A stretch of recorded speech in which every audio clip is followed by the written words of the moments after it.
This KDC to request a service ticket for a particular service. The communication between a single is the standard followed in the second. The following steps have to be followed. If trustworthy, the browser will send a message to the server requesting to establish an encrypted connection. The following steps have to be followed. If trustworthy, the browser will send a message to the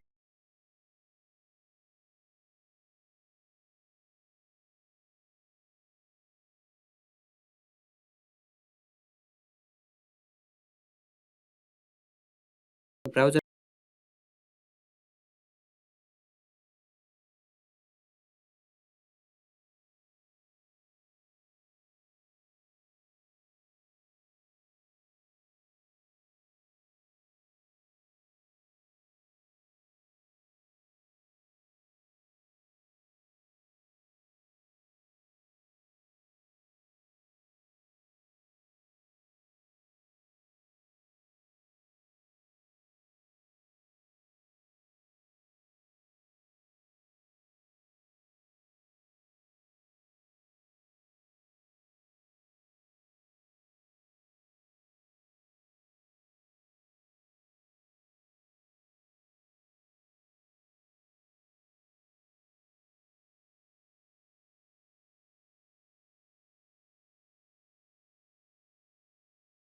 We humans are highly tech-savvy in today's times. With the extensive use of the internet and modern technologies, there is a massive challenge in protecting all our digital data, such as net banking information, account credentials, and medical reports, to name a few. Have you heard about the deadly WannaCry ransomware attack? The attack happened in May 2017 in Asia, and then it spread across the world. Within a day, more than 230,000 computers were infected across 150 countries. The WannaCry cryptoworm encrypted the data and locked the users out of their systems.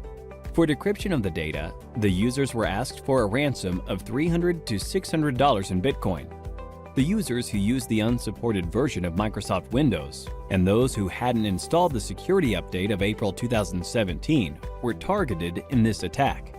The WannaCry attack took a toll on every sector. Top-tier organizations like Hitachi, Nissan, and FedEx had to put their businesses on hold as their systems were affected too. Now, this is what you call a cyber attack. To prevent such attacks, cybersecurity is implemented. We can define cybersecurity as the practice of protecting networks, programs, computer systems, and their components from unauthorized digital attacks. These illegal attacks are often referred to as hacking. Hacking refers to exploiting weaknesses in a computer network to obtain unauthorized access to information. A hacker is a person who tries to hack into computer systems. This is a misconception that hacking is always wrong. There are hackers who work with different motives. Let's have a look at 3 different types of hackers. Black hat hackers are individuals who illegally hack into a system for monetary gain. On the contrary, we have white hat hackers who exploit the vulnerabilities in a system by hacking into it with permission in order to defend the organization. This form of hacking is absolutely legal and ethical. Hence, they are also often referred to as ethical hackers. In addition to these hackers, we also have the gray hat hackers. As the name suggests, the color gray is a blend of both white and black. These hackers discover vulnerabilities in a system and report it to the system's owner, which is a good act. But they do this without seeking the owner's approval. Sometimes gray hat hackers also ask for money in return for the spotted vulnerabilities. Now that you have seen the different types of hackers, let's understand more about the hacking that is legal and valid, ethical hacking, through an interesting story. Dan runs a trading company. He does online training with the money his customers invest. Everything was going well, and Dan's business was booming, until a hacker decided to hack the company's servers. The hacker stole the credentials of various trading accounts. He asked for a lump sum ransom in exchange for the stolen credentials. Dan took the hacker's words lightly and didn't pay the hacker. As a result, the hacker withdrew money from various customers' accounts, and Dan was liable to pay back the customers. Dan lost a lot of money, and also the trust of his customers. After this incident, Dan gave a lot of thought as to what could have gone wrong with the security infrastructure in his company. He wished there was someone from his company who could have run a test attack to see how vulnerable his systems were before the hacker penetrated into the network. This was when he realized he needed an employee who thinks like a hacker and identifies the vulnerabilities in his network before an outsider does. To do this job, he hired an ethical hacker, John. John was a skilled professional who worked precisely like a hacker.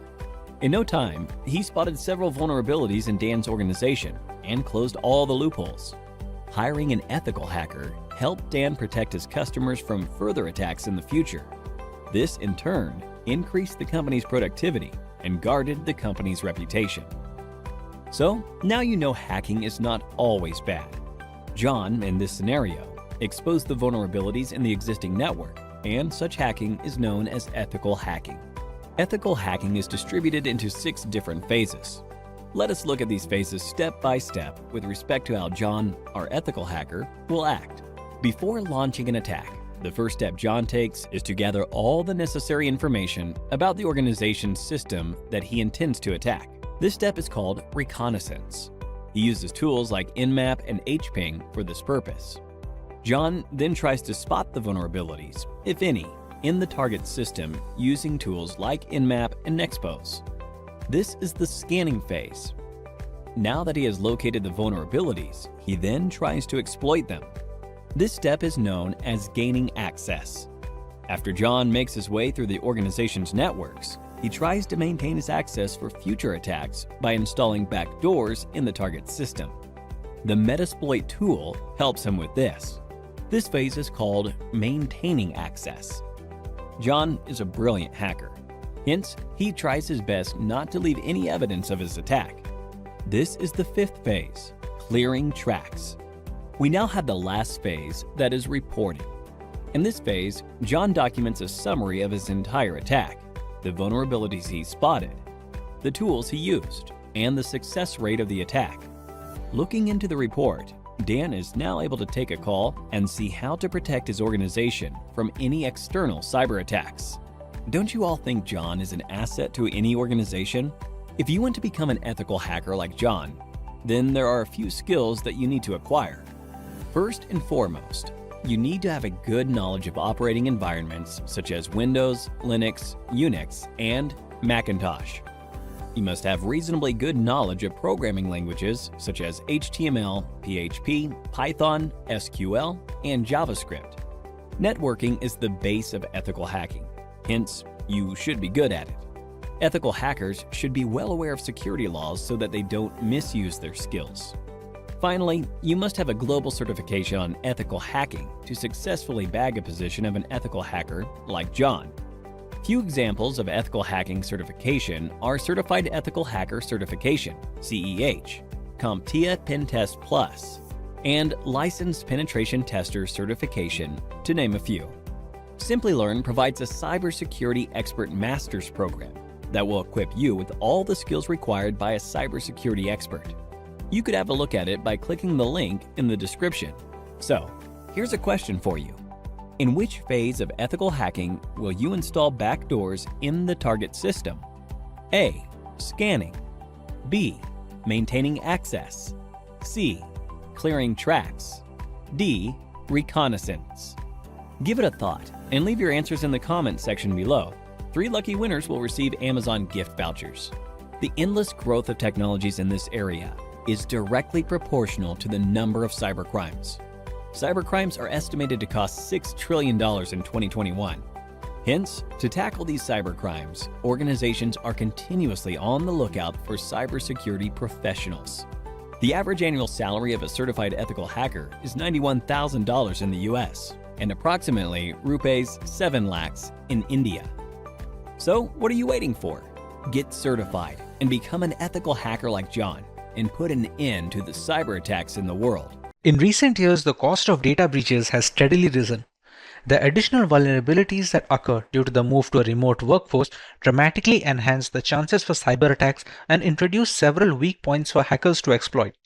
Additionally, automated hacking assaults and the capacity to exchange bitcoins via ransomware have increased the cost of cybercrime in general. Companies' workforces have transitioned to full-time work-from-home models, which gives rise to new attack surfaces. Threat actors target the people who are most vulnerable by taking advantage of current events and shifting situations. To better understand this growth in digital crime, let us go through a few statistics. 2020 brought with it a slew of new problems for both businesses and consumers. In the midst of a worldwide epidemic, forest fires, and political instability, it's easy to overlook a serious, albeit less physical threat. It set a record for data loss due to cyber attacks as well as the sheer volume of attacks. 2020 is already outpacing its predecessor. The graph below denotes the percentage of companies that fell victim to at least one cyber attack in the respective year. With the numbers growing steadily, we are yet to see the true crux of this digital revolution. In situations like these, penetration testing has been a gift for organizations worldwide. While security testing cannot guarantee a 100% solution, it can go a long way in securing those critical data from falling into the wrong hands. Hey everyone, this is Vaibhav from Simplilearn. Welcome to this tutorial on penetration testing. Let's go through some of the topics we will be covering today. We start by learning about penetration testing and ethical hacking and the different use cases in the IT industry. Next, we know about the benefits of penetration testing and how they help organizations save money in the long run. Moving on, we familiarize ourselves with the different types of penetration testing or ethical hacking, with each serving a different category of personnel. In the next section, we read about the 5 distinct phases in every ethical hacking campaign and how they help clear up the extensive report at the end of every penetration testing session. Finally, we have a live demonstration on how we can check for vulnerabilities and the ways hackers can break into devices without adequate security measures in place. Let's start by learning about penetration testing in general. Organizations can define penetration testing based on the objectives of the test. All networks, applications, devices, and physical security components are included. It imitates the behavior of harmful individuals or the hackers. Experienced cybersecurity specialists use penetration testing to strengthen a company's security posture and eliminate any weaknesses that leave it vulnerable to attacks. Penetration testing, when done correctly, goes beyond simply preventing thieves from gaining unauthorized access to a company's systems. It generates realistic scenarios that demonstrate how well a company's present defenses might perform in the face of a full-scale cyber assault. The simulation aids in the discovery of the sites of exploitation and the testing of IT breach security. Businesses may acquire professional, unbiased, third-party input on the security procedures by conducting frequent penetration testing. Pen testing, while relatively time-consuming and costly, can aid in the prevention of highly destructive and expensive breaches. A white hat hacker employs hacking talents to find security flaws in hardware, software, or networks. On the other hand, white hat hackers follow the rule of law when it comes to hacking instead of black hat hackers. They assist firms in conducting penetration tests to analyze their security index and make the necessary improvements. Ethical hacking provides a full audit of your security policies and, in the case of bug bounties, can assist you in identifying holes in existing operational systems. It takes a far broader approach to cybersecurity than penetration testing. Whereas penetration testing focuses on system flaws, ethical hacking allows actors to utilize any attack tactics available to them. They can take advantage of system misconfigurations, send phishing emails, launch brute force password assaults, breach physical boundaries, or do whatever else they feel will get them access to critical information. Because thieves are progressively changing up the approaches and launching multi-layered complex attacks, this is incredibly useful for determining just how exposed the organization is to cyber threats. Considering the vast domain that is ethical hacking, we have multiple categories of penetration testing methodologies. Let's cover them in the next section. When configuring a security system, testing is critical to preventing hackers from penetrating the perimeter. There are 3 sorts of tests: black box, gray box, and white box. In the black box testing, the tester receives no information during the penetration test. In this case, the pen tester takes the method of an unprivileged attacker from initial access and execution until exploitation. This scenario is the most realistic, showcasing how an attacker with no inside knowledge may target and compromise an organization. However, because of this, it is also the most expensive alternative. White box penetration testing, which is also known as crystal box testing, entails sharing all network and system information with the tester, which includes network maps and passwords. This saves time and lowers the overall cost of a project. A white box penetration test effectively simulates a focused assault on a given system using as many attack paths as feasible. In a gray box penetration test, also known as a transparent box test, very restricted information is present with the tester. Gray box testing is beneficial for understanding the extent of access a privileged person may get and the possible damage they could wreak. Gray box tests achieve a mix between depth and efficiency and may be used to mimic either an insider danger or an assault that has infiltrated the network perimeter. Now that we covered the basics of penetration testing and the relative categories, one must know how these testing campaigns benefit the organizations conducting them. Let us go through a few perks of penetration testing. Regular penetration testing helps your business assess the security of online applications, internal networks, and external networks. It also assists you in understanding what security measures are required to achieve the degree of protection your company needs to protect its people and assets. Prioritizing these risks offer firms an advantage in anticipating hazards and preventing harmful assaults. Penetration testing is similar to a real-life hacker rehearsing for a real-life hack. Regular penetration testing helps you be proactive in your real-world approach to reviewing the security of your IT infrastructure. The process identifies gaps in your security, allowing you to correct any flaws before an actual attack happens. It is undeniably expensive to recover from the effects of a data breach. Legal fees, IT cleanup, consumer protection programs, lost revenue, and dissatisfied customers may cost businesses millions. Penetration testing regularly is a proactive strategy to remain on top of your security and may assist in preventing financial damage from a breach while safeguarding your brand and image. Penetration testing aid in meeting the compliance and security duties imposed by industry standards and regulations such as PCI, HIPAA, FISMA, and ISO 27001. Having these tests done regularly help demonstrate due care and your commitment to information security, all while avoiding the significant fines associated with the non-compliance. With the entire process seeming to be a lengthy ordeal, what are the multiple phases in the process? Theoretically, we have to follow a 5-stage process. Reconnaissance is the first phase of the penetration test. In this phase, the security researcher collects information about the target. It can be done actively, meaning you are collecting information by sending a request directly to the target and interpreting it. Passively, where you are collecting data without contacting the target, or both. It helps security firms gather information about the target system, network components, active machines, etc.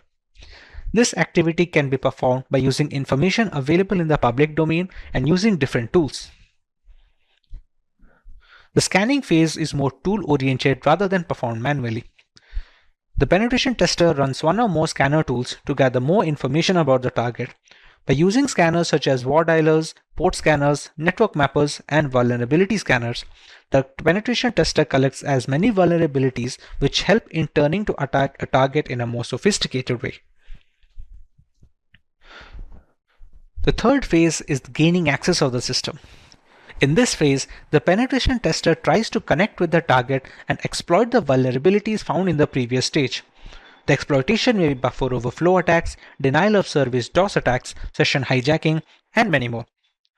Pen tester extracts information and sensitive data from the servers by gaining access using different tools. In the fourth stage, the hacker has to maintain access. The penetration tester tries to create a backdoor for himself. It helps the penetration tester to identify hidden vulnerabilities in the system and can later access the machine should the need arise. In the final phase of clearing and covering tracks, the penetration tester removes all logs and footprints which help the administrator identify his presence.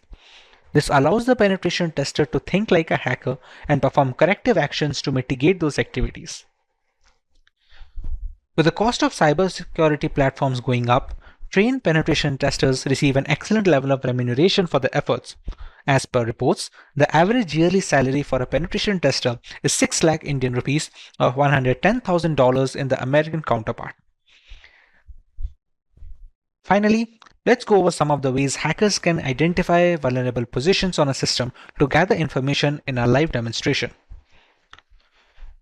In this demo, we will start by setting up a VPN connection that will allow us to access to a vulnerable network by creating a local virtual group over the internet. We then try to scan the victim machine for breachable entry points, find the username and password of the user in question, and eventually grab the root password from the device. To start our demonstration, we're going to need a vulnerable machine to work on. Now, this vulnerable machine can be found on the website known as TryHackMe, which is a service catered towards penetration testers. Before we connect to the machine, we need to join the network where the machine is located. We can do that using an OVPN file, which is short for OpenVPN protocol. To connect to this OVPN file, we're going to go into a new workspace on Parrot Security. We're going to activate the root access and we're going to connect to it. hacktest.ovpn. Once we see the message initialization sequence completed, we can be sure that we have connected to the network which has the vulnerable machine. Now to start the vulnerable machine, we're going to click this button and wait for a few seconds.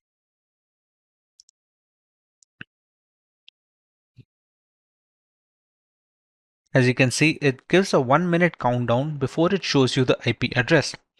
Now remember, whatever the IP address we receive here, it is a machine being launched on the TryHackMe servers, but we can access that machine because of the OVPN connection that we have just set up using this file. This OVPN file can be found on the TryHackMe servers profile section, which I downloaded beforehand. As you can see, we now have the IP address of our victim machine. Let's try if we can reach this machine or not. We're going to copy the IP address and we're going to try and ping to the machine. If the connection is successful and we have joined the network, we should be able to see some response over here.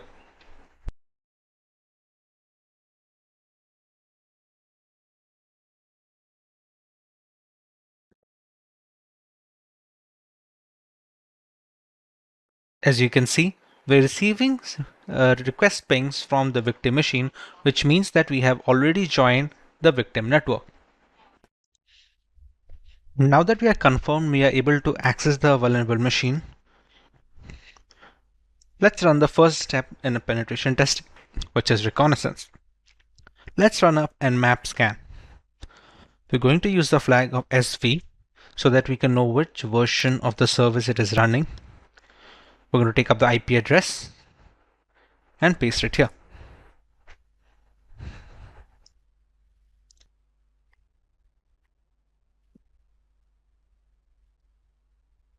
This scan will only be possible if the OpenVPN connection is up and running. As we can see, it is still running. And we have our results over here. We're running this scan so that we can find the services running on the host machine that we will run and map against. We conclude that a web service is running actually on port 80, as we can see over here, which is using the Apache server system. In addition to this, there is a SMB Samba service as well, running on ports 139.445. Now that we know we have an Apache server, we can use this IP address to open it on the browser. Okay. Since the current homepage is not accessible, we can use some other URLs as well. As far as Apache servers are concerned, there are a certain set of URLs that can be used to open.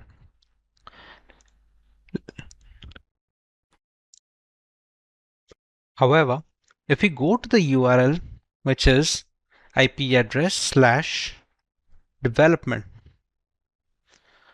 this opens up a new folder. If we try to check the contents of these files, this is for the dev.txt.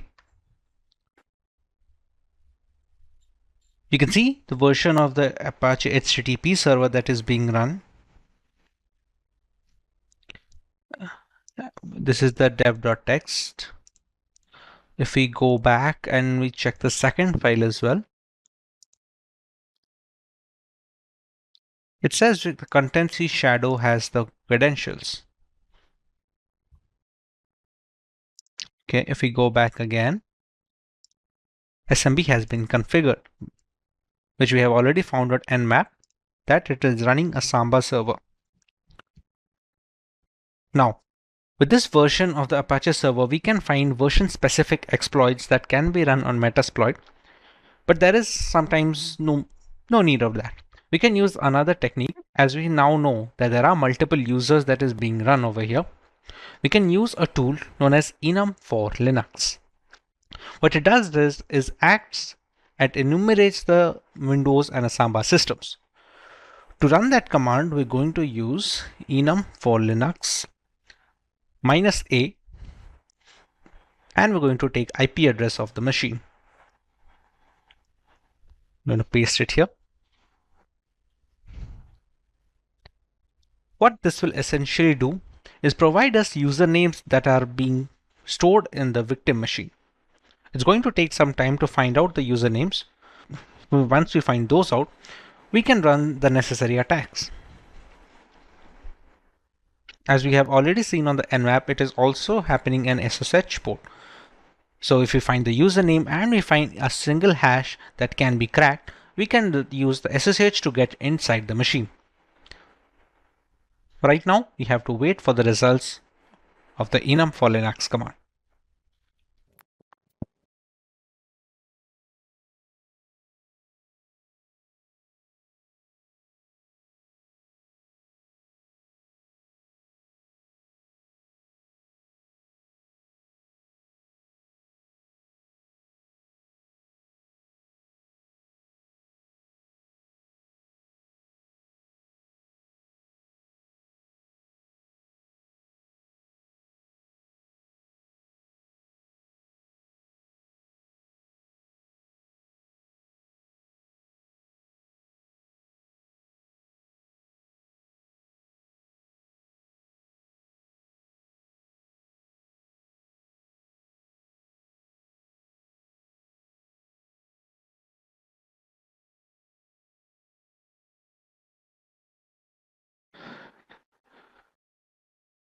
As you can see, we have found two users of the machine known as K and Jan.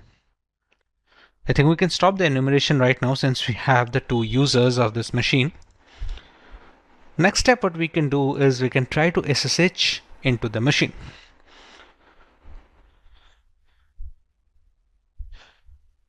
Now to run the SSH command, we're going to need the password of one of the users. For this example, let's say we go with the user of Jan.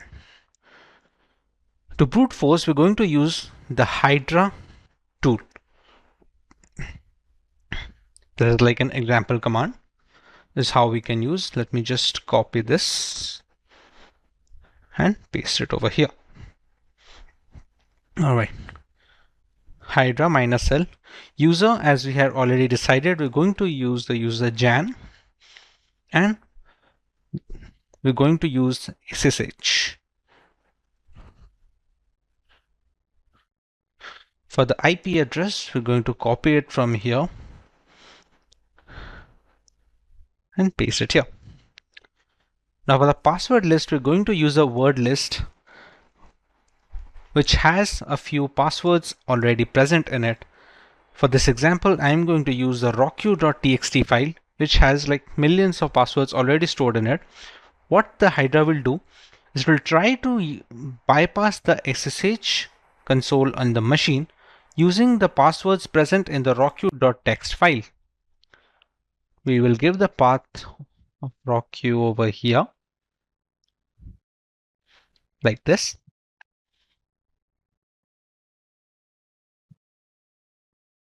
And we're going to run it. As you can see, it's mentioned that it's attacking SSH at this IP address. Now this attack is going to take a while, and after this attack is done, we are going to get the SSH password, which is basically the credentials of the Jan user in the victim machine. For now, I'm going to stop this attack. What I would recommend is for you to run this attack and write down the password that you received in the comment section below. The password that we receive from here can be used to log in into the machine. Let's try that once. To SSH into the machine, we're going to write SSH user @ IP address. We're going to write yes and press enter. Now we're going to enter the password that we have found after running the Hydra command. I'm going to type the password and press enter. And we have logged in, as you can see. Now, if we try to look around, there are no directories over here. Okay, so let's go one step back.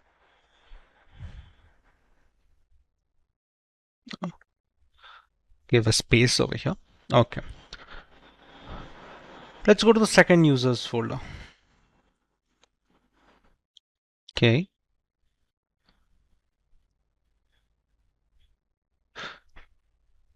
These are the contents of the K folder, and you can see there's a .ssh folder over here. So we're going to enter that.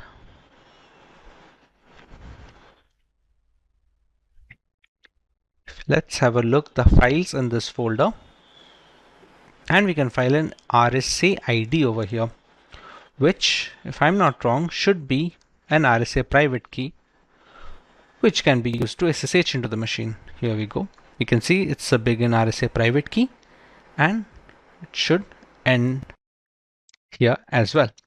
Now what this private key does, this hash will be used to log SSH into the machine when using the user K. Once this hash is cracked using Hydra or any other cracking software like John the Ripper, we can easily use the passphrase to log in into the machine with the user of K.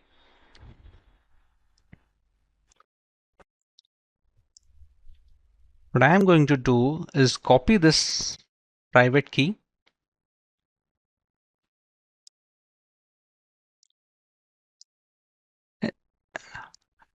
I'm going to launch a new terminal. I'm going to create a new file known as nano-id, paste the private key over here, and save it. As you can see, we have saved the file over here.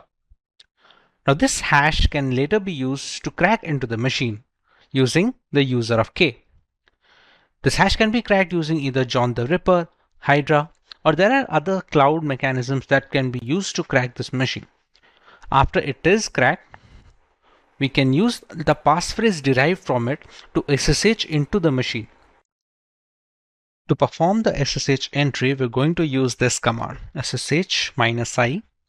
We're going to use the same file which we received. We're going to write the username, which is k 10.10. We can just copy it from the here. Right. Minimize this and paste the IP address over here. Or we can do one more thing. We're going to use a sudo command together as well. It's better. Sudo ssh, enter the system password. This passphrase is the one that we received after cracking the hash in this ID file. Whichever password you received after cracking this using Hydra or John the Ripper, please write the password in the comment section so that we can know that we have successfully cracked the password. We're going to write the passphrase over here, press enter, and as you can see, we have entered the system of K. Here we're going to press ls, and we find the backup file of the password. We're going to write cat pass.back, and here is the final root password. So as you can see, we have now received the final root password of the primary user, and we have already cracked the password of the other user, that is Jan. So this is the entire process of how you can use Nmap to find out the vulnerable points. You can see which are the softwares that are running, which versions they are running, and which of those versions have a legitimate claim as an insecure exploit. In today's digital age, where technology fills every aspect of our lives, the dark underbelly of the digital realm is growing concern. Cyber threats and attacks are on the rise, targeting everything from personal data to critical infrastructure. In response, organizations are investing heavily in fortifying their digital defenses, spurring a surge in demand for cybersecurity professionals. Among these, experts are penetration testers or ethical hackers who specialize in identifying vulnerabilities before malicious hackers can exploit them. This video delves into the fascinating realm of penetration tester salaries, examining the factors that influence their earnings and evolving trends that shape the cybersecurity job market. So these are the topics that we will be covering in this video: the role of a penetration testers, factors influencing penetration salaries, trends in penetration tester salaries, and salary of a penetration tester. Now, before moving forward and understand the role of a penetration tester, let me ask you a quick question. So, what is the primary goal of a penetration tester? A. Developing new software. B. Finding vulnerabilities in systems. C. Providing customer support. Or D. Creating marketing strategy. You can select the correct option and write in the comment section below. You can pause this video and answer in the comment section. Now let's move forward and understand the role of a penetration tester. So a penetration tester is like a computer detective. They pretend to be a bad guys to find weak points in computer stuff like systems, networks, and apps. This helps stop real bad guys from using those weak points. But the testers follow strict rules and only do this with the permission from the companies they help. Their main job is to find problems early so companies can fix them and be better protected from cyber attacks. So this is the role of a penetration tester. Next, let's understand the factors influencing penetration tester salaries. So several factors contribute to the wide range of salaries seen in the field of penetration testing. First would be experience. As with any profession, experience plays a pivotal role in determining a penetration tester's salary. Individuals entering the field and limited experience might command a lower salary compared to seasoned professionals who have proven track record of identifying critical vulnerabilities. Next factor is skill set. The depth and breadth of penetration testers' skill set directly impact their earning potential. Proficiency in various tools, programming languages, and methodologies used in cybersecurity assessments can lead to higher compensation. Third is certifications. Industry recognized certifications carry considerable weight in cybersecurity field. Alright, now coming to the next factor, which is geographical location. The geographical location in which a penetration tester works can significantly influence their salary. Tech hubs and cities with high concentration for business tend to offer higher salaries to attract and retain top talent. However, the cost of living also comes into play, as higher salaries in some areas might be offset by higher living expenses. At last we have is specialization. Penetration testers can specialize in various areas such as web applications, network security, or mobile devices. Specialization can lead to higher salaries as organizations seek experts with an in-depth understanding of specific vulnerabilities. So these were the factors that were influencing penetration tester salaries. Now let's move forward and understand the trends in penetration tester salaries. So the dynamic nature of the cybersecurity landscape is reflected in the salary trends for penetration testers. So first would be rapid salary increases. The increasing frequency and severity of cyber attacks have heightened the demand for skilled cybersecurity professionals, including penetration testers. This demand has led to a steady forward trajectory in penetration tester salaries over the past decade. And second is remote work revolution. The COVID-19 pandemic has catalyzed the acceptance of remote work across various industries, including cybersecurity. This shift has expanded the talent pool, allowing organizations to hire penetration testers from different geographic locations. Consequently, salary negotiations might be influenced by factors beyond traditional office locations. Next is shortage of skilled professionals. The shortage of skilled penetration testers remains a significant challenge for organizations seeking to strengthen their cybersecurity defenses. The scarcity of qualified candidates has created a competitive job market, prompting companies to offer enticing compensation packages to attract and retain top talent. So these were the trends in penetration tester salaries. Now let's come to the interesting part, which is salary of a penetration tester.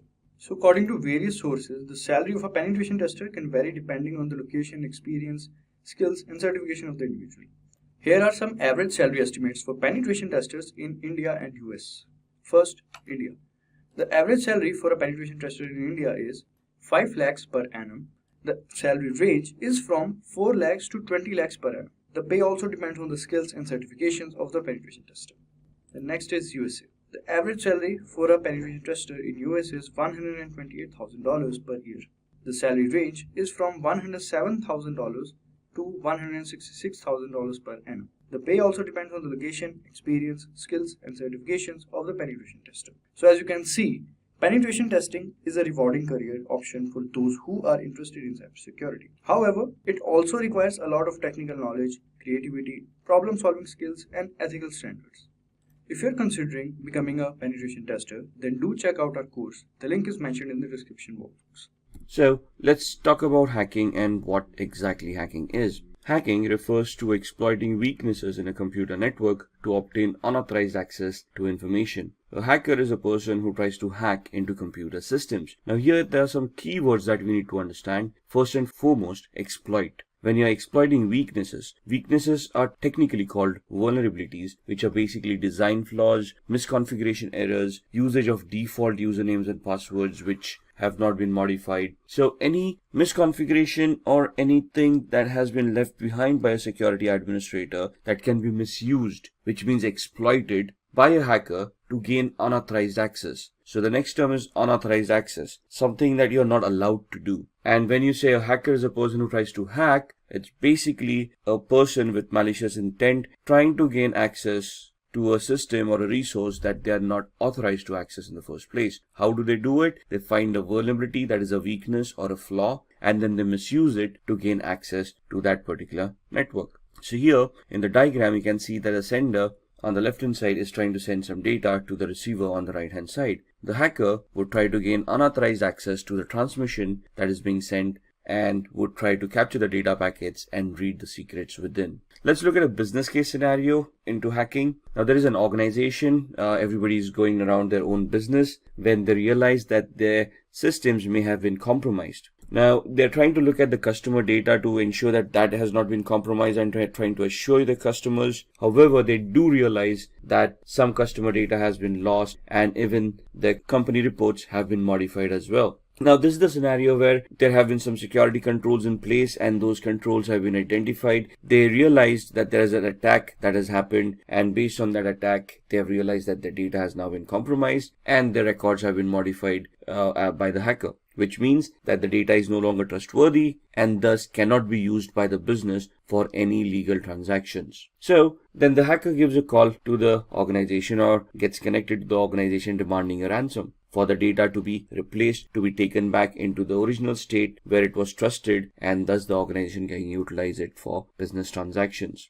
The organization has probably no backup, so they decide that they want to pay the lump sum to the hacker to restore that data so that they can continue on with the business. Thus money exchanges and the hacker is able to restore that data and the business continues as usual. However, the activity here of a hacker trying to leverage the misconfiguration of the weaknesses in the organization's security, thus being able to hack them and make these ransomware demands. So the company then wants to figure out, even if having a security system in place, how was the hacker able to hack their systems? Thus, one of the employees comes up with a brilliant idea of identifying vulnerabilities in the network to proactively search for any flaws that have been left behind, so that they can plug those flaws and nobody can misuse them. Thus, they figure out that they want to hire an ethical hacker who would help them identify the security posture of the organization, identify the weaknesses, vulnerabilities and flaws, and help them remedy those flaws so that in future scenarios, these scenarios will not happen. So before we go into an ethical hacker, let's understand what are the types of hackers. So what are the types of hackers? Hacker is a technically skilled person who is very adept with computers. They have good programming skills, they understand how operating system works, they understand how networks work, they understand how to identify flaws and vulnerabilities within all of these aspects, and then they understand and know how to misuse these flaws to get a outcome which would be detrimental to the health of the organization. So there's 6 types of hackers that have been identified: black hat hackers, white hat hackers, grey hat, script kiddies, nation sponsored hackers, and hacktivists. So black hat hackers are basically the malicious hackers who have malicious intent and have criminalistic tendencies. They want to harm the organization by hacking into their infrastructure, by destroying their infrastructure, by destroying their data, so that they can gain from it from a monetary perspective. These guys are also known as crackers. The main aspect of these people are that they have malicious intent, they try to do unauthorized activities, and they try it for personal gain. Another important aspect to remember is that a black hat hacker will always try to hide their identity. They will spoof their online digital identity by masking it, by spoofing their IP addresses, MAC addresses, and try to remain anonymous on the network. A white hat hacker, on the other hand, is also an ethical hacker or a security analyst who's an individual who will do exactly the same thing that a black hat hacker would do, minus the malicious intent, plus the intent of helping the organization identifying the flaws and remedying them so that nobody else can misuse those vulnerabilities. So they are authorized to act on the company's behalf. They are authorized to do that activity which would help the company identify those flaws and thus help the company mitigate those flaws, improving on their security posture. So these kind of security experts or ethical hackers would help organizations defend themselves against unauthorized attacks. Grey hat hackers is a blend of both white hat and black hat hackers. So here they can work defensively and offensively both. They can accept contracts from organizations to increase their security posture. At the same time, they can also get themselves involved in malicious activities towards other organizations to personally gain or benefit from them by doing unauthorized activity. Script kiddies are people who are technically not much aware about what hacking is. They rely on existing tools that have been created by other hackers. They have no technical knowledge of what they're doing. It's just a hit or miss for them. So they just get their hands on a tool. They try to execute those tools. If the hack works, it works. Otherwise, it doesn't. So these people are basically who are noobs or newbies who are trying to learn hacking, or just people who with malicious intent who just want to have some fun or trying to impress people around. Then we have the nation or the state-sponsored hackers. As the name suggests, these hackers are sponsored by their government. Now, this may not be a legitimate job, but most of the governments do have hackers enrolled in their on their organizations to spy on their enemies, to spy on various countries and try to figure out the aspirations of those countries. So this is basically a spying activity where you're technically trying to get access to other countries' resources and then try to spy on them to figure out what their activities have been or what their future plans have been. And then we have the hacktivists, who is an individual who has a political agenda to promote, and they promote it by doing hacking. So these guys, what is the difference between a black hat hacker and a hacktivist? The black hat hacker may try to hide their identity. A hacktivist will claim responsibility of what they have done. So for them, it's a political agenda, a political cause, and they will try to hack various organizations to promote their cause. They would probably do this by defacing the website and posting the messages that they want to promote on these websites. So what exactly is ethical hacking then? We have discussed the types of hackers. We have identified a malicious hacker as a black hat hacker with the intent of doing harm to an organization's network for personal gain. We have discussed what the ethical hacker is. So an ethical hacker would be doing the same activity but in an authorized manner. So they would have legal contracts that they would be signing with the organization, which would give them a definite scope of what they are allowed to do and what they are not allowed to do. And the ethical hackers would function within those scopes, would try to execute those test scenarios where they would be able to identify those flaws or those system vulnerabilities, and then they would be submitting a report to the management of what they have found. They would also help the management to mitigate or to resolve those weaknesses so that nobody else can misuse them later on. They might use the same techniques and the same tools that black hat hackers do. However, the main difference here is that these guys are authorized to do that particular activity. They're doing it in a controlled manner with the intent of helping the organization and not with the intent of personal gains. So who's an ethical hacker? Again, an ethical hacker is a highly intelligent, highly educated person who knows how computers function. how programming languages work, how operating systems work. They can troubleshoot. They're technically very adept at computing. They understand the architecture. They understand how various components in a computer work. They can troubleshoot those components, and they can basically be very good with programming as well. Now, when I say programming, we don't want an ethical hacker to be a good developer of applications. We want them to understand programming in such a way that they can create scripts, they can write their own short programs like viruses, worms, trojans, or exploits which would help them achieve the objective that they have set out for. So here you can see the ethical hacker. They are individuals who perform a security assessment of their companies with the permission of concerned authorities. So what is a security assessment? A security assessment is finding out the exact security posture of the organization by identifying what security controls are in place, how they've been configured, and if there are any gaps in the configurations themselves. So an organization will hire an ethical hacker. They would give the ethical hacker the information about what information is, or what security controls, what firewalls, what IDSS, IPSS, intrusion detection or intrusion prevention systems, antiviruses are already in place, and then they will ask the ethical hacker to figure out a way to bypass these mechanisms and see if they can still hack the organization. What is the need of an ethical hacker? The need of an ethical hacker is proactive security. The ethical hacker would identify all the existing flaws in an organization and try to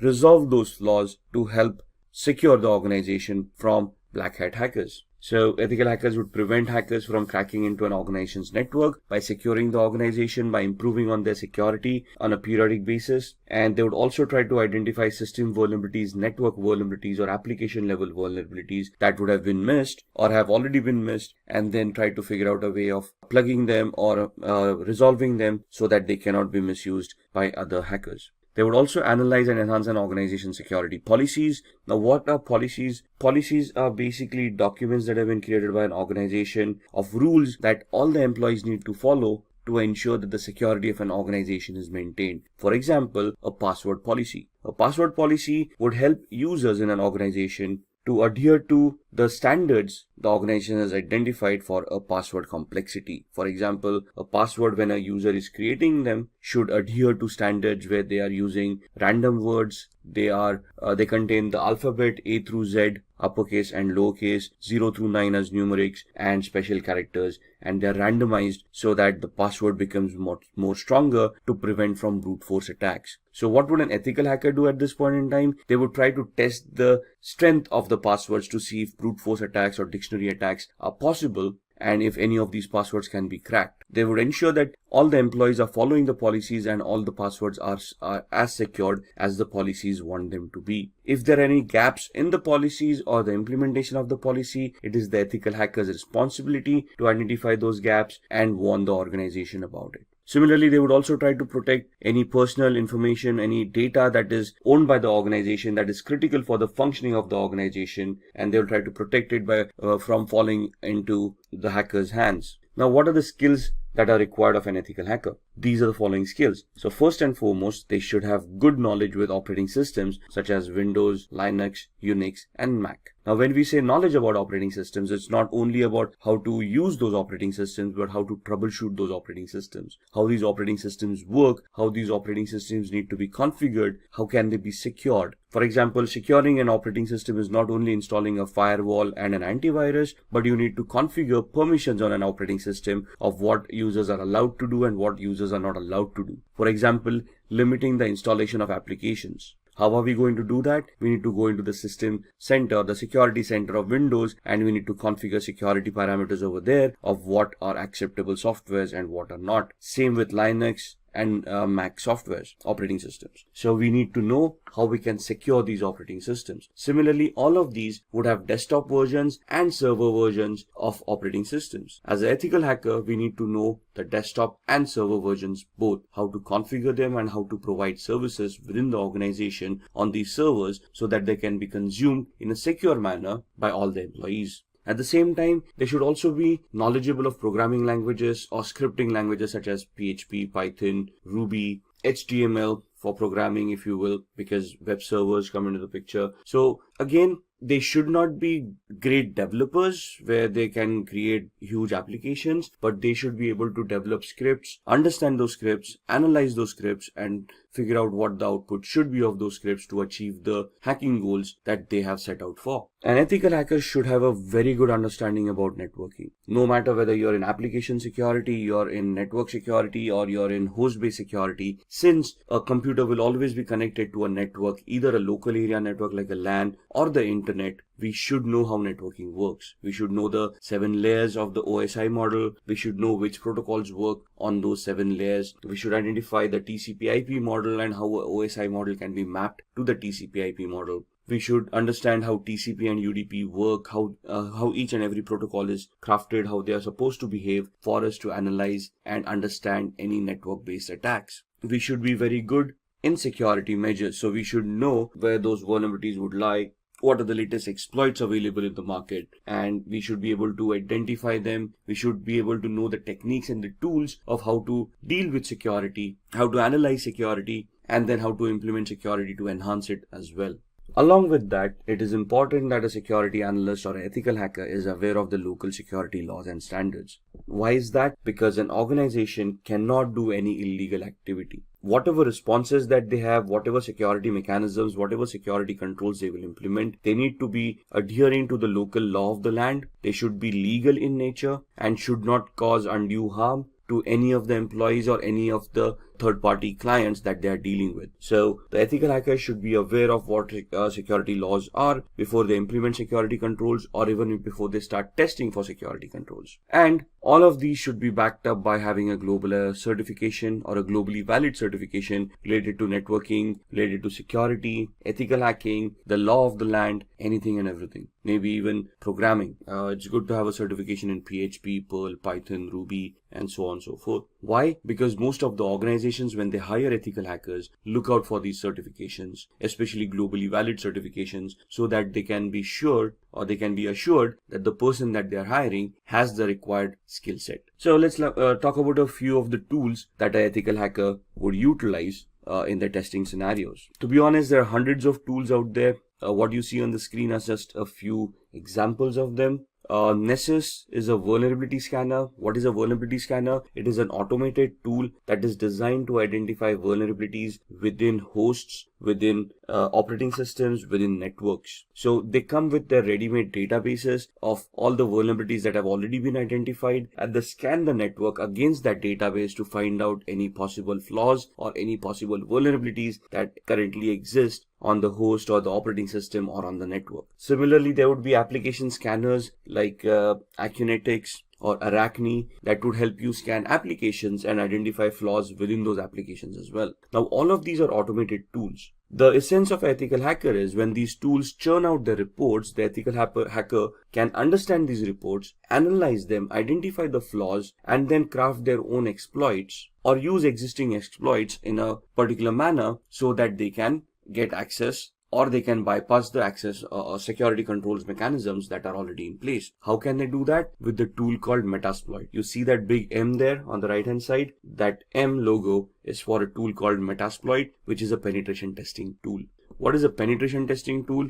It is that tool that will allow an ethical hacker to craft their exploits or choose their exploits for the vulnerabilities that have been identified by Nessus. Since we are interacting with computers, we will always be interacting using tools, right? So the first tool, Nessus, identifies the flaws and the possible list of vulnerabilities. We do a penetration test using Metasploit to validate those flaws and to verify that those flaws actually exist, and try to figure out the complexity of those flaws. And that's where Metasploit helps us do that. Wireshark would be used in the background while we are doing both the activities using Nessus or Metasploit to keep a track of what packets are being sent and received on the network, which will help us analyze those packets. So whenever I run a Nessus scanner, I would run a Wireshark in the background. It will capture the data packets, and I can go through those data packets and analyze that data packets to identify what Nessus is actually trying to do. Similarly, when I try to attack a machine using exploit on Metasploit, I will keep on Wireshark running in the background to capture the data packets that have been sent and the responses that I have received from the victim, so that I can also go through those packets and analyze the responses and analyze the attack, whether it was successful, to what extent was it successful, and basically will also give me a validation, a proof of the activity that has happened. Nmap is another automated tool that allows me to scan for open ports and protocols. So why would I use Nmap? Because ports and protocols become an entry point for a hacker to gain access to devices. For example, when we connect to a web server, we connect through a web browser, but we automatically connect to port 80 using HTTP and port 443 is using HTTPS. So if I'm connecting to a web server using HTTPS, it is safe to assume that port 443 on the web server is open to accept those connections. Similarly, there would be other services that may be left open on the web server because nobody thought about configuring it, or they misconfigured the web server and they left unwanted services running. So Nmap will allow me to scan those ports and services and allow me to understand what services are being offered on that server, so then I can start analyzing that server, identify those flaws within those services, and then try to attack them. If the application that I'm analyzing is connected to a database and I want to do a SQL injection attack, or if Nessus tells me that there is a SQL injection attack that may be possible on that particular application, I can use an automated tool called SQL Map or SQL Map that would allow me to automatically craft all the queries that are required for a SQL injection attack and help me do that attack at the same time. So here I do not have to manually create my own queries. The SQL map tool would automatically create them for me. What I would do is I would use Nessus to identify that particular flaw. If Nessus reports that flaw, I would then go use the tool SQL map, configure it to attack that particular web server, and when I fire off the tool, it will then automatically start directing queries, SQL injection queries, to the database to see if those databases are vulnerable, and if yes, what data can be retrieved from those databases. So all of these tools in a nutshell would help me hack networks, applications, operating systems, and host devices. And this is what an ethical hacker does. They use these kind of tool sets, they identify what attacks they need to do, they identify the right tool for that particular attack, and they write their exploits, they create those attacks, and then they start attacking, analyze the response, and then give a report to the management,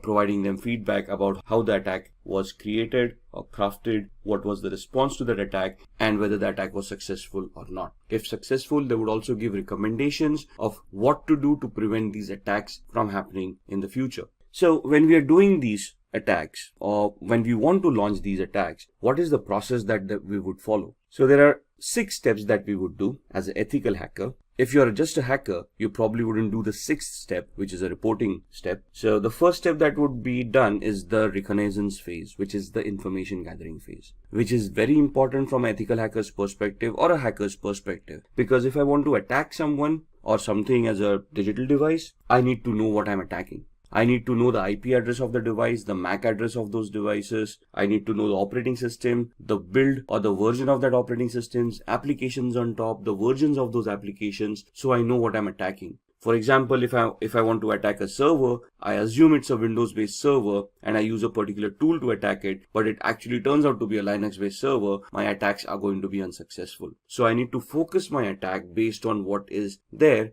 at the other end. So in my information gathering phase, I want to identify all of that information. Once I have that information done, I'm going to scan those servers using tools like Nmap that we just talked about, and we're going to try to see the open ports, open services, and protocols that are running on that server that can give me possible entry points within the network or within the device or within the operating system.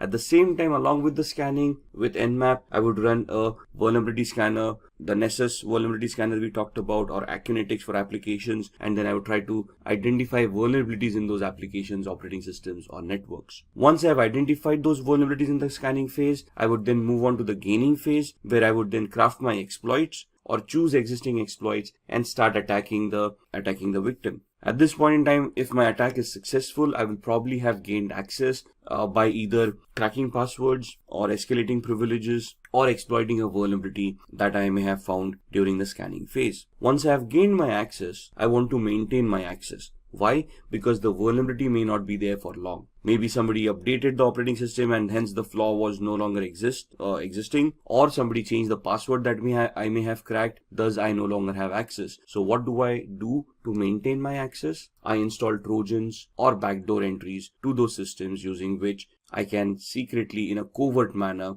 get access to those devices at my own will, at my own time, as long as those devices are available over the network. So that's where I maintain my access. I have hacked them. Now I want to maintain my access, so I install a software which would give me a backdoor entry to that device no matter what. Once I've done this, I want to clear my tracks. So whatever activity that I've been doing, for example, installing a Trojan. A Trojan is also a software that would create directories and files once installed on the victim's machine. So I want to hide that. If I have accessed data stores, if I have modified data, I want to hide that activity, because if the victim comes to know that something has happened, they would start increasing their security parameters. They might start scanning their devices. They may take them offline. Thus, my hack would no longer be efficient. The reason I'm clearing my tracks is that the victim doesn't find out that they have been hacked or they have been compromised, or even if they do find out that they've been compromised, they cannot trace the compromise back to me. So I would be deleting references of any of the IP addresses or MAC addresses that I may have used to attack that particular device. And this is where I will be able to identify where those logs were created, where those traces are. Once I take off those traces, the victim would not be any wiser of whether they have been compromised or who compromised their system. And if I am successful at all of these stages, or to whatever extent the success that I've achieved in any of these stages, I would then create a report based on that, and I would report to the management about the activities that we have been able to do and whatever we have been able to achieve out of those activities. For example, we identified 10 different flaws. There were 20 different attacks that we wanted to do. What attack did we do? What was the outcome of that attack? What was the intended or the expected output of that attack? I'll create a report which would give a detailed analysis of all the steps that were taken, along with screenshots and evidences of what activity was conducted, what was the output, what was the expected output, and I would submit that report to the management, giving them an idea of what vulnerabilities and flaws exist in their environment or their devices that need to be mitigated so that the security can be enhanced. So these are the 6 steps that the ethical hacking process would take. Just going through this, the reconnaissance is where you're going to use hacking tools like Nmap, HPing to obtain information about targets. There are hundreds of tools out there depending on what information you want. Then in scanning, again, Nmap, Nexpose, these kind of tools to be utilized to identify open ports, protocols, and services. In gaining access, you're going to exploit a vulnerability by using the Metasploit tool that we talked about in the previous slides. In the maintaining access, you're going to install backdoors. You can use Metasploit at the same time. You can craft your own scripts to create a Trojan and install it on the victim's machine. Once you have achieved that, clearing tracks is where you're going to clear all evidences of your activity so that you do not get caught or the victim doesn't even realize that they have been hacked. And once you've done all of this, we are going to create reports that are going to be submitted to the management to help them understand the current security evaluation of their organization. So now let's see how we can hack using social engineering. Now, what is social engineering? Social engineering is the art of manipulating humans into revealing confidential information which they otherwise would not have revealed. So this is where your social skill and your people skills come into the picture. If you are able to communicate effectively to another person, they would probably give up more information that they intended to give out. Let's look at examples, right? If you see on the screen, phishing activity. What is phishing? We receive a lot of fake mails on a regular basis. We have always received those emails where we have won a lottery of a few $1 million, but we have never realized that we didn't purchase a lottery to win a lottery in the first place. We have always had those Nigerian frauds where a prince died in some South African country and you out of 7 billion people on the planet have been identified where they want to transfer a few $100 million through your account and they want to give you 50% of that money in return as thank you. So some very basic attacks where you go onto websites and there's a banner flashing at you saying congratulations, you're the 1 millionth visitor to this website, click here to claim your prize. All of these are social engineering attacks, phishing attacks, fake websites, fake communications being sent out to users to prey on their gullibility. Most of humans always have that dream of striking it rich, winning a huge lottery once and for all, and living their life lavishly ever after. But sadly, in the real world, that doesn't happen that often. And if you're receiving those mails, it is very important that you first research the validity of those communications before you even want to act upon them. So why are humans susceptible to social engineering? Because humans have emotion. Machines do not. Try pleading with a machine to give you access to an account that you have forgotten a password to. The machine wouldn't even know what you're doing. Try pleading with a human, sympathy or empathy, where you could try to create a social engineering attack where you can plead with them saying, if I do not get access to this account immediately, I might lose my job, and then that would put my family into problems. Somebody would feel empathy or sympathy towards you and help you reset that password and give you access to that account. It's how good the attack is and how convincing you are for the success of this attack to happen. So what is a familiarity exploit? Attackers interact with victims to gain information which will benefit the attackers to crack credentials. As passwords, if we want to reset our passwords, what do we have as a mechanism to resetting passwords? We have some security questions that we set up. Those questions are nothing but personal information that we would know, but through a social engineering attack, it would be easily be able to gather the information that you have set for your security questions. The security questions can be as simple as the first school that you attended. You probably have that listed on your LinkedIn profile, where a person can just go in there and see your academic qualifications and identify the school that you were in, right? Similarly, it might also be a question, what was your mother's maiden name? That's a very good attack, and that's if a person can interact with you, let's say they are trying to take a survey and they approach you for a feedback on a particular product that you have been utilizing, and they ask you these questions, you wouldn't think twice before giving those answers. As long as the request sounds legitimate to us, we are able to justify that request, we do answer those queries. So it's upon us to verify the authenticity of the request coming in before we answer it. Phishing, as discussed, would be fraudulent emails which appear to be coming from a trusted source. So email spoofing comes into mind, fake websites, and so on and so forth. Exploiting human curiosity. Curiosity killed the cat, right? So there's so many physical attacks where hackers just keep pen drives lying around in a parking lot. Now this is a generic attack. Whoever falls victim will fall victim. So if I just throw around a few USBs in the parking lot, obviously with Trojans implemented on them, some people who are curious or who are looking for a couple of freebies might take up those pen drives, plug them in their computers to see what data is on the pen drives. At the same time, once they plug in those pen drives on their computers, the virus or the Trojan would get infected and cause harm to their machine.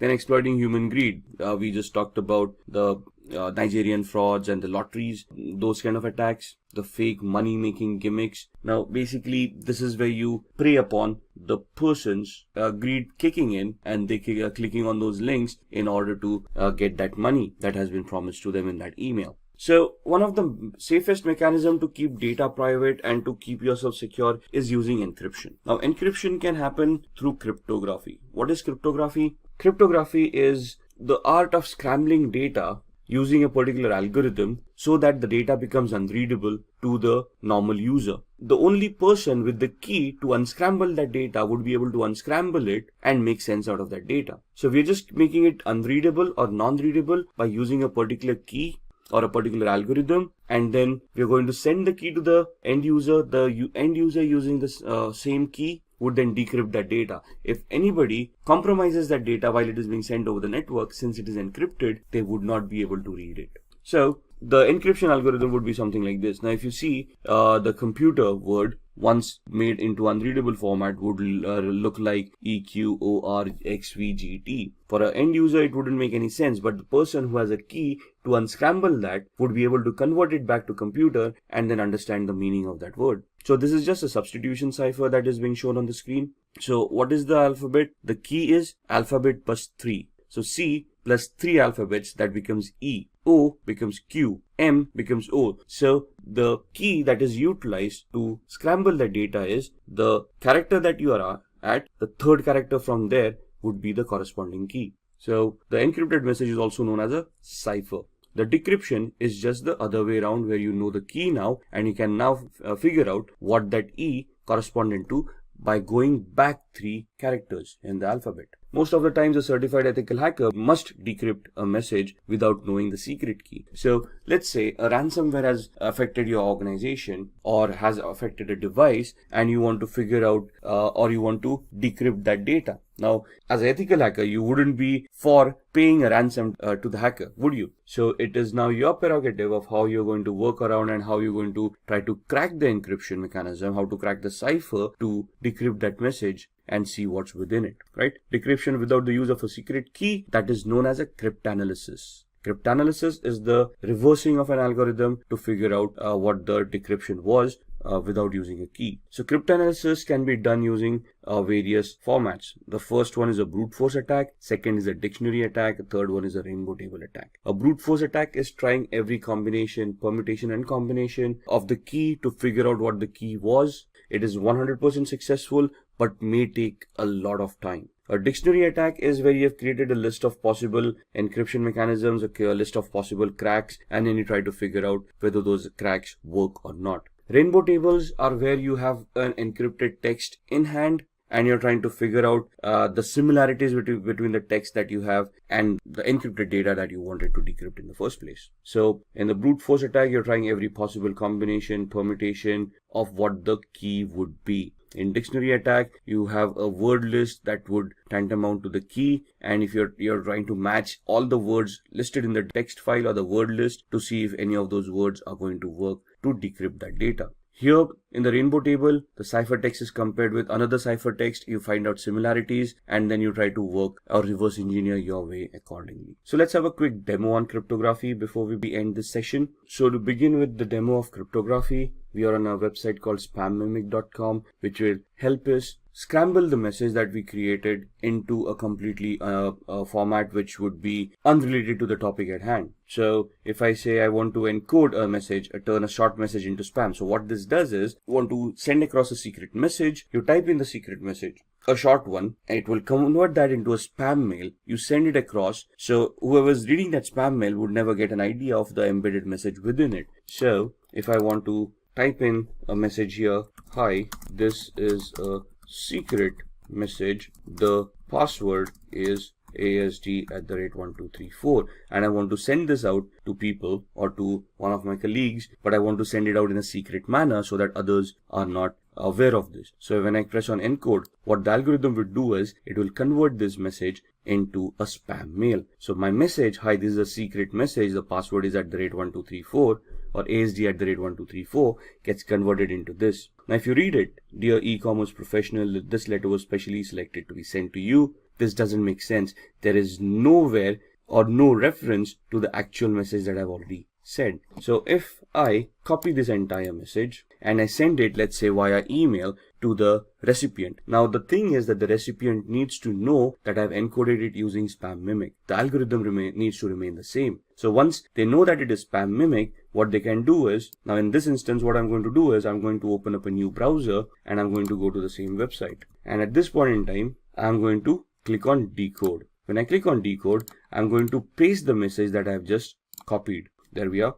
And this message is now being copied into a different browser. And if I decode this, you will see that it will convert it back to the original message that there was. So the key is there at spam mimic and it is embedded within the message. So whenever we paste the message in the decode factor, it knows what the key was and it can decrypt that message and give me the actual message that was embedded within it. There we are, the entire message. This is what we created in the Google Chrome browser, and in the Firefox browser we decoded. Similarly, if I want to protect these kind of messages, there is an aspenencrypt.com website where, let's say, we use text encryption and I want to encrypt the same message. This is a secret message. The password is ASD@1234, and then I give it a password to protect this message, let's say the word password, and I use the cipher to scramble this by using, let's say, AES, which is the strongest cipher right now, and I say encrypt. So this is what the encryption would look like, and basically if I don't have the password over here, if I decrypt it, you would see that the error has occurred. Now if I type in the password over here and then decrypt it, it will be able to convert that back into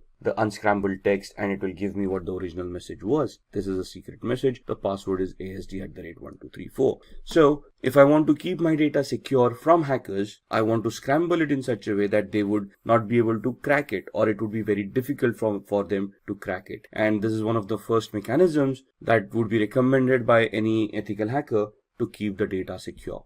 Now let's talk about downloading and installing Kali Linux. Along with that, we'll also be looking at the basic commands that are required for Kali Linux. Alright, so I've opened my browser and we want to go to the Kali website. So we want to go to kali.org. You can directly type in kali.org and go to the website. I can just do a Google search and say Kali download, and it will give you the same website, but it will directly take you to the downloads pages. So either here or you can go to the home page.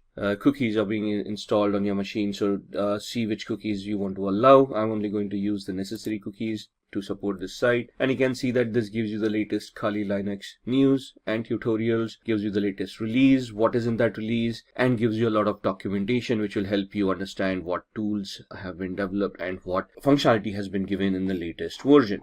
If you want to download, you can directly go here and you can download Kali Linux. Now, Kali Linux is a 2.6 gigabyte download, so it's going to take time, the latest version being 2019.4. And we click over here. I'm using a download manager to manage all these huge downloads, and you can see it's pointed to the operating systems folder, and it is going to be a 2.57 GB download. So we click on download, and in the background, you can see this is going to be downloaded, and we're going to minimize this. And it will take a few minutes for that to download, but this is an ISO image, so we need to install it on a virtual machine. So what we need is we need to use a hypervisor which will allow us to create virtual machines. So we can either use VMware Workstation, which you can download from here. However, this is paid version, so you can see it is around $250 or something for this software, but it is a very good software to have. So if we click on download now, it is going to start the download. It's a 30-day trial period if you want to use it. After 30 days, you'll need to enter the key, which you'll get after purchasing the software. If you do not want to utilize this, the free version that you have, you can either download VMware Player, but there are some limitations for VMware Player that you might want to look at. You want to compare these products before you want to purchase them, right? Otherwise, you can download Oracle VirtualBox, which is a free hypervisor. It's not as robust as VMware Workstation, but it does the trick, right? So the free version 6.1 is free, and you can then create your own virtual machines over there and install operating systems on them. What I I already have a VMware Workstation installed, so I'm just going to open that up, and that's my VMware Workstation. As you can see, I already have a lot of virtual machines created over here. What we are going to do is we are going to configure a virtual machine for the Kali Linux operating system that we are downloading, which should be somewhere here. Let's see, it's at 43%, so halfway there. Till then, let's create the virtual machine. So I click on File, create a new virtual machine. I'm going to customize the machine, so click on Next. This leave it default, we don't want to change that, and then we want to install the operating system later. We don't want to point it out right now, so I'll just click on I will install the operating system later. Click on Next. We want to install Linux. Now in the drop down you would not see Kali Linux over here. However, you can choose Ubuntu 64-bit. That's what I'm going to choose. There it is. Next. What is the name that we want? I want to give it Kali Linux without the typo, and I want to store it in one of the folders that I've created. By default, it stores on the C drive, which is not a good place to store. You don't want to run out of space on your C drive. So I'm going to click on this PC, and this is my data, and in here I'll have a folder called VirtualBox or Virtual Machines. There it is, within which you can see the other softwares that I already created. I'm going to create a new folder and call it Kali 2019 L. L for is latest for me, because you can see I already have a Kali Linux. So I'm just going to identify this folder with the L at the end. Going to select it and click on OK. You can see the path being changed over here. Click on Next. It's going to ask you how many processors. Now, depending on the processor that you have, you can see I've got an 8-core i7. So if I give it 16 cores or 16 processors, that's not going to work. I cannot go beyond what the physicality already is. So for this machine, one processor with 1 core is more than enough. If you're going to use a lot of tools at the same time, you might just want to give it 2 cores. So we're giving it 2 cores. It will ask us for RAM to be provided for this virtual machine. By default, 2048 megabytes. That's 2 GB of RAM is more than enough. If you require more, we can change this later on. So click on Next. We want to use NAT for now. Leave this default. Next. Whatever is recommended, keep it the way it is. We do not want to change it. Next. Create a new virtual hard disk for this machine. And it is going to ask us the size. 20 GB is more than fine. Store it as a single file. We don't want to use multiple file options. Click on Next. And then click on Browse, where we want to store the VMDK file or the virtual hard disk file. And we go back again to the same folder that we had created, virtual machines, and we look at the Kali 2019L, and we want to store the VMDK file over there. Once we save it, we want to click on next, and then we want to click on finish. So this is the virtual machine that has been created right here, right? Now this is the basic configuration. Now where are we at with the operating system? And you can see the operating system has been downloaded and it is stored in this particular folder. So we go to E drive. So we are looking for the operating system that we have downloaded. We downloaded it in the operating systems folder. And if we go in here, you can see the current one, the Kali Linux 2019.4 ISO right here. So what we do, we go back to the Kali Linux machine that we have created, edit virtual machine settings, and we point this virtual machine using the CD DVD, and then we point the ISO, the one that we downloaded over here. So we go back to E drive, we go back to OS, and we click on Kali Linux 2019, click on open. So now when this boots up, it will boot up with this ISO, and then it will allow us to install the operating system. So click on OK. Then we click on power on this virtual machine. It will start powering on. It will boot to the ISO and it will start giving us the booting options. So I'm just going to enter the full screen mode over here for this to be better visible. And we don't want the live mode. What we want is we want to use the graphical install. And then we highlight that, we press enter, and you can see the setup starting up. We'll wait for the GUI to pop up. There it is. Which language do we want? For now we want English. Click on continue. Where are we located? Click on continue. And the configure your keyboard. We want the US keyboard, American English. Continue. It is going to detect the hardware. So as you can see on the screen, it's attempting auto configuration for most of these settings. The network with DHCP, it has identified the network cards, hardware like the processor that has been provided. Now it is asking for a host name. We're going to leave it at default. We're going to click on continue. Domain name, I'm not joining this into a domain as yet. This is going to be a standalone machine, so I can leave this blank. Click on continue. Now it is going to configure the network. It is asking for a password at this point in time, the root password. Type in any password that you want. Ensure that you remember the password. Now by default, the username for the account is the word root. We are just creating the password for the root account. And then we want to click on continue. Setting up the clock, looking at the hard disks. Now here it asks us, do we want to use the entire disk, the 20 GB virtual hard disk that we had provided, or do we want to give it a manual configuration or a guided one where we want encryption and a logical volume management coming into the picture. We're just going to use the first option, guided use entire disk. Don't worry, it's only going to use the virtual disk that we had created. Click on continue. It will give us that it's a 21.5 GB VMware virtual disk that we had. And click on continue. All files in one partition, that's what we want, recommended for new users, whatever it is. We don't want to change these folders. Continue. And this is what we have configured. Once we click on continue, it is going to say, are you sure you want to make these changes? Click on yes. Click on continue, and it will start installing Kali Linux on your device. Now this is going to take a few minutes for the installation to work. Alright, so that's the installation that's completed. Now it's asking us to configure a package manager. A network mirror can be used to supplement the software that is included on the installation media. This may also make newer versions of software available. Do you want to use a network mirror? We can click no for now and then click on continue. Now this is going to install the grub bootloader. This might take a few minutes as well. Install the grub loader to the master boot record. Yes. Click on continue. Click the hard disk that you have just utilized. This is the one. Click on continue. It will install the grub bootloader, running through the last phases of the installation. And now it says the installation is complete. We want to click on continue, finishing the installation, and then it will do a reboot.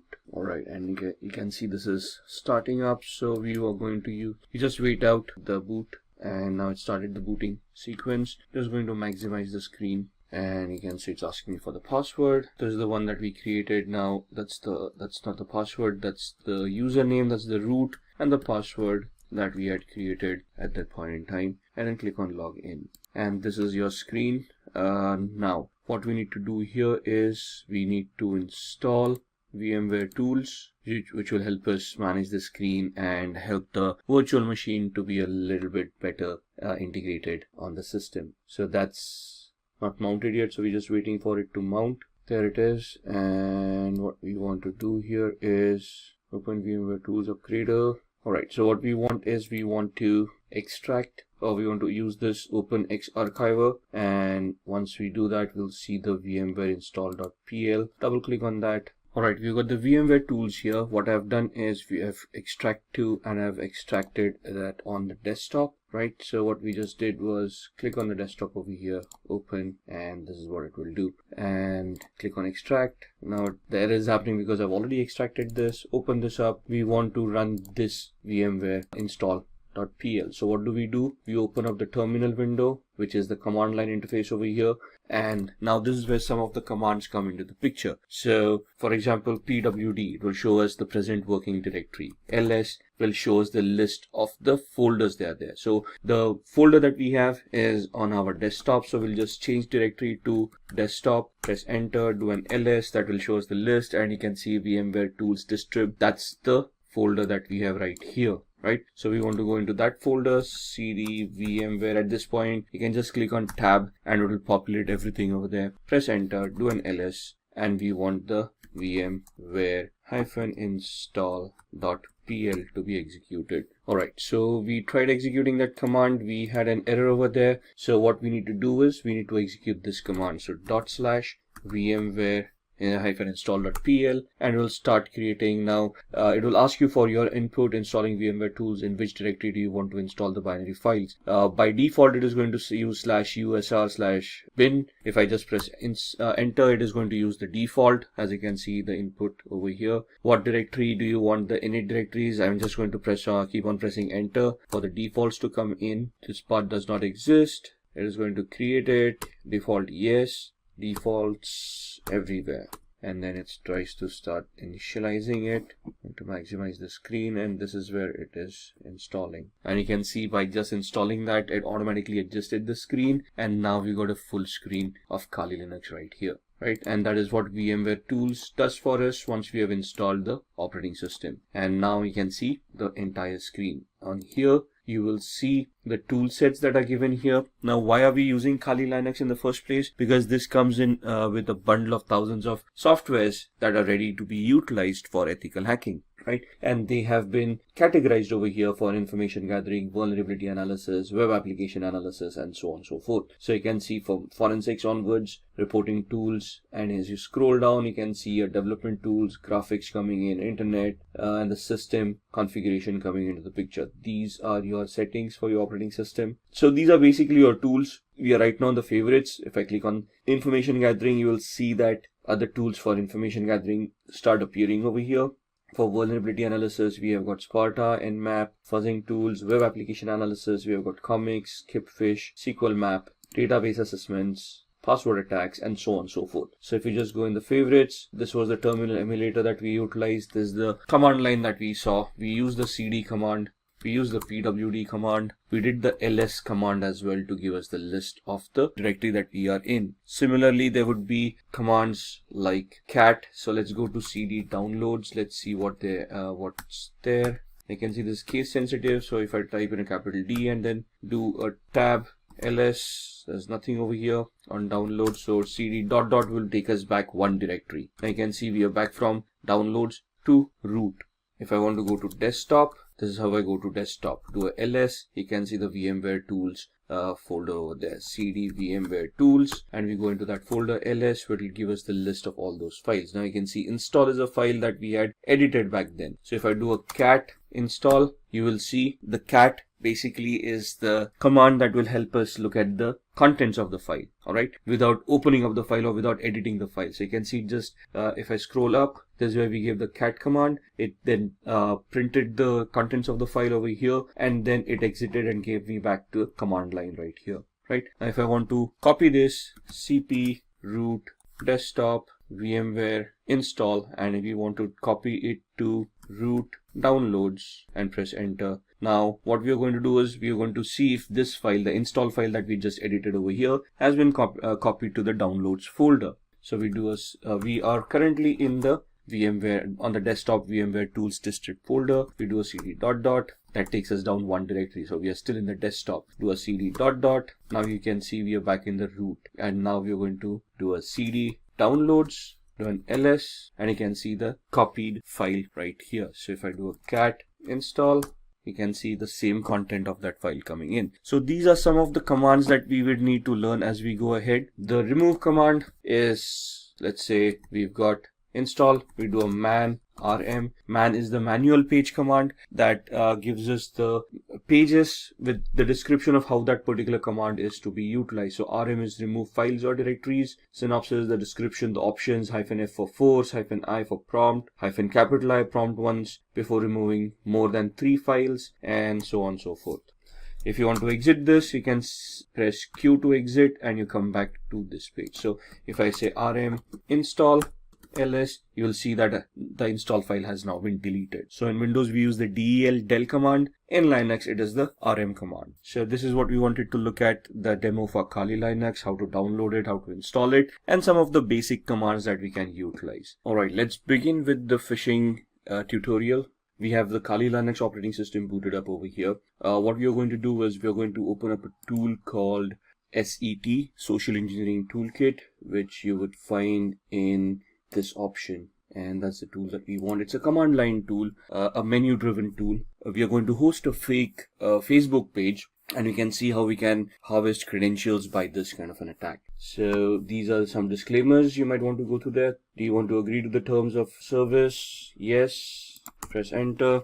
And that's your social engineering toolkit, and we are talking about a phishing attack which comes under the social engineering attack. So like I said, it's a menu driven tool, so we just have to look at these options and then just type in the number of the option that we want. So we want to do a social engineering attack, so I type in 1, press enter. In that, it is asking me whether I want a spear phishing attack, a website attack vector. We are going to choose a second option, so I type in 2, press enter, and then it asks me what I want to do. I want to take the third option here, credential harvester attack methodology, and we want to do the third attack. Now it is asking whether we want to use the in-house website templates that it already has, or do we want to clone a site, or do we have a customized site that we have prepared that we want to migrate into this tool. If you're going to do the site cloning option, so we're going to type in 2, press enter, and then it is going to ask me the IP address where it wants to capture and store the credentials. By default, this is the IP address that I'm using, so if I leave it blank, it will take my default IP address. So I'm just going to press enter, and now it is asking me the URL to clone. So I type in https://facebook.com. What it is going to do, it is going to connect online, and it is now it has cloned the website, Facebook login.php. The best way to use this attack is that if the username and password form are in the same field or the same page. Regardless, this captures all posts on a website. So you may need to copy ** into HTML depending on where your directory structure is. Press return if you understand what we are saying here. So press enter. The social engineering toolkit credential harvest attack is running on port 80. Information will be displayed to you as it arrives. So the site was 71.134, right? The default IP address, and this is where the website is being hosted. Let's check that out. So let me open up a browser on my host machine, and let me point it to the Kali Linux machine that we have just created, 192.168.71.134, and you should see a login to Facebook coming up right here. Looks genuine. It is genuine because we just went online and downloaded this. Let's just have a recap. Let's have an explanation of what we are trying to do. I am trying to host fake Facebook page on my server which has an embedded script in it which is going to do credential harvesting. So the attack here is, let's say if I'm now hosted this, I can craft a fake email, send it across to a victim saying your Facebook account has seen some unforeseen activity, create a hyperlink using HTML coding. Within that, click here to access your account and verify that the account is secured. And when they click on that link, they will be redirected to my fake page, which is here. You can see the IP address is my virtual machine's IP address, but I'm seeing a Facebook login page, and I'm going to type in someone@somewhere.com, and the password I'm just going to type in the regular ones that I use. And if you see it, when we typed in the username and password, the page just refreshed and gave us the login page again. But now if you look at the URL, I'm actually on Facebook's login page, which is exactly the same that I was hosting. So a layman wouldn't probably figure out they've been hacked by now. They just would figure out, okay, they probably typed in the incorrect password and the page refresh or something like that, and they're just going to log in and they're actually going to access the Facebook page. Thus, they might not even realize that something went wrong. But if I go back to my virtual machine, you can see that it has captured some data and it is reporting over here of what has happened. So if I just scroll up, Let's see what happened here and if we have been able to capture anything. So we got a hit printing the output. This does the HTTP 1.1.200. Okay, response coming in, password field found, and we're just looking. There it is. Email someone@somewhere.com, and password that I typed in ASD@1234. So it has captured the username and the password right here. Once we are done, I mean, this is the way attackers work. Now, this is a very basic attack. Again, in the actual trainings, you would then look at how you would host this on a real website, make it a global attack. Right now, it's a virtual machine with a class C IP address. So here, the thought process is, where can we get a free hosting where we can host this kind of sites? Maybe I'll have to purchase a domain which looks like similar to Facebook or the victim that I'm trying to attack. So this is just a POC. So we just wanted to find out if we can, how phishing is done. And this is exactly how it is done, right? So pressing Control C would exit this tool and takes you back to the actual menu. Press 99 to exit, and there it is. Close the window, and that's the phishing practical. After phishing, let's talk about SQL injection. SQL injection stands for structured query language injection, which is a database attack, though it resides within the application. So it's the application vulnerability that we are trying to look at to try to bypass authentication. As the name suggests, a SQL injection vulnerability allows an attacker to inject malicious input into a SQL statement. What is a SQL statement? A query that is used by an application and is fired off to the database. Database executes that query, gets that information that is required, and sends it back to the user if the user is authenticated. So we're going to look at the SQL injection attack demo here. And what we are going to do is we are going to go back to our VMware workstation. And I've got a tool over here called OWASP, Broken Web Application, which is a utility that has been created for people like us to test our skills, to learn on how we can develop our skills further. So this has a lot of vulnerable applications built within it. We're just going to try to access it, and we're going to see if we can create a SQL injection attack. Just waiting for it to boot up. Once it boots up, it will give us an IP address. There we are. So we need to connect to 71.132. So I can just use the same browser I was using, close up Facebook, and now go to 192.168.71.132. And this is the OWASP Broken Web Application project. What we're going to do is we're going to go to utility, and this is an application that has a lot of information within it. You can see it gives you links about what you should do, help me, video tutorials, listing of vulnerabilities that they have, and so on and so forth. So you can see we are not logged in right now. I'm just going to do this as a demo. So what we're going to do is we're going to look at this and bypass authentication. So we are taken to the login page where you need a username and password to log in. I'm going to type in test as the username and test as the password.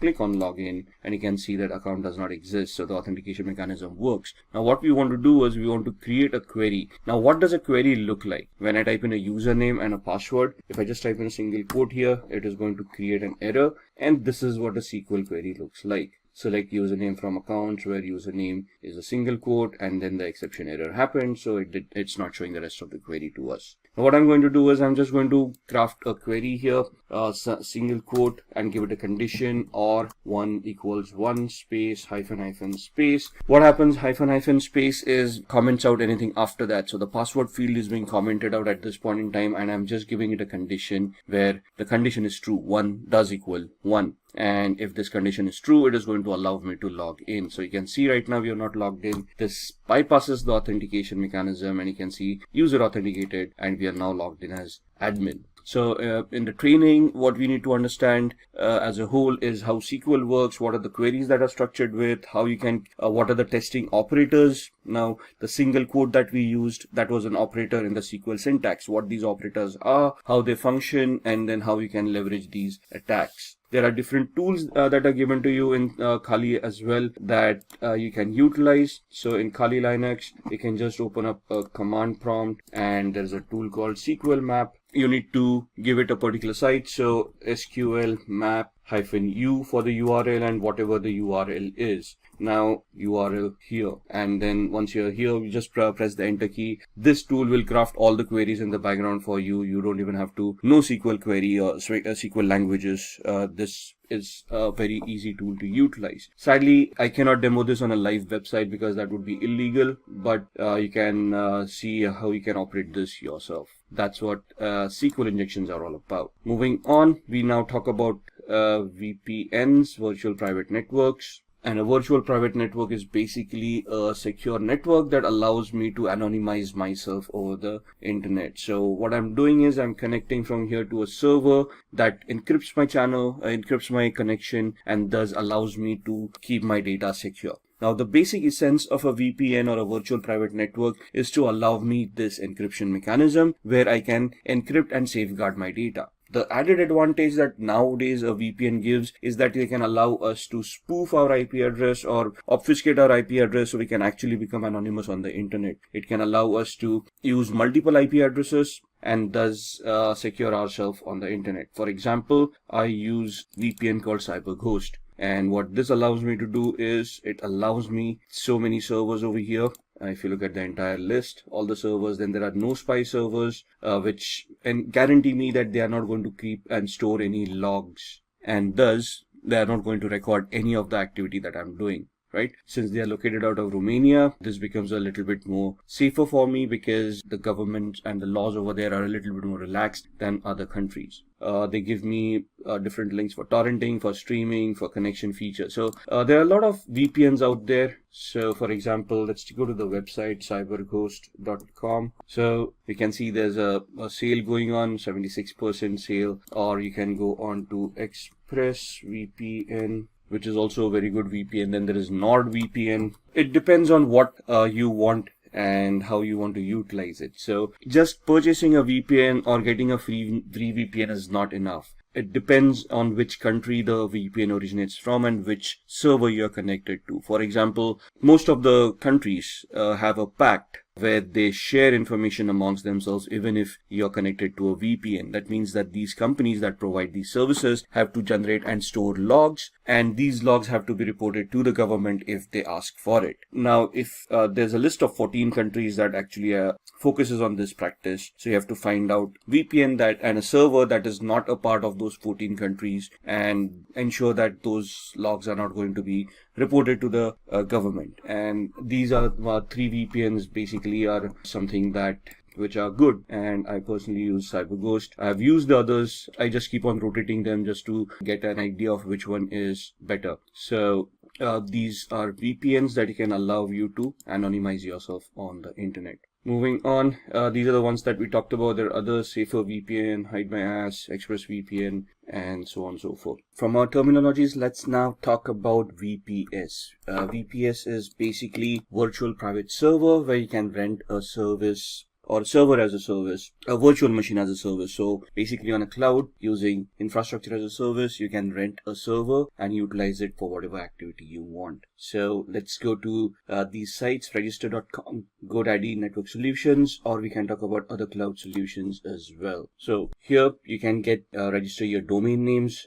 So in the previous exercise for, let's say when we talked about the phishing exercise, what we want is we can go on to register.com or we can go on to GoDaddy.com and we can purchase a particular domain. For example, something like this. Instead of the O's, I'm typing in a couple of zeros for the Facebook and let's see if anything of that is available. Now, something.photo is available or facetips.com is available. There are other options that are making over here that they're giving us over here. And once we purchase this, we can then have our own hosting with a web hosting as a service. And we can have a Linux-based hosting or a Windows-based hosting depending on what you want, and that's where your shared hosting comes into the picture. If you just want, if you want to look at a virtual server and you want to rent a server over there itself, you can move on to rackspace.com, and here in your services, you can have physical server or a virtual server in a public cloud.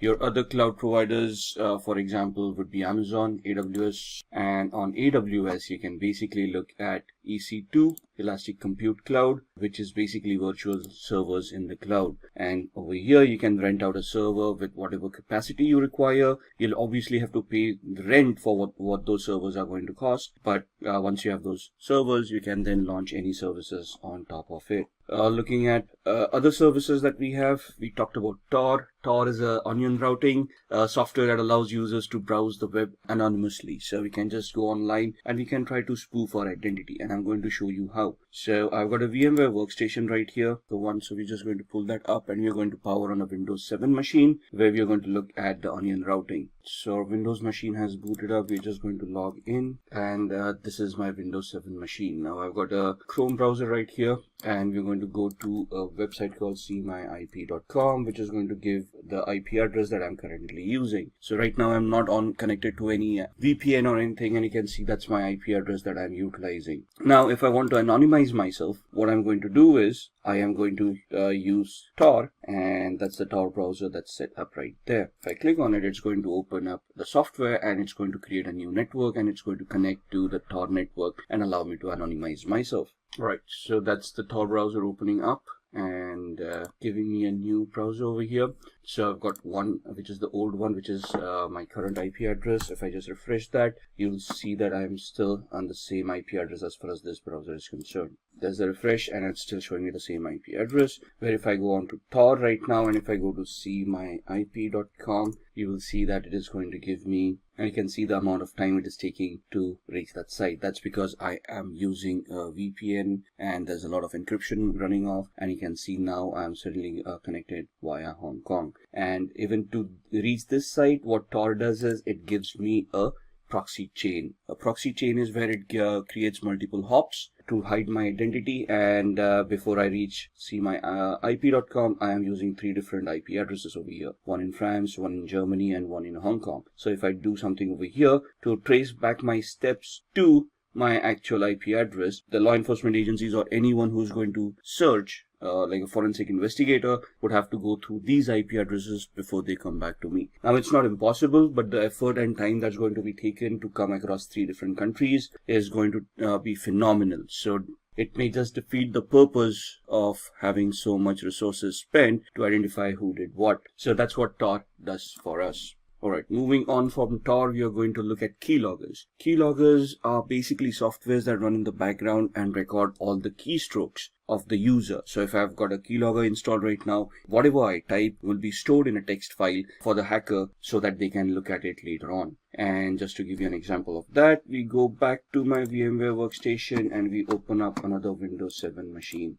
I'm going to power this on, and I'm going to close this one till then. So this virtual machine has booted up. We are going to use user 1, log in as user 1, just close all these softwares which are not required. And once this machine is booted up, what we're going to do is I'm just going to open up a random websites and see what we're doing. Basically, there's a keylogger that's there in the startup that's going to record our keystrokes, and we just want to see what it actually does. Now Firefox is getting updated, so let's hold on. Now this is the latest version of Firefox, right? And we're just going to go to, let's say, facebook.com.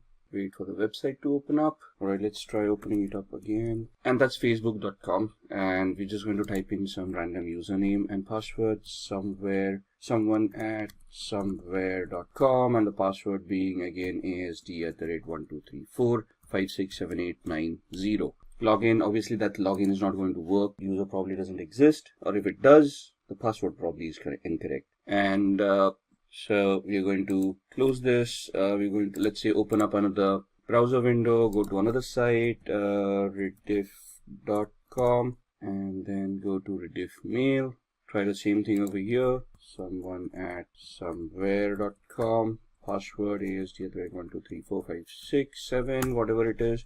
Don't say, we can see the combination is incorrect. Now there's a keylogger running in the background, and what we want is we now want to open up the keylogger. Now it is visible here because I've kept it visible. You can hide it in the start menu, and there's a shortcut key for you to pull it up later on, so this completely becomes invisible. And what it can do is it basically creates a record of whatever you have been doing so far. So you can see these things populating on the 25th of December. So if I look at the visited websites, you can see I opened up Mozilla Firefox, the first where there was a problem loading the page. Then we opened up Facebook, then we opened up rediffmail.com, and so on and so forth. So it just gives me the list of visited websites. Whereas if I look at keystrokes and clipboard, you will see whatever we have typed in. So we first typed in facebook.com. Then again, the second time I try to type in, then I hit backspace. Then I type in facebook.com, and then you can see I typed in someone@somewhere.com, and in tab ASD@123456789.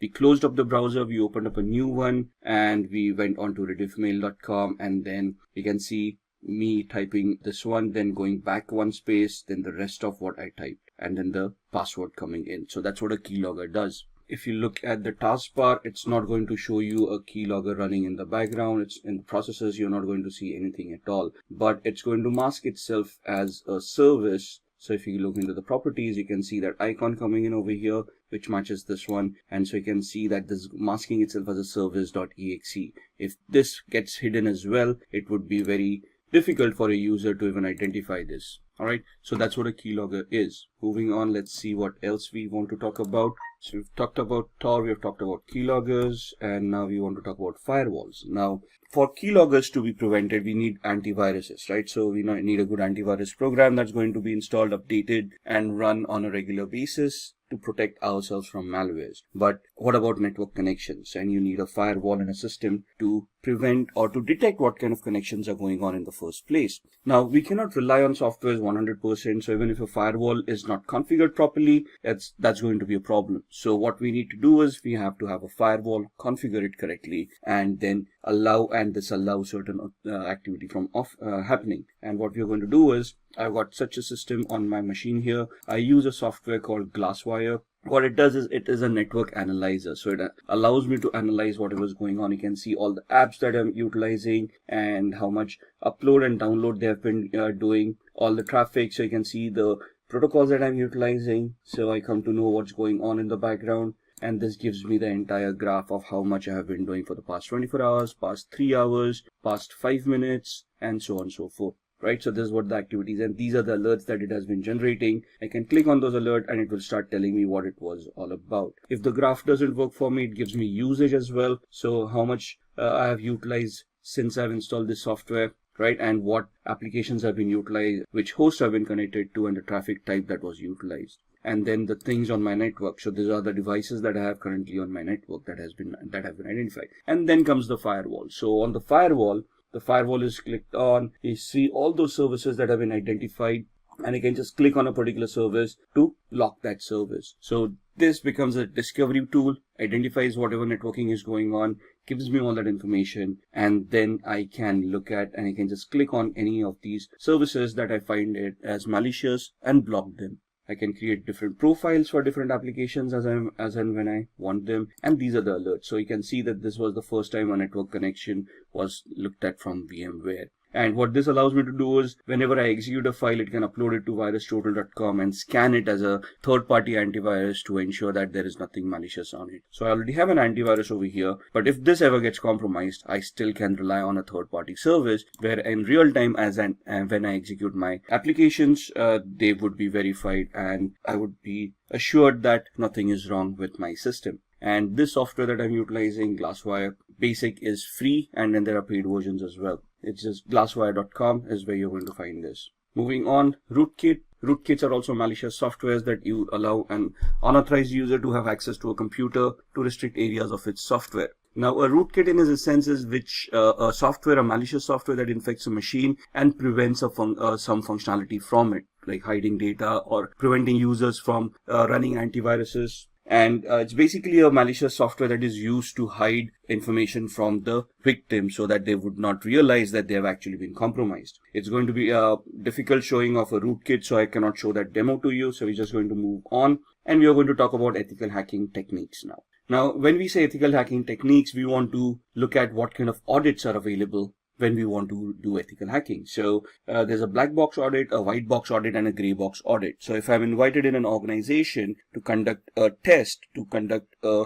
audit, to conduct a vulnerability assessment or a penetration test, to identify vulnerabilities and then try to plug them out, they are going to give me 3 different variations. In a black box audit, they're not going to tell me about the infrastructure, they're not going to give me any information, and they want me to start from the basics of gathering information, identifying the systems, and based on the information that I gather, whether I'm able to develop any hacks and compromise their infrastructure. So it will be a simulation of a hacker who's sitting outside the organization and trying to find a way in. Whereas a white box audit is where full infrastructure knowledge is given, anything and everything that is required for an audit is given. And this is a simulation of an insider attack, a person sitting inside the organization misusing their permissions and then trying to compromise, trying to get access to data that they do not have access to. So the simulation is from a malicious insider. A gray box is where some partial knowledge is available, and from that partial knowledge you're going to try to build up more information, and then you're going to try to get access to those resources. What are the tools that we utilize? So we've already had a couple of demos on keyloggers, SQL injection, SQL map, and so on and so forth.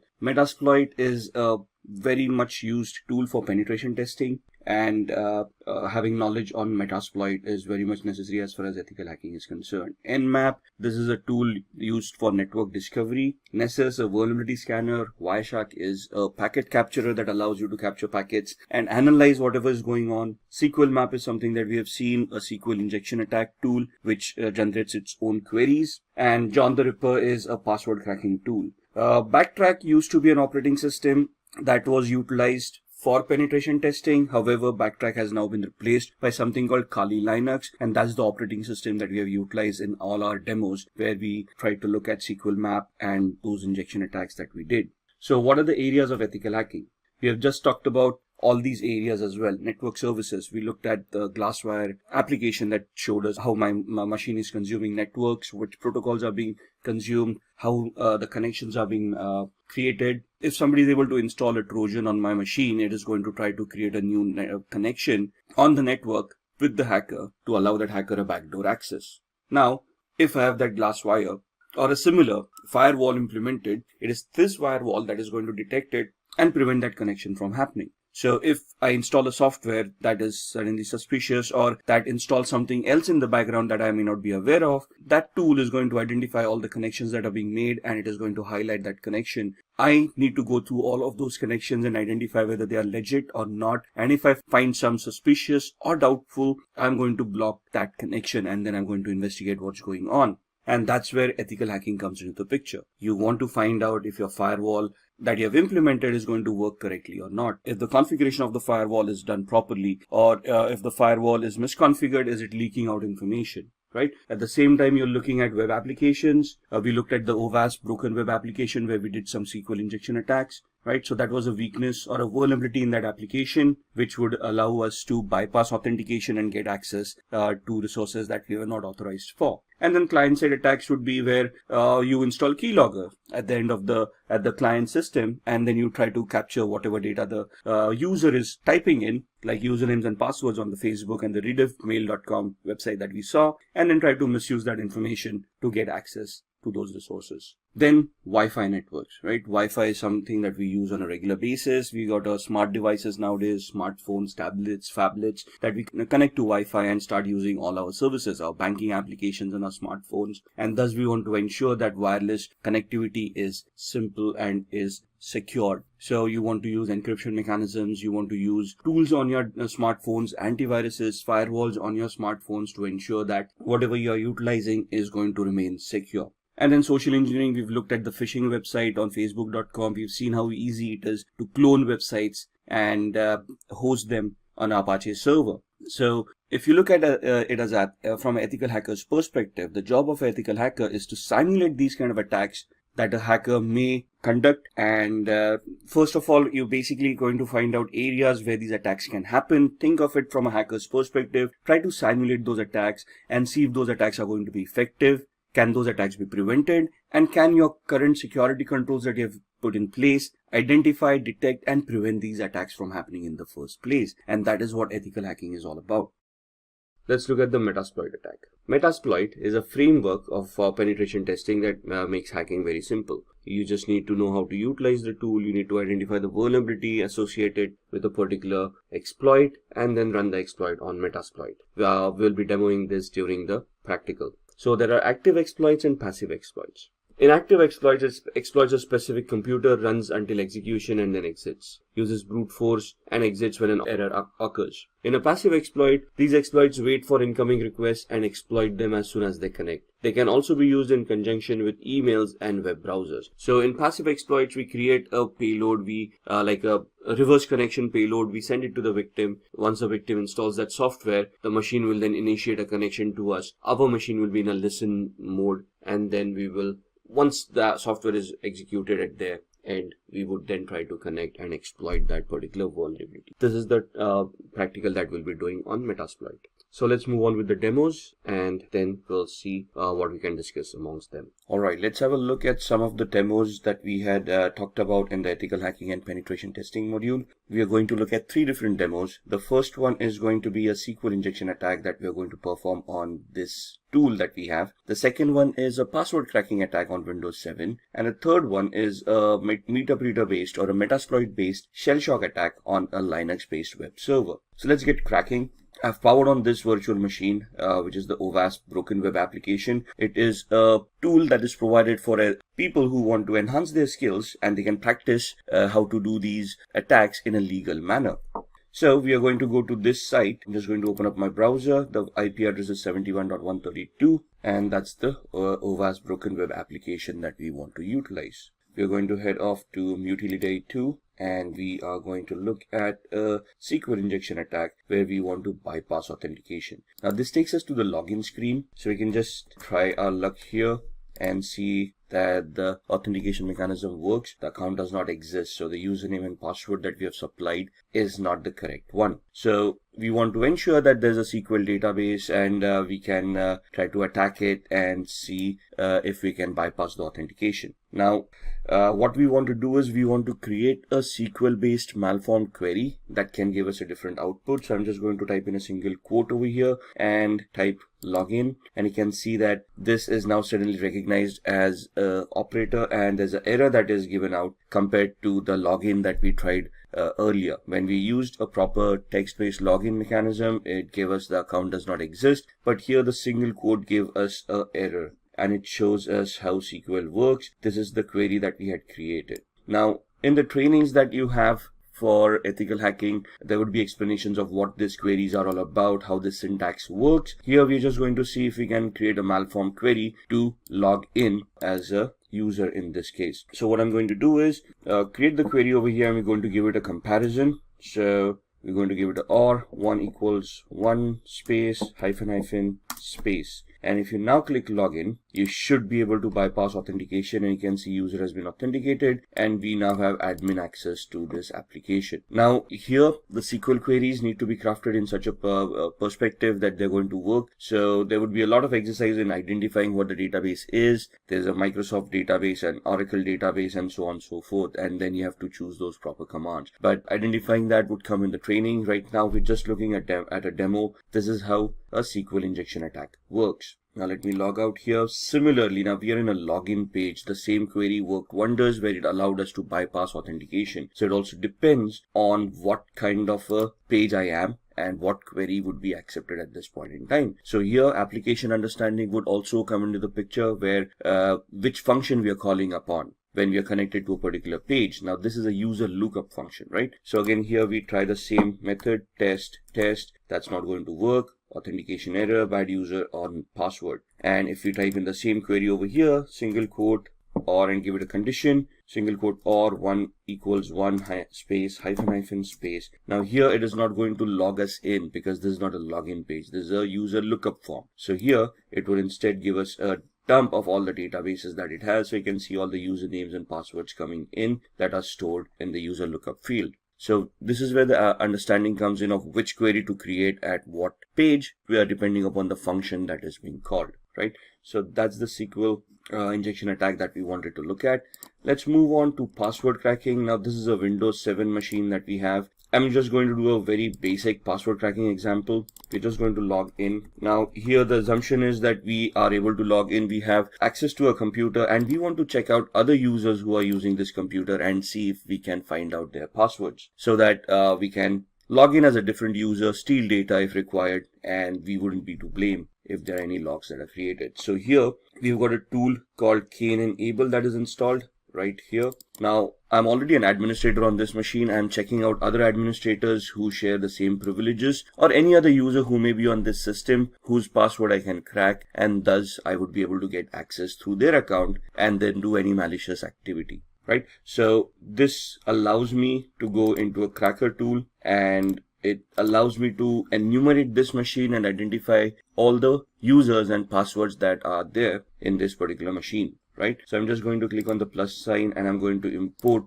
hashes from a local system. So where are these files stored? Where does Windows store its passwords? In what format are they stored? And what this tool does to retrieve those? That's something that we all need to know as an ethical hacker, right? So import the hashes from the local system, click on next. It's going to enumerate that file and it is going to give you a list of all the users that are there. So you can see the users are hacker admin, test, the one that we are logged in as, and then there's a user called virus as well. And you can see that this is the hash value of the password that is being utilized. Now there's a particular format for a hash value for Windows and how it stores. But once we have these hash values, let's say if I want to crack this password, there are various attacks that we can do. For example, a dictionary based attack or a brute force attack. Let's try a brute force attack, right? NTLM is the hashing mechanism that is used by Windows. So we are going to try to create an NTLM hash attack. And here we are going to use a predetermined rule set. For example, we are not sure what characters are being utilized over here. So we just create an attack like this using all characters and lowercase a through z, uppercase a through z, numeric 0 through 9, and all the special characters. Let's say the password is between 7 and 16 characters. And this is the character set that we want to try the brute force attack on. What is a brute force attack? It is an attack where the computer is going to try each and every permutation and combination out of this character set and try to figure out if the password is going to be correct. So if we click start, it's going to start with a particular characters, and then it is going to identify if that NTLM hash is going to work against this character. And you can see the time is going to be phenomenal over here. So it's not necessary that this attack would be viable. It will be 100% successful given the time frame. However, the time frame is huge enough for this attack to become a little bit redundant. There are other attacks that we can do which can easily identify this data for us as well, but that is something that we will look on in future videos. So that's how we can get access to users and passwords. There are different mechanisms where, let's say we don't have login access, then what are we going to do? How we can create a fake user, login, or how we can remotely access a machine and then try to get the same access. And that is what we are going to try to do in the next demo on a Linux machine. So what we are doing in a Linux machine could also be doable on the Windows machine with a different exploit. So what I'm going to do is, this is the Linux web server that I have that I'm going to power on. I'm going to use a Kali Linux machine to hack that device, and I'm going to just power off my Windows 7 machine. Give it a minute till it boots up. Now this is also a demo machine that we have which has its own pre-configured vulnerabilities. So here we've got something from the pen testers lab and has a shell shock vulnerability implemented inside. Shell shock vulnerability affects Linux, Mac, and Unix based operating systems for a particular version of the bash shell. Bash is the born again shell, which is the command line interface in these operating systems. So what we are trying to do here is we are going to use the Kali Linux machine, try to find out the vulnerability over here, and if it exists, we are going to use Metasploit to attack this machine. Now the first and foremost thing is we want to identify the IP address. We have no idea what the IP address is. We are in the same subnet, so we are assuming that we are able to connect to this machine. So what I'm going to do is I'm going to open up a tool called ZenMap. I'm going to open up a command line interface, find out what my IP address is, and my IP address is this with a subnet mask of 255.255.255.0. So I want to see if there are any other machines that are live in the same subnet, and we are doing a ping sweep over here to identify which machines are live. In a minute, we'll get all the IP addresses. 71.1, 2, 133, 254, and 128. We know that we are 128 at this point in time. 254 is the DHCP server. So we are assuming that 133 is the machine that we want to look at. And let's then try to see if we can scan that machine. 133, and we're going to do an intent scan to find out which ports are open, what services are running over there, and if it is whether the pentest machine that we were looking for. You can see off the start port 22 and port 80, and somewhere here it's going to give us the ports that are open and the details about those ports, and somewhere here it will tell us that this is the pentester lab machine that we wanted, which is correct. So now we want to do a vulnerability analysis on this. What we are going to do is I'm going to use another GUI based tool called Sparta, which I can just find out from here. Sparta uses two tools in the background, Nmap tool and a tool called Nikto. So we're just going to start scanning. 192.168.71.133 was the IP address. Add to scope, and over a period of time you can see all of these will start populating with information. There we are. That's the Nikto tool coming in, scanning on port 80, which means that it's a web server using HTTP. It tells us it's an Apache HTTPD 2.2.21, and gives us the 22 port number as well. If we head over to the tab of Nikto, or let's look at the screenshot first. This is what the website would be looking like, and Nikto gives us the options over here. It tells us that there is a vulnerability over here for shell shock, and this is the path where the vulnerability is going to exist. So what we are going to do, we go back to the command line, we open up a new one, minimize all these other windows, and we are going to open up Metasploit. Metasploit is a penetration testing tool that is used by most hackers and ethical hackers to test applications and test existing exploits and vulnerabilities. So just give it a minute till it starts. You can see there are already around 1700 exploits right here. We are going to see all those exploits with these commands. There we are, sorry for the typo.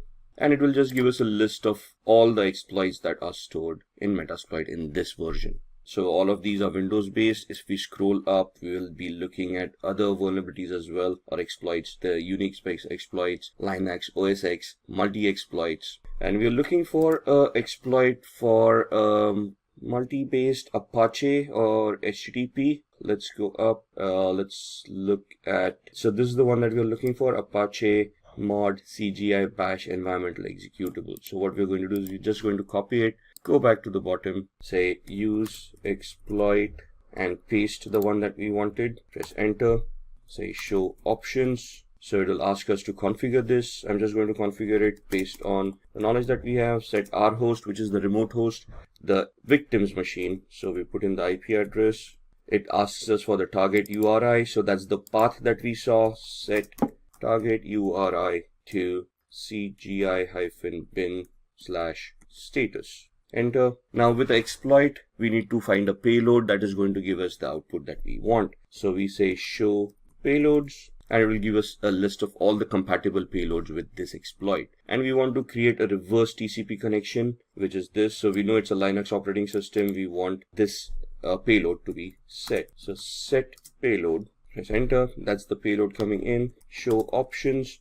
Now that we have set the payload, this is the options for the exploit, and now we want to set our options for the payloads as well. So we are creating a reverse TCP connection, which means we are remotely executing code at the victim side and making the victim connect back to our machine, which means we need to set up a listener. So I need to put my IP address over here, set localhost or lhost 192.168.71.128, which was our IP address. Show options again, just to ensure everything is fine, which looks like it is, and we then type in the word exploit so that it will start this attack. I can see that it has created a meterpreter session at the victim side, and it has opened up a session. So if I do a pwd, now pwd is a Linux command for present working directory, and it will show us that we'll connect it to var cgi-bin. Do an ls, it will list all the files. That's the status file over there. Do a cd /, it will take us to the root of this machine. Now remember, we saw the passwords on a Windows machine. Similarly,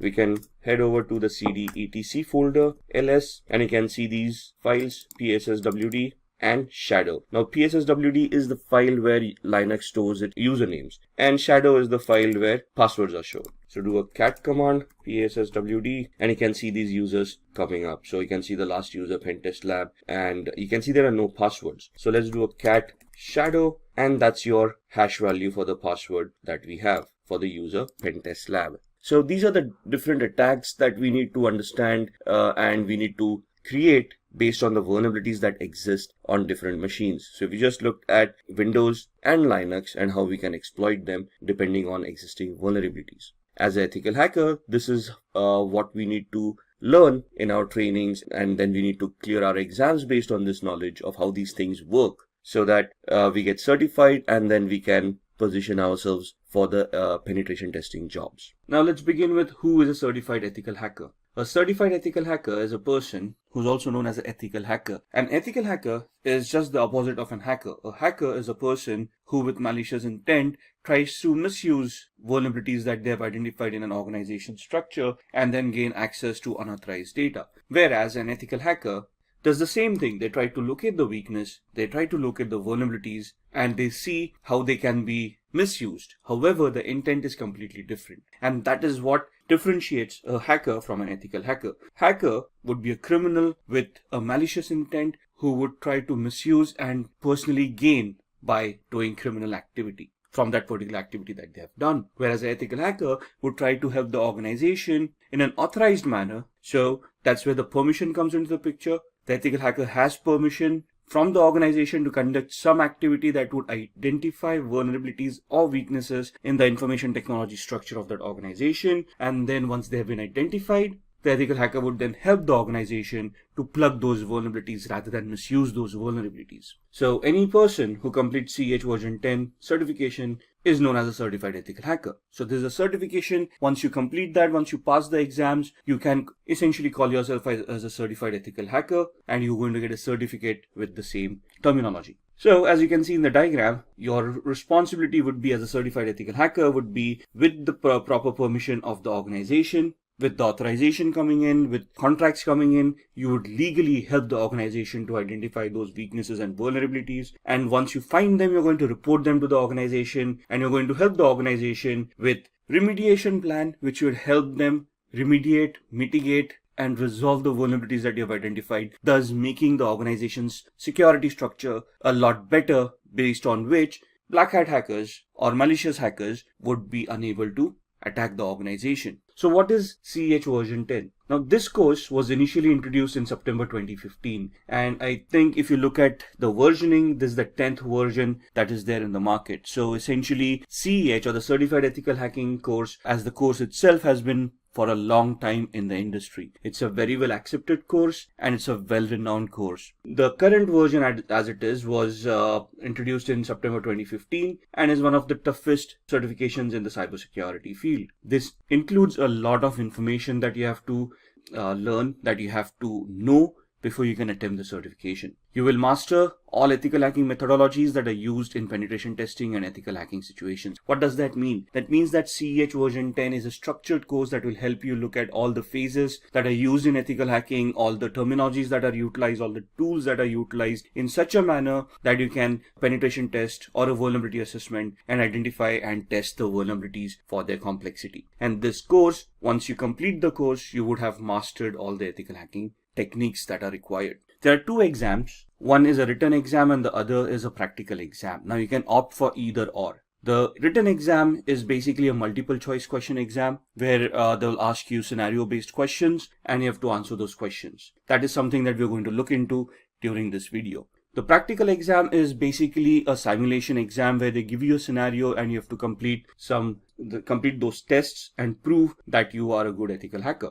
Based on the report that you give, if the report tallies to what the test was, you would be clearing that exam. So practical exam is a little bit tougher. It's more hands-on. It tests the actual skills that you would perform in a hacking scenario or an ethical hacking scenario. Thus the practical exam going to be that much tougher. The written exam to give it credence, tests you a lot on your mentality, on your thought process, on your judgment characteristics. So they will give you a scenario and ask you, what do you think is happening? What does this attack tantamount to, or would be what would be the next step in the particular attack that they're describing? Thus, it's more of an intellectual test where when your thought processes are being checked and you are giving those exams. So what would be the difference between these exams? In a practical exam, you would be conducting all those steps yourself and you would be reaching a conclusion. So here essentially you're being tested on the skills that you have developed on the execution part of it and to see whether you can execute a test end to end. Whereas in a written exam, you would be put in the middle of a test where you have to assume something, where you have to understand what the steps would have been performed in the previous steps and what would be the expected result, and you're supposed to analyze that and then come to the correct answer. So if there is a question which exam is better, written or practical, the answer to that is, from an intellectual perspective, a written exam would be a lot tougher than a practical exam, and from an execution perspective, a practical exam would be tougher than a written exam. So it depends on us which exam we want to give. Both of them are widely accepted and well respected in the information security field. So it's just the option that we choose which exam we want to give. Now, this course, the version 10 course, is purely attack-based course. Okay, it is an offensive course. There is no defensive mechanisms. So if you're looking for questions of how to secure yourself on the internet, how to securely configure an operating system, or how to securely configure a server, how to configure a firewall, this is not the certification. This basically talks about attacking those devices. So if you come across a firewall, how would you test a firewall? How would you identify vulnerabilities in those? And how would you bypass a firewall? Similarly, if you come across a server, how are you going to attack and hack the server? Let it be Windows or Linux based. So this basically becomes an attack based course. You're looking at offensive mechanisms over here and not defensive ones at all. So what's new in this version? In this version, there's a new module for IoT, Internet of Things. It focuses on emerging attacks, vectors like cloud, artificial intelligence, and machine learning. It basically talks about smart devices. And it talks about the vulnerabilities, the risks that the smart devices face in today's world. For example, it will tell you about the industries that are utilizing all these smart devices, why are they utilizing it for, what kind of devices they are utilizing, and what are the risks within those devices. It will also give you a lot of tools for you to practice upon to identify such IoT devices. What would constitute an IoT or an Internet of Things device? Any device which has an IP address and can connect to the internet and create data. So even your smartwatch, your smartphone, your cars that have internet connectivity nowadays, your Google Homes, Amazon Alexas, all of these devices would come under the IoT umbrella. And have you ever wondered about sitting at home, having a Wi-Fi, having all of these devices, even a smart TV, if you will, connected to the Wi-Fi? And have you ever questioned how a hacker would then be able to access your home through all of these devices, record information, and basically just spy on you? Similarly, an organization where they are utilizing IoT, they would be vulnerable for the same vulnerabilities. And this course does include IoT security to a certain extent, where we talk about vulnerabilities and how to identify those vulnerabilities in IoT. Then there's a new vulnerability analysis module where it gives you risk assessment. It talks about CVSS scoring systems. It talks about how to do a vulnerability management program in the first place. What are the steps required in a vulnerability management program? How should it be repeatable and how it should be measurable as a program? And what should be the outcome? So basically, it will give you a structured way of how to do a vulnerability management assessment and how do you want to achieve the end goal, thus leading you to a penetration test. So all the modules are leveled up. What do you mean by leveled up? That means they've been updated to the latest tools, latest standards, latest technologies. So you've got cryptographic attacks, you have got attacks on applications like SQL injection, we will be talking about packet sniffing using various tools. All of these are upgraded, which means they are up to the latest operating system. So even when we do this course, you'll be looking at operating systems like Windows 10, Windows 8, Windows Server 2012, Windows Server 2016, Kali Linux machines, Android machines, and Ubuntu desktop as well. So all of the operating systems are latest, the tools are latest, and you will be interacting with these tools. And then there's a mobile security toolkit as well, which will help you do a penetration test on a mobile device. So these are what is new in version 10. Now let's talk about the roles and responsibilities that an ethical hacker should have when they actually go into the world. Now, what are the responsibilities, roles, what are the capabilities that we should have? That we should be able to look at scripts that would test for vulnerabilities. So for example, a SQL injection attack, it's a script based attack. Let's say cross-site scripting attack. That is again going to be a script-based attack. So we maybe we want to go ahead a little bit, look at Windows systems and do a PowerShell attack and know about PowerShell scripting a little bit. If you look at Linux Windows, there's a bash shell where there is bash scripting, and you'll want to learn that scripting as well. Now the course doesn't include all these scripting languages. It does help you understand what these scripting languages are, and it does have some basic introduction to how these languages can be utilized to create those scripts. Then we also want to develop tools to increase security. You want to look at those commands that are utilized on all operating systems. You want to look at the capabilities of the operating systems, of how to create security parameters and ensure the operating systems and applications devices are secure. You should be able to perform risk assessment. Now, when you say risk assessment is the likelihood of an attack being actually executed on an organization based on the threats and the vulnerabilities that we have identified. So risk assessment is something that you find out a vulnerability and then you try to figure out in a hypothetical manner of what is the likelihood of that vulnerability being exploited by a hacker if they find that vulnerability. And if they do execute that, what is the impact that is going to happen on the organization, and what is the penalties or the repercussions that the organization is going to face if that vulnerability is exploited. That's what a risk assessment is. Then we should also be able to develop security policies or set up security policies and implement them to ensure that the security mechanisms are standardized and are consistent.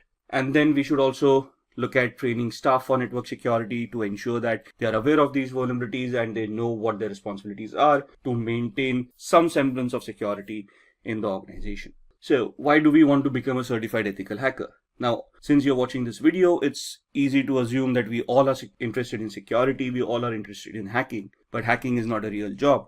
For us to get a job in the industry on a security parameter or information security parameter, we want to become a certified ethical hacker. So if you look at the popular hacking cases that have happened, in 1990s, there was a national crackdown on criminals. Microsoft NT operating system was hacked. Now, this was back in the 90s when security wasn't that much evolved. And there were a lot of attacks back then that crippled infrastructure, that crippled banks, when they started realizing that computing isn't as easy as it seems. Of course, if you use a computer, the functionality is always there. But if the functionality is not properly configured, you're just exposing yourself to cyber criminals where they're going to steal information, and your organization may just go bankrupt because of that. In 2013, an example, Adobe reported 2.9 million accounts as stolen. In 2016, Kaspersky, which is an internet security firm, announced that there were 758 million malicious attacks that occurred worldwide. Imagine that, 758 million malicious attacks that were identified and reported. In 2018, Facebook reported a loss of 30 million accounts that were stolen. 2018 again, Quora reported 100 million customer accounts being stolen. And in 2018 again, Marriott, 500 million travelers' accounts stolen and manipulated. Now, when you say accounts were stolen, how does it affect the organizations? Now, first and foremost, if those accounts were stolen, that means usernames and passwords were cracked, and those accounts may have contained credit card information or may have contained some personal information that would identify the person and thus make them gullible for a social engineering attack or an identity theft attack. So it has a cascading effect. If I would have been affected, or you would have been affected with these attacks, the repercussions would have been catastrophic. Your credit card information being stolen, that means somebody else would have misused it, and you would have seen a huge bill come your way. Now, you can go back to the bank and dispute that, but that's again a dispute that you're trying to have with the bank for something that you didn't do, which requires a lot of energy and a lot of time. And at the end of it, somebody has to pay for that particular loss. Now, in this scenario, the bank would have had to bear the loss, but then that's a loss for the bank, and bank doesn't want to do that. And that's where they would try to hire certified ethical hackers who would try to test these vulnerabilities and plug them in so that the end consumer is also secured, the bank is also secure, right? In this case, Marriott, there were 500 million travelers' accounts that were stolen. A lot of credit card information was leaked out. Email accounts were hacked and compromised, and thus there was a lot of repercussion that happened. Now, the thing is that there are also laws that these organizations need to adhere to that tell the organizations how to keep their information secure, and also have penalties in place if the organization gets hacked. And the penalties are pretty severe. So organizations do not want to get hacked or do not want to get compromised, not only from the customer's perspective, where they would be losing customers, losing reputations, and then thus facing losses, but also from a legislative perspective, where they would have to pay fines to the government for the frauds that have happened.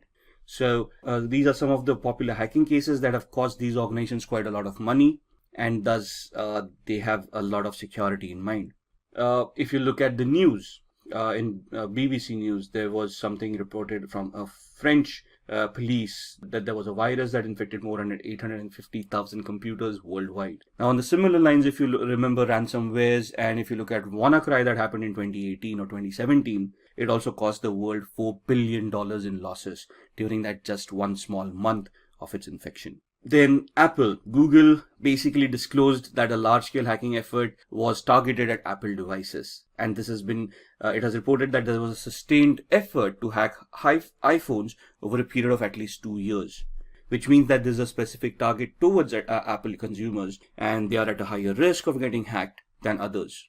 Then the Texas government organizations hit by ransomware attack. So hackers have infected 23 organizations connected to local government in the US state of Texas with ransomware. That means that their databases have been encrypted. The government themselves do not have access to that database. The databases could have been compromised by the hackers. And that means that whatever services were being provided to the users based on that database may no longer be available to the end users because of the ransomware.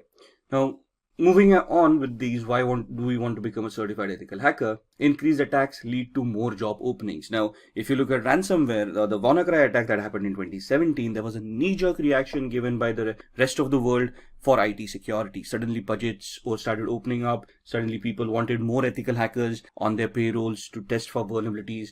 In UK and Europe, we have GDPR, which is again another law that imposes severe penalties on organizations that get hacked and for not having proper security and a vulnerability assessment and penetration testing program in place. So that leads to a lot of job requirements as well, where organizations look at people with this special skill set to help them mitigate the vulnerabilities, to safeguard them and their customers from hackers and also from penalties from law enforcement and governments. So thus the demand keeps on increasing for ethical hackers, which automatically means that the salaries are going to increase as well. So more the demand, lesser the supply, higher the salaries. That's plain economics. Then challenge hacker with malicious intent. So from an ethical hacker's perspective, it is our duty to safeguard an organization, which means that we'll be pitched against hackers, and we have to ensure that those hackers would be challenged to the maximum limit before they even try to get access to any of the resources that we are trying to protect. It offers a boost in your career, so more efforts that you put in, more vulnerabilities that you find, the better the career prospects that you have, and the better job aspects that you're going to get. And this also lets you keep yourself updated on the latest technology. As the technology progresses, as we evolve on technology, security will also evolve, and the ethical hacker would need to keep themselves updated on these technologies. So this is what is a plus point to become a certified ethical hacker. So why do we want to get the certification, and what would it mean by being a CEH certified individual? Take this into consideration. You are applying for jobs, and you have been applying for cybersecurity related jobs, of course, and you go in for an interview. In the interview, you are asked quite a few questions, and they will be testing you on cybersecurity concepts. So they will be asking you a lot of technical questions about cybersecurity, about information security, and any other related topic. So let's say in a few minutes into the interview, there are some concepts that you have not brushed your skills upon, and they ask you about certifications. And one of the main certifications that is sought after is the CEH certification. And if you're not certified, that's where things can become a little bit problematic, where organizations today very proactively start looking for people or candidates who are already certified rather than take them on board and get them certified. So in this scenario, having a certification would obviously help not only to be shortlisted for the job, but the certification involves a lot of training which would help you understand the concepts and prepare you for the interview a lot better as well, right? So getting yourself certified is quite necessary in today's world. Let's look at what the certification is all about. The certification involves a very hands-on training that trains an individual into thinking about cybersecurity from a hacker's perspective. And developing this mindset is very important because to catch a thief, we have to think like a thief. Teaches the candidate to spot vulnerabilities in a system, so it trains you on how to identify flaws, how to verify that they exist, and then how to treat them as well. Like I said, this is a very sought after certification, and companies look for people who are already certified as CEH or a certified ethical hacker. So what is this certification all about? This is a globally accepted certification, and it tests the knowledge that a candidate will have about threats and their preventive mechanisms. So the certification, the exam itself will test you on the parameters. The training would provide you with all the information that you require to clear the exam and to gain knowledge from a real world perspective. So it will train a candidate to think like a hacker. It will train the candidate to use the tools to identify those flaws, to spot those flaws in the first place. And it will give an understanding to the candidate where to look for those flaws in the first place. So essentially, when you get certified as a certified ethical hacker, you become a white hat hacker or an ethical hacker, which means that you will be looking at flaws ethically and reporting them to those organizations. The certifying authority is the EC Council. It is a very well known and a widely accepted certification authority across the globe. It is based out of the United States, but the certification is valid across the globe. So what does it take to take the exam, and who can take the exam in the first place? Now, the basic criteria is that a candidate should be 18 years and above. So any person who has completed an official EC Council training is eligible to attempt the exam without going through an application process. So there are two ways you can actually attempt the exam. You either have work experience, that means you're already in the cybersecurity space, you already have some hands-on knowledge, and you want to give the exam. In that scenario, you just have to prove that you've got 2 years of experience with network or information security, and then you can apply to EC Council to directly appear for the exam without attending the training. Else, you can then approach EC Council and register yourself for a training course, after which you can give the exam. So there are two ways that you can deal with it. What are the fees for this exam? Now, the fee itself is $500 for the exam. Candidates who take the second route, where they prove that they have experience and they directly want to appear for the exam, there is another additional $100 of application fee that they have to pay to EC Council for them to verify that you actually have that experience and then allow you to appear for the exam. So what are the exam questions like? What is the exam all about? The exam code is 312-50, and there are 125 questions that need to be answered in 4 hours. Now that sounds like a lot of time, but trust me, it isn't. The questions are descriptive in nature. They give you a scenario. You have to identify those keywords based on the knowledge and the understanding that you have, and then gauge the correct answer for that particular scenario. And the scenarios could be a little bit complex, could be a little bit confusing. The exam will be a multiple choice question exam, so 1 question with 4 answers. If any question has multiple answers, they will mention it in the question itself. The pass percentage cuts off at around 60 to 85%. So there is no fixed percentile. Every question has a different grade, every question has a different value, and based on the questions that you have been asked and the correctness of the answers, you would either pass somewhere between 60 to 85%. The results are immediate, so once you complete the exam and you submit it, it will let you know there itself whether you have cleared or not.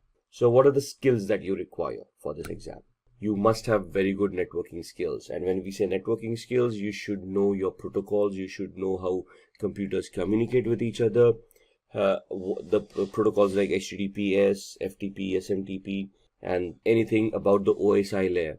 You should be good with your operating systems. The candidate should also have a very good knowledge about operating systems. And when we say operating systems, we want the candidate to know about troubleshooting methods and how the operating system work in the first manner. So you should have some basic skills about operating systems and the configuration of these operating systems. You should also know the different types of cyber attacks such as social engineering, phishing, and how to prevent these attacks. So this is the exam skills. The training prepares you with all these skills. The candidate must be able to hack into an organization system with permission and erase all digital evidences. So the training itself will get you accustomed with all the hacking phases, how a hack is constructed, how a hack is made more effective, and how the hack evolves, and later on how you can delete all the evidences of the hack that has happened. So for the exam, you should have, or you should be very good with your networking skills, understanding protocols and how they work, configuring operating systems and troubleshooting them. You should be able to classify different cyber attacks and know how to launch them as well. And you should be able to hack into devices and erase all digital evidences that may have happened. Password cracking and cryptography is also a very much required skill to clear the exam. There must be a few rules followed, and there is a code of ethics from EC Council. So they essentially give you a non-disclosure agreement before you start the training, which you have to go through, and you have to sign it, submit it to EC Council. Only then are you allowed to go forward with the exam. So what are the exam all about? What are the topics within that exam, and what kind of questions would you get? So there are 7 domains in this training based on which they will ask you questions. When you say background, background is nothing but your knowledge on networking skills, your knowledge on a little bit of operating systems, how communications happen, how protocols work, and so on and so forth. Analysis would be where you analyze certain attacks and you're able to analyze, let's say, packets, and based on those packets, you can identify whether it's a legitimate packet or is it a malicious packet with any malicious data within it. Then with security tools, you are able to talk about security as in the concepts of security like confidentiality, integrity, and availability triad, the IAAA identification, authentication, authorization, and accountability aspects, and various other concepts that are there in security. So you'll be questioned on those topics as well. Tools and programs. Ethical hacking carries a lot of tools, and you should be conversant with those tools. During the training, there will be hundreds of tools that you would be going through, and you would be facing questions on these tools.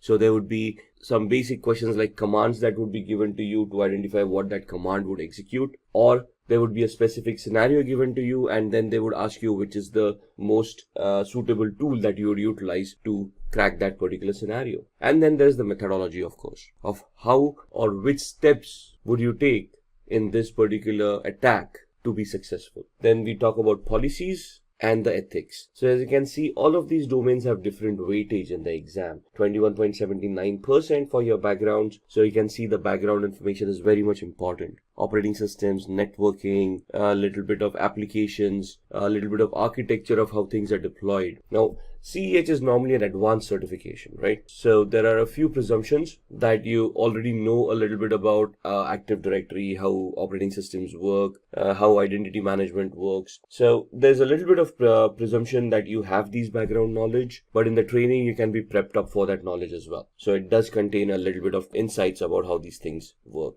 Analysis is where you're looking at some scenarios, and based on the evidences given to you, you can analyze what's going on. So that's at 20.73%. Security, which is the main topic, is at 23.73%. Tools and programs related to security would be at 28.91%. The methodologies would carry a weightage of 8.77, policies 1.90, and ethics 2.17%.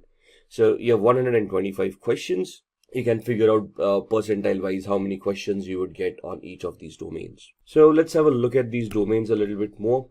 The background is about network and communication technologies. Again, like I said, protocols, procedures, services, how computers work. So ports on a computer, how ports are utilized by services, and how communications happen over these services and these ports. How we can scan these ports to identify what's going on, and then try to find out vulnerabilities within them. Then we have got information security technologies and the information security threats as well. So when I want to launch an attack on a device, where would I find vulnerabilities? Is it just on the network? Do I look at the operating system? Do I look at different applications that are there on the operating system, and so on and so forth? So where are the threats? That's something that we need to identify, and that's what this domain deals with. So 27 questions from this domain. Then analysis and assessment, information security assessment and analysis, and the security assessment process. So let's say you're in a penetration test and you want to launch an attack. What is the assessment that you want to do before you launch that attack? What is the process you want to conduct? And how you're going to analyze the vulnerability in the first place to identify which penetration test or which attack you should do at that particular point in time. Then security would talk about information security controls. Controls would be all the security elements that you can implement to prevent hacking. So firewalls, IDS, IPS, antiviruses or endpoints, all of these would be included in this domain. Information security attack detection. So it's not only about how you can attack, you also want to know if you're being attacked in the first place. So analysis would basically identify how you're being attacked, and the detection is where you first detect that something is wrong, after which you can analyze it, right? And how you can prevent security attacks happening at your organization as well. So which firewall would fit at what OSI layer, what in the architectural aspect, where do you want to place an IDS or an IPS, where would you want to place a firewall, where would you want to place a UTM, to have a layered approach, a structured approach towards security, where a hacker would have to peel off layers of security to reach the data that they wanted to get access to in the first place. So there will be 30 questions from the security domain, 16 questions on the analysis and assessment domain. The fourth domain is the tools, systems, and programs. So this is where all the tools that you would have utilized resume. So this is where all the tools that you have utilized in the ethical hacking scenario, and there will be questions asked about those tools. So in the training, there are some tools that are prescribed in the course where you'll have to concentrate on those tools. You'll have to get your hands on those tools to understand how those tools work, and then give appropriate answers in this domain. So there would be 36 questions for tools, systems, and programs. Then the fifth domain is procedures and methodology. Information security procedures and assessment methodologies would be asked over here. So how would you conduct a test? How would you conduct a vulnerability assessment? What is the method and the procedures that you would follow in conducting these tests? So there would be around 11 questions for this domain. The sixth one is regulations and policies. So this is all about some basics that you need to be aware about for information security policies and frameworks, like ISO 27001, PCI DSS, and these regulations that are available in the real world that can help you or guide you to place a security architecture on your organization. These questions are not going to be in depth about any of the laws or policies. It's just checking your awareness, whether you're aware of these laws or policies and where they can be implemented. So you can see there are only a couple of questions that would come in regulations and policies. And then ethics. Ethics is the code of conduct of how you are expected to behave as an ethical hacker, what is expected out of your job role, what you should be doing and what you shouldn't be doing. So there would be around 3 questions of ethics in the exam. Now let's look at a few sample questions from the exam as well. So this will help you get an idea what the exam questions would be. So consider the attack scenario given below. There are 5 steps listed. Step 1 starts with user browses a web page. The second step is where web server replies with the requested page and sets a cookie on the user's browser. In the third step, attacker steals the cookie by either creating an attack on the network for sniffing, or at the application with cross-site scripting, or sending a fake mail or hosting a fake website by a social engineering attack, which is a phishing attack. In the fourth step, attacker gets access using whatever they have done and orders a product using modified cookies. And in the fifth step, the product is actually delivered to the attacker's address, whereas the bill is footed by the victim. So what is the attack that is happening here? Identify the web application attack. Is it a session fixation attack? Is it a unvalidated redirect attack? Is it a cookie poisoning attack, or is it a denial of service attack? So again, going through these steps, which of these would be the correct answer? In this scenario, it is C, which is a cookie poisoning attack, because if you look at the steps, the attacker basically hijacked the cookie or stole the cookie and then modified it to be utilized for some malicious reasons. Second question, which one of the following scanning techniques do attackers use to bypass firewall rules, logging mechanisms, and also hide themselves as usual network traffic? A. Stealth scanning technique. B. TCP connect scanning technique. C. Maintaining access. Or D. FIN scanning technique. Now here, as you can understand, we need to know what these techniques are, right? So what does a FIN scan mean? What is maintaining access? What is TCP connect? What does TCP mean? TCP is transmission control protocol. How does it work? So when you connect using TCP, what is actually happening in the backend? That is what the knowledge is all about. And in here, the correct answer is A, stealth scanning technique. So what do we mean by stealth? How can we achieve that? which tools help us achieve that. That is what we want to gain an understanding in before we can attempt the exam. Question 3. Which of the following Wi-Fi chalking method refers to drawing symbols in public places to advertise open Wi-Fi networks? War walking, war flying, war chalking, or war driving? Now, here we need to know first that there is something known as Wi-Fi chalking, right? And there are some symbols that are utilized globally and they are recognized globally. They're standardized, by the way. And these symbols represent some type of Wi-Fi networks. For example, open Wi-Fi, which means you can freely connect to the Wi-Fi, or paid Wi-Fi, where you have to pay before you can connect to the Wi-Fi, or once you get connected, you're first to have to make a payment, only then the internet would be activated, right? So for different Wi-Fi mechanisms, there are different options that can be utilized, and the question is which of the Wi-Fi chalking method refers to drawing these symbols in public places to advertise open Wi-Fi. So in this, the answer is war chalking. Now the question here itself is a little bit, so here the question itself is a little bit misleading, because it mentions Wi-Fi chalking in the question itself, and that would then lead us to whether war chalking is a correct answer or not. So some of the questions could be a little bit misleading. So let's start looking at the certifications.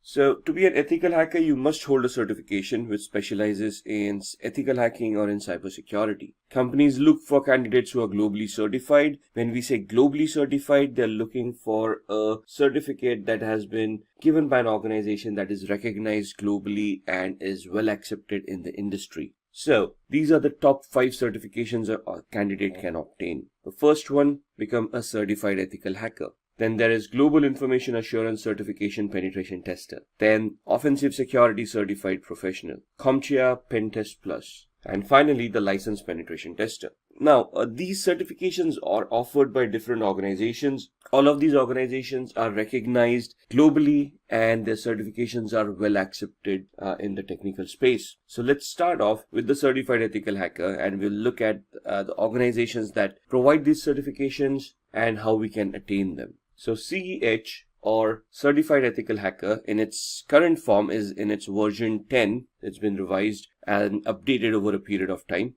EC Council is the certifying authority for CEH. They have their own authorized training centers through which you can attend trainings, give those exams, get yourself certified, and thus become globally certified and can be eligible to apply for security related jobs. It is a very well-known certification and is widely accepted at the same time. It would test the candidate's knowledge of security threats and preventive measures. Now there are 2 types of exams that you can give with CEH. One is a multiple choice question exam, which is theoretical in nature. They ask you questions and you answer the correct one, you select the correct answers. If you clear, you get certified. The second certification nowadays is where there's a practical exam associated with it. That's you'll have to purchase the voucher for that exam and give that exam. The practical exam is held in a virtual lab where you're given scenarios, and based on those scenarios, you have to resolve the questions given to you and give proof of the resolution, which would then get you certified as an ethical hacker. The theoretical exam in this scenario is the fees is around $500. This is for the multiple choice question exam where you can pay the fees and you can attend through a online portal and you can give the exam directly. The exam is 4 hours long, in which you have to answer 125 questions. Now 4 hours for 125 questions seems a long time, but it isn't. It's a very technical exam. There are scenario based questions and it would take some time for you to analyze and understand the question and then identify the equivalent correct answer. So it's a very competitive exam and you'll have to study really hard to clear this exam as well. The cutoff for passing varies from 60 to 85%. So there is no exact grade and all the questions have different weightages. So depending on the questions that have been given to you and the way that you have answered them, you would pass at either 60% or you would pass when you've scored 85%. Once you are CEH certified, which is a very technical certification, you will be qualified to apply for job roles as a penetration tester or a security engineer. These are job roles where you would be responsible of ethically trying to attack applications, servers, switches, and try to find out vulnerabilities within them. The training of this certification will make you adept in most of these tools that are required. There are a lot of practicals in this trainings, and if you successfully completed those practicals, clearing the exam is a easy task. With the practicals comes your knowledge and would help you understand how you would be performing penetration tests in the real world. An average annual salary in the USA for a CEH certified person is around $91,000, and in India is around 4,76,000 odd rupees. The salaries would vary as far as organizations are concerned. More established organizations can afford to pay a little bit more, but these are average rough salaries that we have seen across the market. The next certification is the GPEN, also known as the Global Information Assurance Certification Penetration Tester. This certification looks into the different pen testing practices and methods, also focuses on the various problems and pen testing. So again, this is where you're getting certified as a penetration tester. So it's again a technical certification where your knowledge on networking, applications, and security of which will be tested. You will be trained on this, of course. So the training will include all these areas where you need to focus, identify those problems, and thus be ready for the real world scenarios. The candidate will have to understand networking concepts and operating systems such as Linux and Windows, and you should be very well aware of the TCP/IP protocols. This is true for any of the technical certifications for ethical hacking. GIAC is the certification provider. It's again a very well-renowned and well-accepted certification authority across the globe. The exam fees are $1,899. 82 to 115 questions to be answered in 3 hours. Now, why 82 to 115? It depends on the test that has been associated, and depending on how you're answering those questions, you would be given those many number of questions to begin with. But all of these need to be answered in 3 hours. 74% is the pass percentage that is required to clear this exam. The average annual salary in the USA is around $96,000, while in India it is around similar to certified ethical hacking. Then looking at the next certification from Offensive Security called the OSCP, Offensive Security Certified Professional. This is another penetration testing certification, highly technical in nature, and it is an entirely hands-on certification. The previous two certifications that we saw, we talked about CEH, where there are two different exams. You could either take the theoretical exam and give your MCQs, or you could take the practical one. Here you don't have an option. This is a practical exam. So the test is conducted on a virtual network. So they send out instructions to you. There's a virtual lab that is given out to you, and they give you the questions, and you have to perform those assessments, create those reports, and provide it to the certifying authority, in this case Offensive Security. If you match their criteria of whatever you have identified in those reports, you get certified. Here, the requirements of good understanding of networking protocols, how systems function, how Kali Linux operating system functions, and the candidate must complete Offensive Security's penetration testing with the Kali Linux course and pass the hands-on exam. So this focuses purely on Kali Linux. Kali Linux is an operating system that is freely distributed over the internet and comes structured with around 300 plus tools used for ethical hacking. So this course totally relies on Kali Linux for you to use as a tool set for penetration testing. The certificate provider, as stated, is Offensive Security. The name of the course is OSCP, Offensive Security Certified Professional.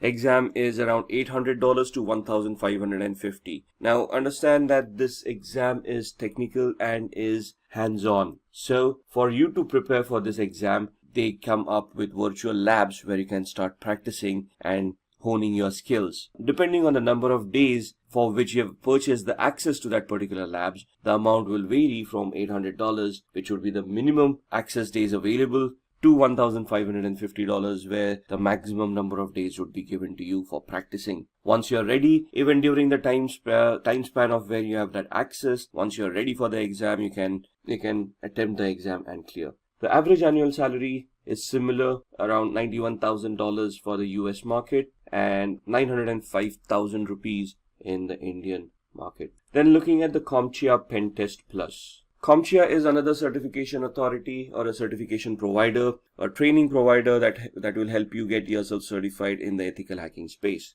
So they have certification called Pen Test Plus, which is focused towards penetration testing. So it is an intermediate level certification. It assesses the vulnerability assessment and the penetration testing skills of a candidate. Here, the training will provide you with all the essentials where it will help you identify how to do vulnerability assessments, how to identify those vulnerabilities, and then which tools to utilize for what kind of a penetration test. For the requirements, a minimum of 3 to 4 years of hands-on experience in the information security field. Also, a CompTIA Security Plus or a Network Plus or equivalent knowledge is required. So in the Network Plus, they talk about securing networks, and they help you understand the OSI layers, the TCP/IP layers, and help you understand the protocols and all of those things. So having that knowledge is an added advantage. The certificate provider is CompTIA, and the cost of the exam is around $349. Maximum number of questions is 85, and I think it's a 3-hour exam. The passing percentage is scoring 750 marks out of a possible 900. So the scale is, the minimum you can ever score is 100. If you're completely unprepared, the maximum you can score is 900. You get a leeway of 150 marks for your certifications. So you have to score a minimum of 750 to clear the exam. Average annual salary for a CompTIA certified penetration test plus professional is $97,000 in the US market, and in the Indian market it would be around 5 lakh rupees. Then comes the licensed penetration tester. Now this is an advanced certificate again from EC Council. This is where EC Council gives you a license which certifies that you have undergone thorough training and have cleared your exam in which you can conduct or lead an audit for vulnerability assessment and penetration testing. It is an expert level certification, comes after the CEH certification. It is the ultimate test which tests the candidate's penetration testing skills. So there are 2 certifications over here. One is the ECSA, EC Council Certified Security Analyst. Once you clear that, you can appear for the licensed penetration tester. Both of these are hands-on certifications. So you will be given a virtual lab, you will be given a scenario in which you'll have to perform some assessments, create reports, submit it to the EC Council. They will analyze your reports. If they meet the criteria that have been identified, you would then be certified as a licensed penetration tester. The candidate must be above 18 years of age. A recertification is required every 3 years. So the validity is 3 years. After 3 years, you will have to be recertified, or there is a continuing point education system over there where you can score points by publishing articles, by attending trainings or giving out trainings, and you can get yourself recertified. It is preferred that the candidate has CEH and the ECSA certification. So the previous certification that we saw, Certified Ethical Hacker, and then the ECSA, EC Council Certified Security Analyst, after which you can appear for the LPT, Licensed Penetration Tester. The certificate provider again is EC Council. The Licensed Penetration Tester exam has a different process. The candidate must purchase an exam dashboard for $899, which is valid for a year. So once you purchase the voucher, the validity is 1 year. You can prepare within that 1 year and then give the exam and attain the certification. Only once you are ready, the exam can be scheduled and you can give that exam. The exam consists of 3 different levels. Each level has 3 different challenges. The candidate must pass at least 1 challenge in order to qualify for the next level. And for each level, the exam is 6 hours. So this is a grueling exam. This is hands-on. They're giving you challenges and they are going to test you on your skills as a penetration tester. So be ready to be very hands-on for this kind of a certification. Average annual salary in the US is around $100,000 and above, and in India, $825,000 and above. Next, Shruti will guide you through the career of an ethical hacker. With the increase in the number of cybercrimes across the globe, there is also an increase in the number of cybersecurity jobs, and the role of an ethical hacker tops the list. Hi guys, this is Shruti from Simplilearn, and today I will run you through this video on ethical hacking career. So let's get started and explore the world of ethical hacking. Let's begin with a few facts. Did you know that by the year 2021, there will be 3.5 million cybersecurity job openings? That is a huge number, isn't it? And also, according to the US Bureau of Labor Statistics, there will be 28% increase in the number of jobs from 2016 to 2026 for information security analysts, which includes ethical hackers. This proves that there is a great demand for ethical hackers at the moment. As I mentioned earlier, the number of cybercrimes across the world will increase as the digital era will only continue to grow. Organizations will be on the lookout to hire professionals who can fight these cybercrimes and protect the company's data. And to fight these cybercrimes, we will require individuals who can think like a hacker. And who is that? Well, to do this job, we have ethical hackers. As you might be knowing, an ethical hacker is trained to discover system vulnerabilities. An ethical hacker is also known as a white hat hacker. He or she is given authorization from the company to perform security assessments. And at the end, an ethical hacker would have to report the findings back to the company so that the vulnerabilities can be fixed. An ethical hacker performs these security assessments with the help of various hacking techniques and tools. Let's now move on to our next topic, that is the steps to become an ethical hacker. You might wonder how to start your ethical hacking career, right? Well, I will take you through that step by step. Firstly, the candidate must have a computer science or an information technology bachelor's degree. It is also possible to become an ethical hacker without these degrees, but provided you have the required skill sets and experience. The next requirement to be an ethical hacker is that the candidate must have a minimum of 2 years of experience in the information security field. You have to start your career with a software or a networking job, and only then can you move on to the ethical hacking field. You have to start your career with a software or a networking job, and only then can you move into the ethical hacking field. Coming to the certifications, it is necessary for the candidate to hold various cybersecurity certifications. Certifications play a vital role in the field of cybersecurity. Your job opportunities can solely depend on these certifications. To become an ethical hacker, you can start off with the foundational level certifications such as the CCNA and CompTIA's Security Plus certifications.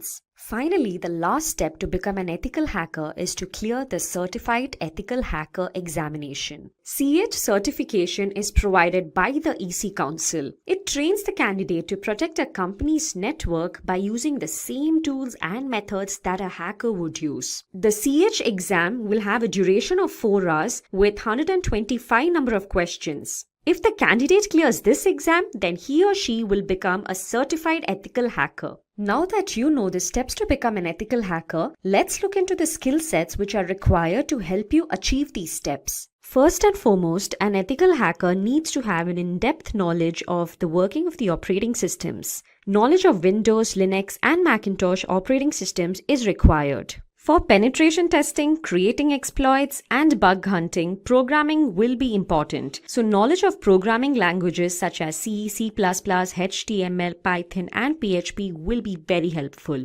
Basic knowledge of networking, TCP/IP protocols, and OSI model is necessary as networking is the foundation of cybersecurity. For securing databases, knowledge of SQL, NoSQL, PostgreSQL is necessary. Cryptography is used to secure information. It is the process of converting data from a readable format to a non-readable format and vice versa. Cryptanalysis is decryption without a secret key. In most cases, certified ethical hacker would need to perform cryptanalysis. Hence, ethical hacker has to be comfortable with cryptography and cryptanalysis. Ethical hackers should be proficient in network security control measures such as intrusion detection and intrusion prevention techniques. Now let's move on to the responsibilities which are taken care of by an ethical hacker. Let's have a look at these responsibilities. An ethical hacker is responsible for scanning systems, open and closed ports using tools like Nessus and Nmap. Vulnerabilities and threats are identified by doing this. In addition to scanning for vulnerabilities, they also search the deep corners of the network to spot critical information such as passwords, which can make the organization vulnerable to an attack. In addition to building and maintaining IDS, IPS, and firewalls, they also try to evade these security measures to gauge the performance of the systems. A lot of times, a company's online fraud or online theft incidents are looked into by an ethical hacker. An ethical hacker also checks for sniffing networks and hijacked web servers and applications. Those were the responsibilities of an ethical hacker. Now let's look into the various job roles an ethical hacker can apply for. It is a misconception that an ethical hacker will perform only penetration testing. Well, there are a number of other jobs an ethical hacker can apply for.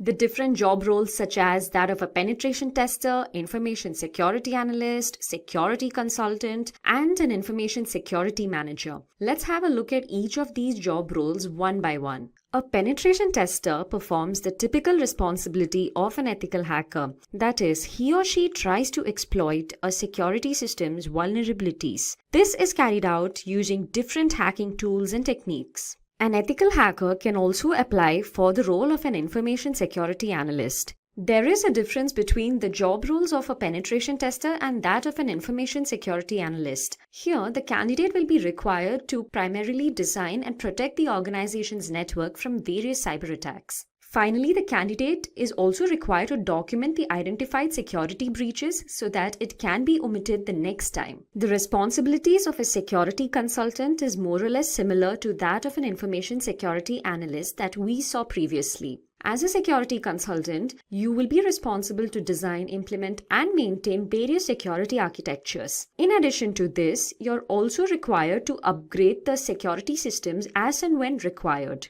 Finally, an ethical hacker can also apply to the role of an information security manager. As the name suggests, this role will require the candidate to possess managerial skills, as an information security manager is responsible to head the IT and the information security team. Now that we have seen the responsibilities, the skills, and the steps to become an ethical hacker, let's have a look at the different companies hiring ethical hackers. To name a few, we have Bank of America, Ernst & Young, KPMG, Urban Pro, and IBM. Let's now look into the salary structure of an ethical hacker. Well, in India, the average annual salary of a certified ethical hacker is nearly 4,76,000 rupees. And in the US, the average annual salary of a certified ethical hacker is $91,000. Now I will guide you through a sample resume of a penetration tester. As you can see on your screens, this is a sample resume of a penetration tester.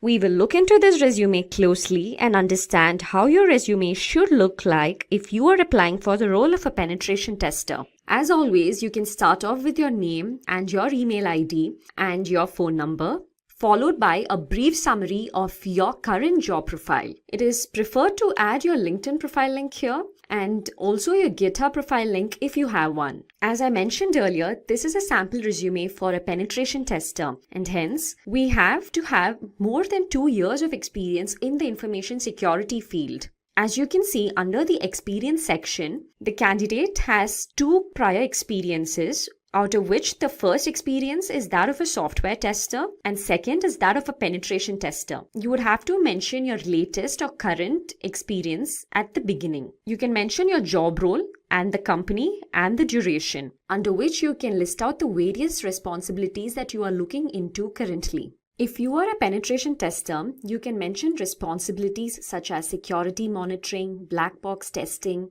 documentation of the results, vulnerability scanning, and so on. Below this, you can mention your first company's experience with the roles and responsibilities that you have performed earlier. Here, the candidate was a software tester before becoming a penetration tester. Let's move on to the education section. Here, the candidate holds a bachelor's degree in computer science. You can mention your degree followed by the university name. Or if you're applying for any other role in the cybersecurity domain, it is recommended that you list out the certifications as well. To start off with, a CCNA certification will be preferred, followed by a certified ethical hacker certification, which is a must if you are applying for the role of a penetration tester. In addition to it, the Certified Expert Penetration Tester certification will also hold a great advantage.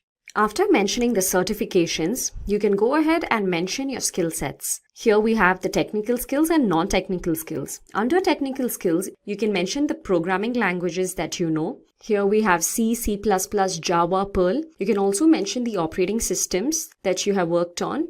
For example, Windows, Linux, Unix. And in addition to the programming languages and the OS, you can also mention the tools that you know, such as Nmap, Metasploit tools, which will be helpful if you are applying for the role of a penetration tester. Then you can also mention encryption technologies, knowledge of SQL, and bug tracking systems if you have worked on them before. If you have participated in ecodathons, you can mention that here as well. Under the non-technical skills, you can mention various competitions that you have taken part in and the games that you like, and other extracurricular activities. Finally, you can also mention the projects undertaken. Under the projects undertaken, you can talk about the various projects that you have performed in your company or outside the company. Here, we have two projects, one as a software test engineer and second one as a penetration tester. So this is how a resume of a penetration tester will look like. Today, we are going to talk about some really interesting and powerful hacking gadgets you should know about in 2024. But remember, this is just for learning. We don't want anyone getting into trouble. So moving on. The best way to keep your computers and devices safe is to know about the risk. So some risks are easy to cater, using strong passwords, and don't download from bad websites, and don't hand your unlocked device to strangers. But there are also hidden dangers that can cause big problems. Some tools look innocent but can be very dangerous. Here are 7 gadgets that look normal but are actually powerful hacking tools. These tools are made for security experts to test systems, but they can be misused. So let's kick things off with a device that's small but incredibly powerful, that is Raspberry Pi. So Raspberry Pi is a compact and affordable computer that has revolutionized the tech world. Originally designed for educational purposes, it has become a favorite among hobbyists, makers, and even professionals. Despite its small size, it boasts impressive capabilities, including multiple USB ports, HDMI output, and support for various operating systems like Linux and Windows 10 IoT Core. The Raspberry Pi can be used for a wide range of projects, from simple programming and gaming to complex IoT systems and home automation. The Raspberry Pi can also be a dangerous hacking tool. With the right software, it can be used to perform a variety of hacking tasks. For example, it can run Kali Linux, a popular operating system for penetration testing. This allows it to be used for network scanning, password cracking, and even setting up rogue access points to intercept data. Its small size makes it easy to hide, and its affordability means it's accessible to many. In the wrong hands, this innocent-looking device can become a powerful tool for malicious activities. Now that we have seen the potential of the Raspberry Pi, which by the way is one of the personal favorites for tinkering, let's move on to another seemingly simple but powerful device, the Wi-Fi adapter. So Wi-Fi adapter might seem like a simple device used to connect to wireless networks, but it can be a potent hacking tool in the wrong hands. These adapters, when paired with the right software, can intercept and monitor wireless communications, making them invaluable for network analysis and penetration testing. For example, they can be used with tools like AirCrack-NG to crack Wi-Fi passwords. Hackers can use Wi-Fi adapters to perform attacks such as packet sniffing and man-in-the-middle attacks. These activities can lead to unauthorized access to networks, data theft, and severe security breaches. It's like having a digital spy in your pocket. While essential for legitimate security testing, it's crucial to be aware of their potential misuse and to secure your own wireless networks against such threats. Speaking of Wi-Fi, you won't believe how sneaky this next device is. Let's take a look at a device that takes wireless hacking to a whole new level, the Wi-Fi Pineapple. The Wi-Fi Pineapple looks like a standard router, but it is a sophisticated device used for hacking wireless networks. It allows attackers to create rogue Wi-Fi access points, tricking users into connecting and revealing their login credentials. Imagine connecting to what looks like a free public Wi-Fi only to have your data intercepted. This device is capable of advanced man-in-the-middle attacks, monitoring and recording data from all connected devices. Additionally, the Wi-Fi Pineapple can capture Wi-Fi handshakes, which can then be used to crack network passwords. Its powerful feature makes it a favorite among penetration testers for assessing network security, but in the wrong hands, it can be used for malicious activities, highlighting the importance of robust wireless security. So from Wi-Fi to Bluetooth, which is everyone these days, right? Let's now explore a powerful tool for Bluetooth hacking, the Ubertooth One. The Ubertooth One is an open source Bluetooth testing tool that appears to be a simple USB dongle. Despite its unassuming appearance, it can monitor and analyze Bluetooth communications, making it a valuable asset for those testing the security of Bluetooth devices. Think of it as a spy for Bluetooth traffic. The Ubertooth One can capture Bluetooth packets, perform Bluetooth attacks, and even explore vulnerabilities in Bluetooth networks. Its ability to dissect Bluetooth traffic makes it a powerful tool for both legitimate security research and potential misuse. Understanding its capabilities helps highlight the importance of securing Bluetooth-enabled devices against unauthorized access and attacks. Continuing with radio frequency tools, which honestly sounds like something out of a spy movie. So let's discuss the Hack RF1 and its versatile capabilities. So the Hack RF1 is a versatile software-defined radio SDR platform that can transmit and receive radio signals from 1 MHz to 6 GHz. It looks like a standard electronic device, but can be used for a wide range of hacking activities. Imagine being able to capture and manipulate signals across a broad spectrum. With the Hack RF1, users can capture and analyze various radio signals, jam frequencies, and even spoof signals to manipulate communication systems. This tool is particularly useful for exploring and testing the security of wireless communication systems. While it serves an essential role in legitimate research and development, the Hack RF1 also demonstrates the need for robust security measures to protect against radio frequency-based attacks.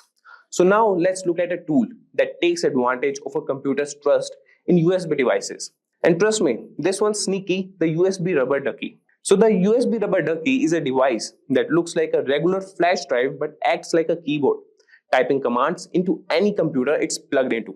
Hackers use it to execute pre-programmed scripts that can steal data, install malware, or take control of the target device. It's like a tiny digital ninja.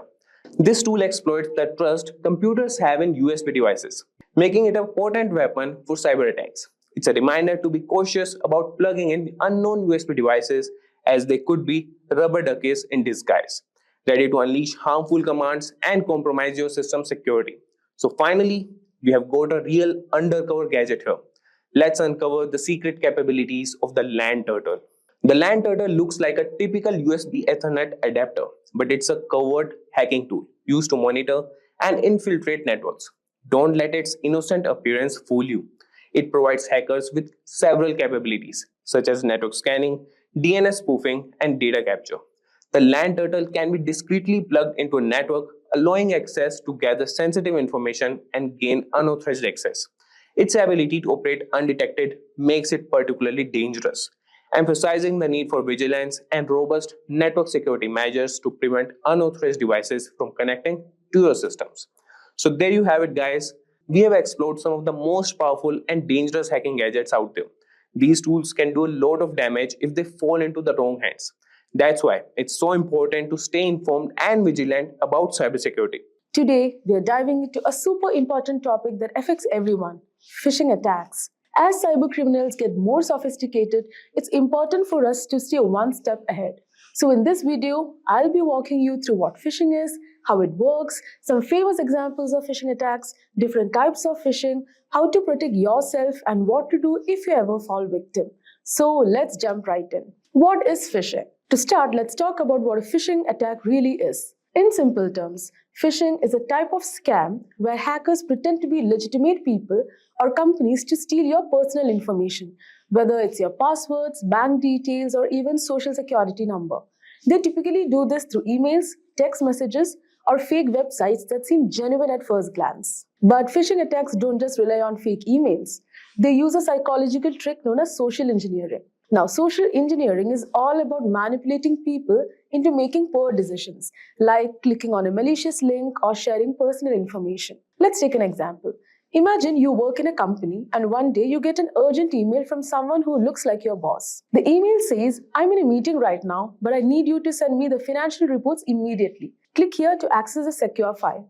Because it's your boss and the message sounds urgent, you might not think twice and click the link. But that's where the trick is.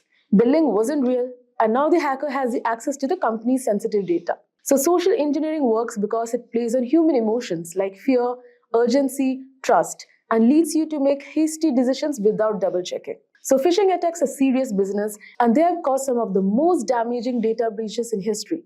Let's take a look at some of the most famous examples. First, let's talk about the Sony Pictures hack in 2014. This is one of the most well-known phishing incidents. It all started when Sony employees received phishing emails that looked completely legitimate. Some employees clicked on the links in these emails, which gave hackers access to Sony's internal network. And the result? Over 100 terabytes of data were stolen.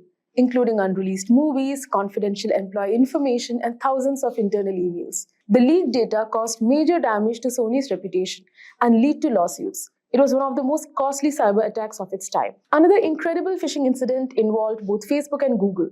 Between 2013 and 2015, a single hacker managed to scam these tech giants out of over $100 million. How did he do it? The hacker, Evaldus, pretended to be a hardware supplier that both companies did business with. He sent phishing emails with fake invoices that looked exactly like the real thing. Because the emails were so convincing, the finance departments of the Facebook and Google didn't question them and wired the money directly to the attacker's account. So these famous examples show that phishing can affect anyone, from everyday people to major corporations. So let's talk about how they work step by step when hackers actually try to steal your information. So how does a phishing attack unfold? Let's break it into easy steps. Step 1. Phishing attacks typically start with a carefully crafted message, often in the form of an email or text. This message will look like it's from a legitimate company, like your bank, a popular service like PayPal, or even someone you personally know. Hackers usually use several techniques to make these emails look authentic. One common technique is domain spoofing. This is when hackers create a domain that looks almost identical to the legitimate website, but with subtle differences. For example, instead of paypal.com, they might use paypal1.com or pay-pal.com. Because most people glance at the sender's email address quickly, they don't notice the subtle change. The next step is to get the victim to visit a fake website. When you click on the link in the phishing email, you're often redirected to a website that looks exactly like the real thing. These fake websites are often designed to perfectly mimic the official login pages of services like your bank or email provider. To create these fake websites, hackers often use what's called a phishing kit. Now, phishing kits are pre-built tools that make it easy for attackers to clone real websites. The hacker then hosts the fake website on a malicious server or uses DNS spoofing, where they manipulate the DNS records to redirect users from the legitimate website to their fake version without the victim knowing. Now, once you land on the fake website, the next step is for the hacker to collect your information. So these fake pages are designed to look identical to the real ones. So when you enter your username and password, you think you're logging in securely. But hear what's happening in the background. Phishing sites use various methods to capture the information you type in. One common technique is form jacking, where the form on the website is modified to send the data directly to the attacker's server. Alternately, hackers can use key logging malware that records every keystroke you make, capturing usernames, passwords, and even credit card information as you type.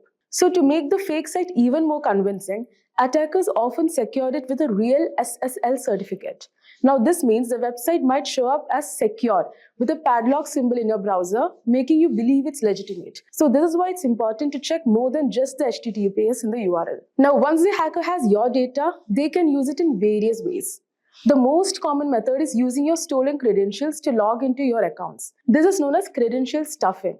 But they can also use your personal information for identity theft, or they might sell your data on the dark web. But phishing isn't a one-size-fits-all approach. Hackers use several different types of phishing attacks, and each one is designed for a specific target or method. So now let's talk about the different types of phishing attacks. First, we have general phishing, which is the most common and broad type. So in this type of attack, hackers send out thousands or even millions of phishing emails to random people, hoping that a small percentage will fall for the scam. For example, let's say you receive an email that looks like it's from a popular company like Netflix. The email says something like, your payment method has failed, click here to update your information. You click the link and it takes you to a fake Netflix login. When you enter your details, they are sent straight to the hacker. These attacks are sent out to as many people as possible. Whoever falls for it, falls for it. It's all about volume with general phishing. Next is spear phishing. So unlike general phishing, spear phishing is much more targeted. So the attacker picks a specific individual or company and tailors the attack to that person or group. So spear phishing requires some research and planning. So it's more sophisticated than general phishing. For example, imagine you work in the finance department of a company and you receive an email from someone pretending to be the CEO. The email says, he's unable to transfer the money to the partner company and asks you to transfer it. So since it appears to be from your boss and it sounds urgent, you might be tempted to complete the transfer without questioning it. That's the goal of spear phishing. Because the email is personalized and often uses real names or insider informations, it's much easier to fall for it. So this makes spear phishing especially dangerous for businesses. Now let's talk about whaling, which is similar to spear phishing but with a bigger target. So whaling specifically targets high-ranking individuals like CEOs, CFOs, or other executives. So these attacks are often highly sophisticated because the stakes are so high. Let's say a hacker sends an email to the CFO of a large corporation, pretending to be a lawyer representing the company. So the email contains a fake warrant, asking the CFO to click a link to download important legal documents. Because it's a legal matter and appears highly official, the CFO clicks the link, which leads to malware being installed on the company's network. So whaling attacks are dangerous because they often involve larger sums of money or more sensitive information. So when high-level executives fall for these scams, the consequences can be disastrous. Next comes SEO phishing. So SEO phishing takes a different approach. So instead of targeting individuals with emails or text messages, hackers create fake websites and manipulate search engines so that these sites show up at the top of search results. So people who are searching for services or products may unknowingly click on these malicious websites. For example, imagine you are trying to log into Bank of America and you search for Bank of America login. So a phishing site could show up at the top of the result, looking exactly like the original website. You fill out the form, entering your personal and payment information. But instead of going to the bank, all of that information goes straight to the hacker. So SEO phishing works because we trust search engines to lead us to legitimate sites. Hackers take advantage of that trust by manipulating search engine algorithms to display their malicious sites. And finally, there's smishing, which stands for SMS phishing. Smishing involves sending fraudulent messages through SMS or text. So these texts often appear to come from a trusted source, like your bank or a delivery service, and contain a link that leads to a phishing site. For example, let's say you get a text that looks like it's from a delivery company such as FedEx, telling you to set your delivery preferences. The message includes a link to do the same. When you click the link, it takes you to a fake FedEx site that asks for your name, address, and credit card information to cover delivery fees. So smishing is effective because people tend to trust text messages more than emails, especially when they're on the go and may not scrutinize the message as closely. Anyways, fortunately, there are several things you can do to protect yourself from phishing attacks. So first and foremost, always think before you click. If you get an email or text asking you to click a link, stop and think. Does this look suspicious? Hover over the link to see where it actually leads before you click. Next, don't upload personal information online. Be careful where you share your personal information online. Hackers often gather details from social media or public profiles to make their phishing attempts more convincing. So make sure to keep your software, operating system, and apps updated. Regular updates include security patches that protect against known vulnerabilities. Next is use antivirus and email security. Install a good antivirus program and use email services with phishing filters. These tools can block many phishing emails before they even reach your inbox. And lastly, use a secure DNS service. This can prevent you from even accessing malicious websites, adding an extra layer of protection. Now, even with these precautions, phishing attacks can sometimes be successful. So what happens if you're already fallen a victim? Let's talk about what to do after a phishing attack. So if you realize you have fallen for a phishing attack, don't panic. There are steps you can take to minimize the damage. First, report the attack to cybercrime authorities. In many countries, there are dedicated teams that handle online fraud, and the faster they are notified, the better. Next, change the passwords for any accounts that may have been compromised. Make sure each password is unique and avoid using the same password for multiple accounts. Next, enable multi-factor authentication on your accounts. MFA adds an extra step, like a code sent to your phone, which makes it harder for hackers to gain access. And lastly, run a full malware scan on your devices. If you clicked a link or downloaded something from the phishing attack, malware might have been installed. So it's important to remove it as quickly as possible. And there you have it. We have covered everything you need to know about phishing attacks, from how they work, the different types, to some real-life examples of phishing disasters, and most importantly, how you can protect yourself. Hey everyone, today we will explore the world of cybersecurity with Hacker GPT, a specialized version of ChatGPT designed for ethical hacking and cybersecurity. In a digital landscape where cyber attacks occur every 39 seconds, causing billions in damages annually, Hacker GPT provides the essential tools and knowledge to defend against these threats. So Hacker GPT offers guidance on a wide range of topics including security practices, ethical hacking techniques, and scripting for system security. Cybercrime damages are expected to reach $6 trillion annually, making it a major challenge for organizations. And if we talk about some of the breaches, so in 2020, over 36 billion records were exposed due to data breaches. and the infamous Equifax breach of 2017, where 147 million people's information was compromised, highlights the importance of regular security assessments and vulnerability management. These are the areas where Hacker GPT excels, and Hacker GPT strictly adheres to ethical guidelines, refusing to assist with any unethical or illegal queries. So, our commitment is to provide guidance that adheres to legal and professional standards, helping you become a responsible cybersecurity professional. So, guys, let's get started with Hacker GPT that equip you with the knowledge and skills to defend against cyber threats ethically and effectively. So, guys, this is ChatGPT, and this is the paid version of ChatGPT 4.0. And what I was telling you is this is the Explore GPT section. So here you can find all the GPTs that are created by ChatGPT, OpenAI, or the individuals, or you can find the companies who have created GPTs. So you can find these are the recently used, and this is the most used Hacker GPT. You can find other GPTs also, that is Hacker GPT, and you could see that, and they have been used by 5,000 plus users, and this have been used by 10,000 plus users. So you can just search for EthicalHacker GPT here, and it has been rated 4.5 stars, 10,000 plus conversations, and these are the conversation starters if you need any assistance. And the capabilities you can see here, and the ratings given by users, and more by the creator who has created this. So we'll start with this. We'll start the chat here, and I want to tell you guys that ChatGPT doesn't answer non-ethical questions. So if you try to extract that information from ChatGPT, that won't be possible. But we can do a bit, like we can cross a bit line with EthicalHacker GPT, but that should be used for ethical purposes only. So I will show you guys how you can utilize this GPT. And one more thing, guys, if you want to create your own GPT, you can also create that also. You can go to Explore GPT section, and here's the create option. Click on create, and here you can start creating your GPT. If you click on configure, you can write the name of your GPT, description, instructions, and the conversation starters as you just saw with the Hacker GPT, EthicalHacker GPT, and the capabilities what you want to be enabled. You can do that. And here in the create section, you could write the prompts here, and it will take that information and use it for more purposes. And here you could attach more files that could help create your GPT. Okay, guys, so here you could see the configuration and the preview of your GPT, and you can finalize that. So moving back, we'll get back to EthicalHacker GPT and start with our conversation with him.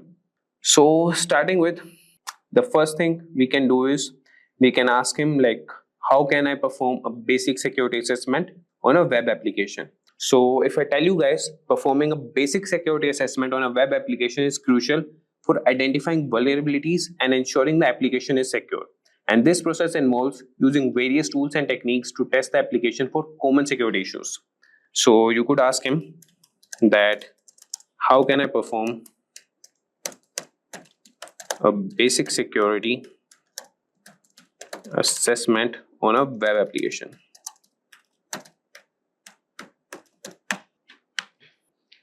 And just wait for a few seconds, and you could have the response from EthicalHacker GPT. So you could see that performing a basic security assessment on a web application involves several key steps, and these are the key steps. Number one is preparation and information gathering. And how you can do that, these are the steps: identify the scope, gather information. Then is the second step, that is reconnaissance, and you can use the tools Burpsuit, Nikto, and others. Similarly, you could see all the steps here. So I won't be guiding, or I won't be reading what responses are generated by EthicalHacker GPT. I have used that, and he provides very accurate, like I would say around 95 to 96% accurate results. Here I want to show you guys how you can utilize it. So I will show you prompts and what things you can ask him. So this was all about, repeat. So this was about the general security thing. Now we'll move to ethical hacking, and we can ask him how we can perform a SQL injection attack ethically on a test environment. So these are the prompts that you can write. That would be, how do I perform a SQL injection attack, and that too ethically. If you write this, That would be good on a test environment.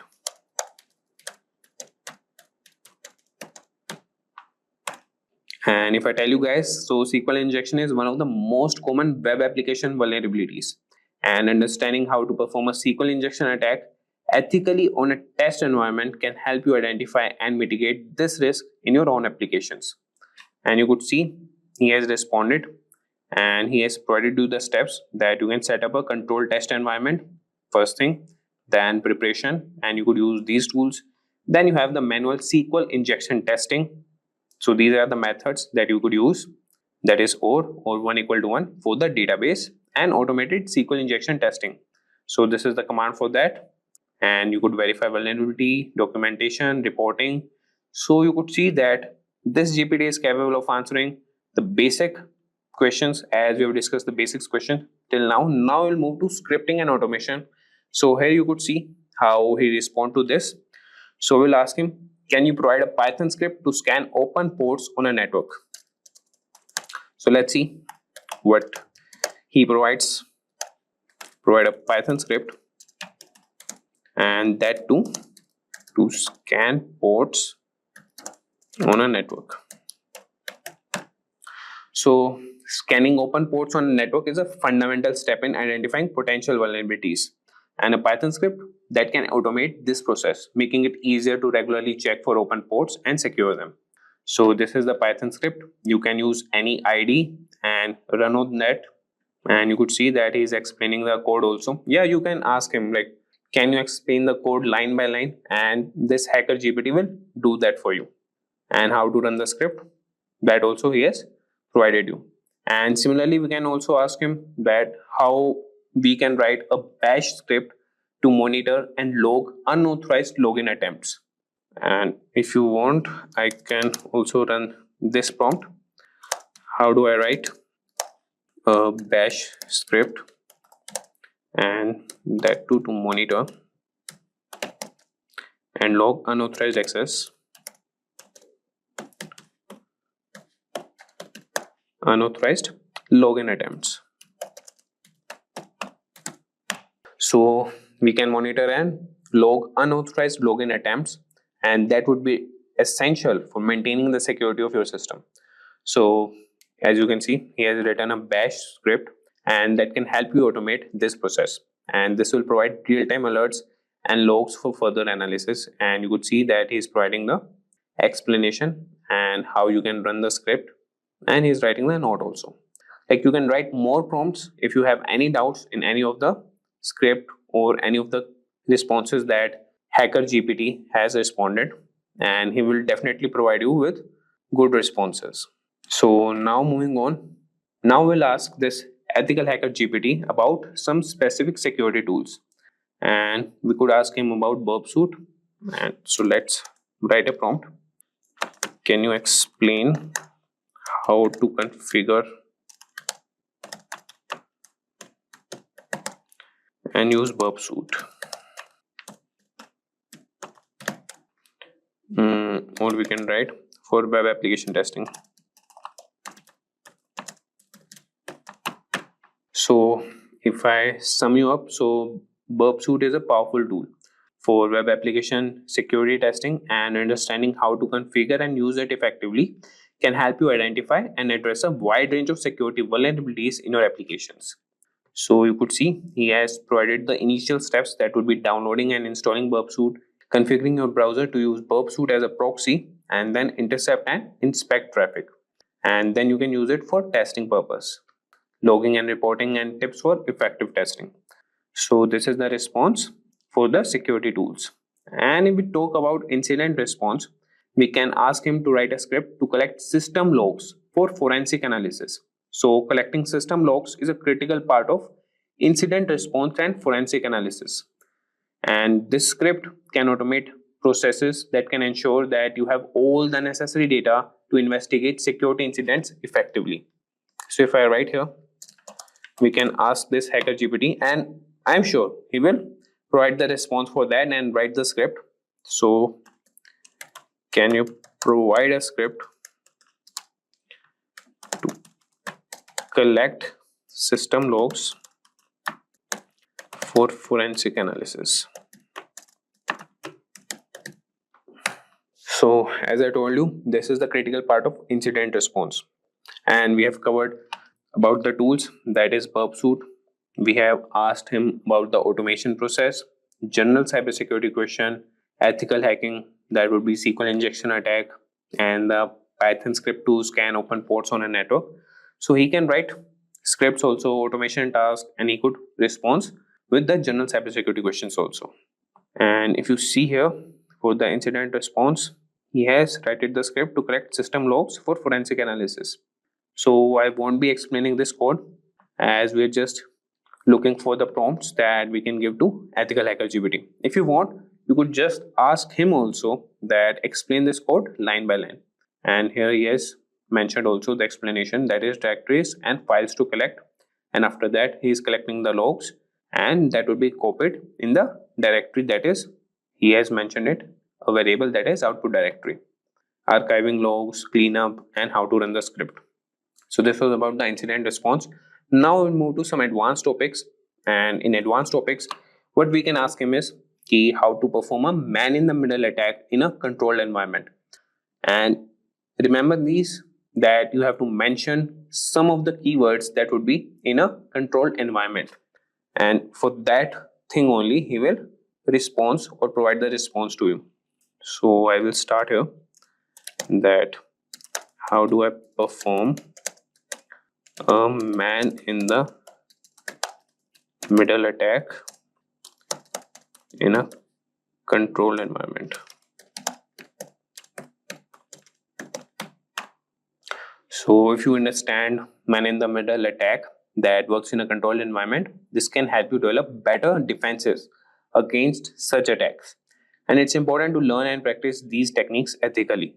So you can see here that he is providing the prerequisites and the step-by-step guide how you can conduct a man in the middle attack. So first is set up the control environment, then install necessary tools, enable IP forwarding, perform ARP spoofing, and then capture and analyze traffic, clean up and restore the network, and conclusion. So you could just follow up with more prompts, that I want more information about setting up the control environment. Just write this prompt, and this EthicalHacker GPT will provide more responses to you. So he will provide you how you can set up the control environment.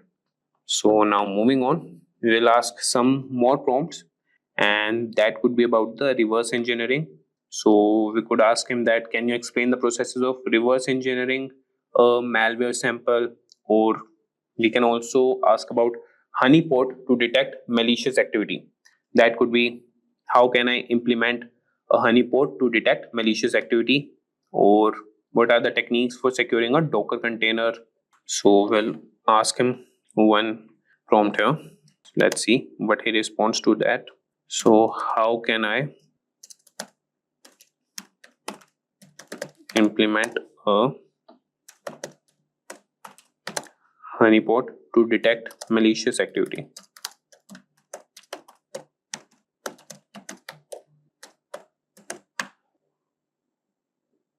So you could see that he has started responding to that.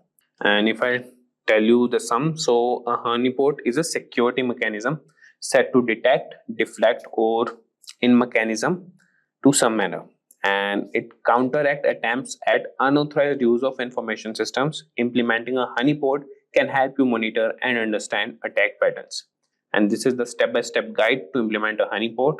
You can choose the type of honeypot, prepare your environment, install and configure the honeypot software, and these are all the commands how you can configure it. Then you can monitor and analyze the honeypot and regular maintenance and updates. And this is the simple honeypot using honeyd. You could install that and run these commands. So with that, guys, and in the last we will also cover cybersecurity policies and compliance. So he could also answer to those prompts also, that you can ask him that what should be included in a company's cybersecurity policy, and you could mention which type of company you are running. So I will ask him that, so you could ask him that what should be included in a edtech company's Cybersecurity policy.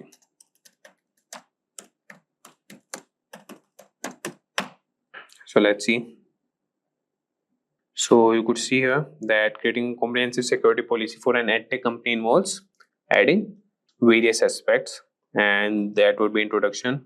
First is the purpose for cybersecurity policy, scope, roles and responsibilities, data protection and privacy, network security, application security, user security awareness and training, incident response and management, compliance and legal requirements, physical security, device and endpoint security. So similarly, you could ask him that draft me the company's cybersecurity policy and start with the introduction. So he will provide you all the introduction points, and then you can ask him that draft roles and responsibilities. He will draft that also. So you could like break it into parts and ask the ethical hacker GPT, and he will respond to you, as it has some limitations of some words and some of the responses. So you could ask him in the breaking parts and he will respond to you. With cybercrime getting more and more complex by the day, corporations are in the need of trained personnel in the field of cybersecurity. Ethical hacking and penetration testing had always been necessary for organizations and the general public to protect the system against malicious attackers. However, with the exponential growth in cyber attacks, the necessity of being trained in ethical hacking is at an all-time high. Many such professionals tend to use Linux distributions for their penetration testing activities. There are specific operating systems which are catered to ethical hackers. These operating systems come pre-installed with the necessary tools and scripts required for ethical hacking. Probably the most famous operating system in this bracket is Kali Linux. For today's video, we will learn about this distribution made by and for hackers. We take you through the intricacies of its hardware and software specifications. Let's take a look at the agenda for today. We start by learning about Kali Linux and a basic explanation of its purpose. We take a look at the history of Kali Linux from the story of its origin to its current day exploits. Next, we learn a few distinct features of Kali Linux that make it an attractive choice for penetration testers worldwide. Moving on, we take a look at the multiple ways we can install Kali Linux to start our journey in the world of penetration testing. In the next few sections, we compare it to an industry rival operating system by the name of Parrot Security Operating System. We take a look at the OS on a grassroots level. Next, we learn about the standout features of Kali Linux and Parrot Security with their unique offerings.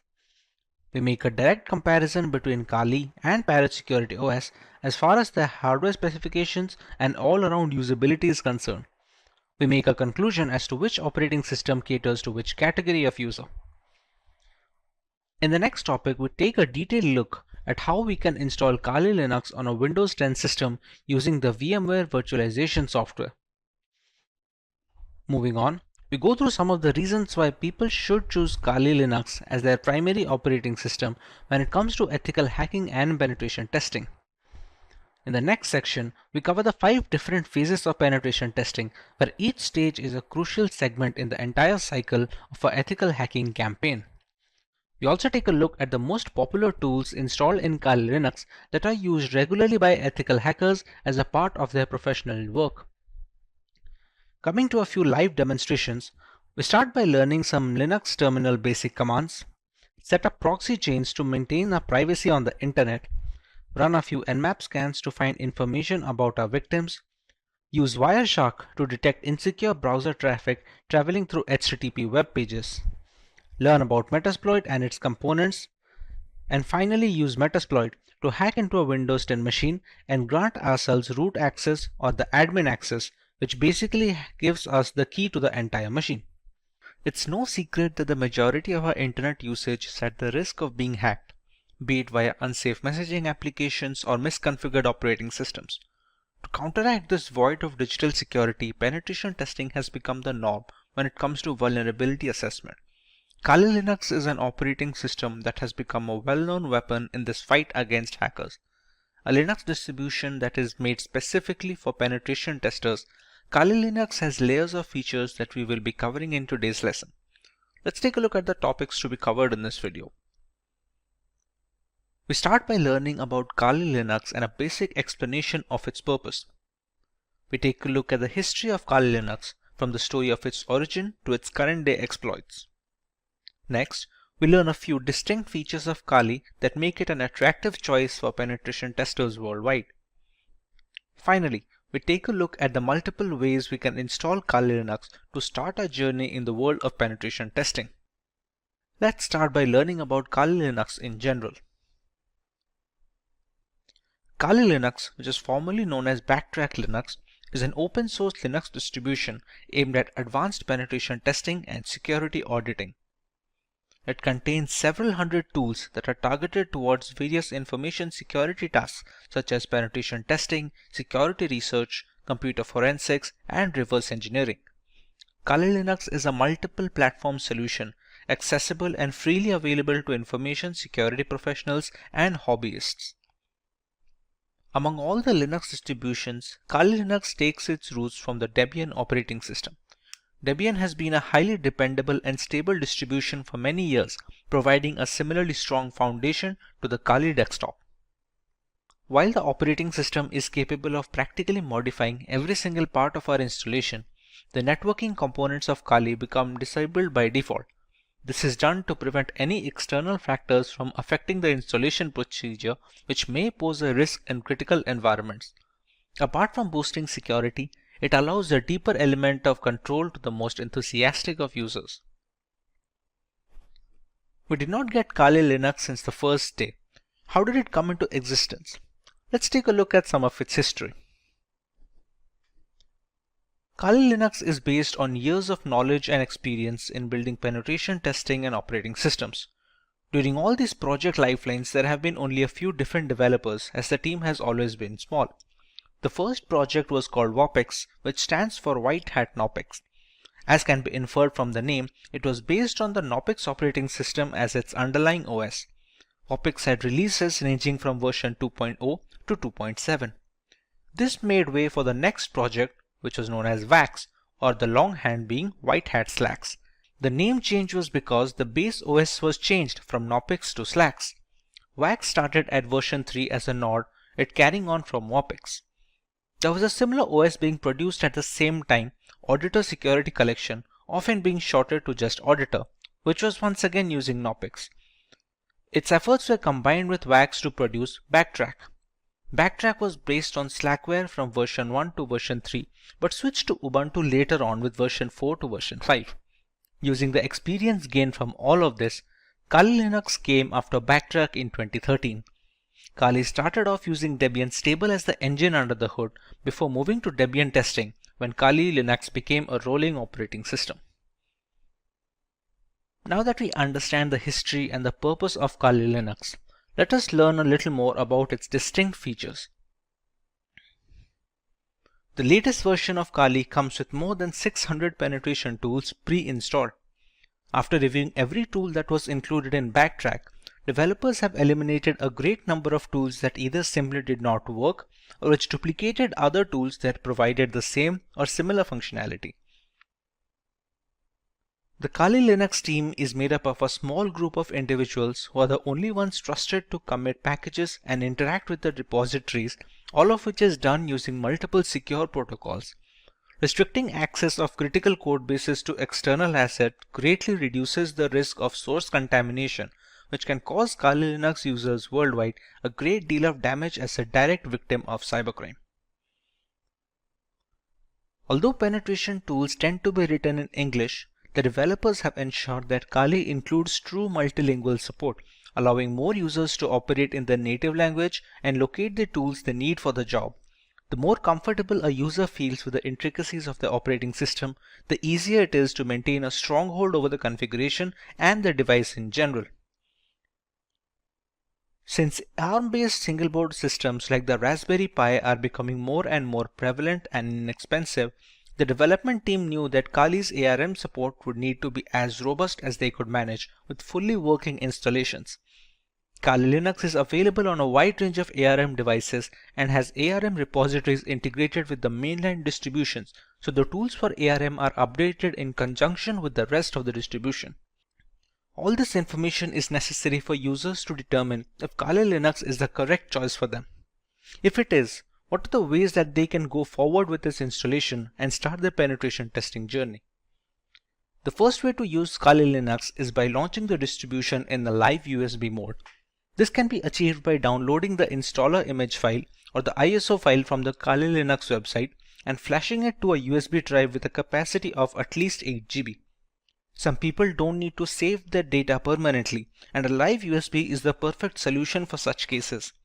After the ISO image is flashed, the thumb drive can be used to boot a fully working installation of the operating system, with the caveat that any changes made to the OS in this mode are not written permanently. Some cases allow persistent usage in live USBs, but those require further configuration than normal situations. But what if the user wants to store data permanently in the installed OS? The best and the most reliable way to ensure this is the full-fledged hard disk installation. This will ensure the complete usage of the system's hardware capabilities and will take into account the updates and the configurations being made to the OS. This method is supposed to override any pre-existing operating system installed on the computer, be it Windows or any other variant of Linux. The next alternative route for installing Kali Linux would be to use virtualization software such as VMware or VirtualBox. The software will be installed as a separate application on an already existing OS, and Kali Linux can be run as an operating system in the same computer as a window. The hardware requirements will be completely customizable, starting with the allotted RAM to the virtual hard disk capacity. The usage of both a host and guest operating system like Kali Linux allows users a safe environment to learn while not putting their systems at risk. If you want to learn more about how one can go forward with this method, we have a dedicated video where Kali Linux is being installed on VMware while running on a Windows 10 operating system. You can find the link in the description box to get started with your very own virtual machine. The final way to install Kali Linux is by using a dual boot system. To put it in simple words, the Kali Linux OS will not be overwriting any pre-installed operating system on a machine, but will be installed alongside it. When a computer boots up, the user will get a choice to boot into either of these operating systems. Many people prefer to keep both the Windows and Kali Linux installed, so the distribution of work and recreational activities is also allotted effectively. It gives users a safety valve should their custom Linux installation run into any bugs that cannot be fixed from within the operating system. Professionals in security testing, penetration testing, and ethical hacking utilize Linux as their preferred operating system. It provides several configurable distributions that you may configure based on your end use. Kali Linux and Parrot OS are two popular penetration testing distributions. While these operating systems each have unique offerings, the overall choice can differ between personnel thanks to their various tools and hardware specifications. Today we will look at both these distributions and settle on the perfect choice for each type of user. Let's go through the agenda for this video. We will learn about Kali Linux and Parrot Security OS from scratch, while understanding their primary selling points as a Linux distribution catered towards penetration testers. Next, we know about some features of these operating systems that stand out of their package. Finally, we directly compare Kali Linux and Parrot Security OS, thereby making a clear-cut conclusion on which OS is perfect on a per-requirement basis. So let's start by learning about Kali Linux from a ground level. Kali Linux, which is formerly known as Backtrack Linux, is an open source Linux distribution aimed at advanced penetration testing and security auditing. It contains several hundred tools targeted towards various information security tasks such as penetration testing, security research, computer forensics, and reverse engineering. Kali Linux is a multi-platform solution, accessible and freely available to information security professionals and hobbyists. Among all the Linux distributions, Kali Linux takes its roots from the Debian operating system. Debian has been a highly dependable and a stable distribution for many years, providing a similarly strong foundation to the Kali Linux desktop. While the operating system can practically modify every single part of our installation, the networking components of Kali Linux come disabled by default. This is done to prevent any external factors from affecting the installation procedure, which may pose a risk in critical environments. Apart from boosting security, it allows a more profound element of security control to the most enthusiastic of users. Now, let's take a look at Parrot Security operating system. Parrot Security OS is a Debian-based Linux distribution with an emphasis on security, privacy, and development. It is built on the Debian's testing branch and uses a custom-hardened Linux kernel. Parrot Security contains several hundred tools targeted towards tasks such as penetration testing, computer forensics, reverse engineering, and security research. It is seen as a generally lightweight distribution that can work under rigorous hardware and software specifications.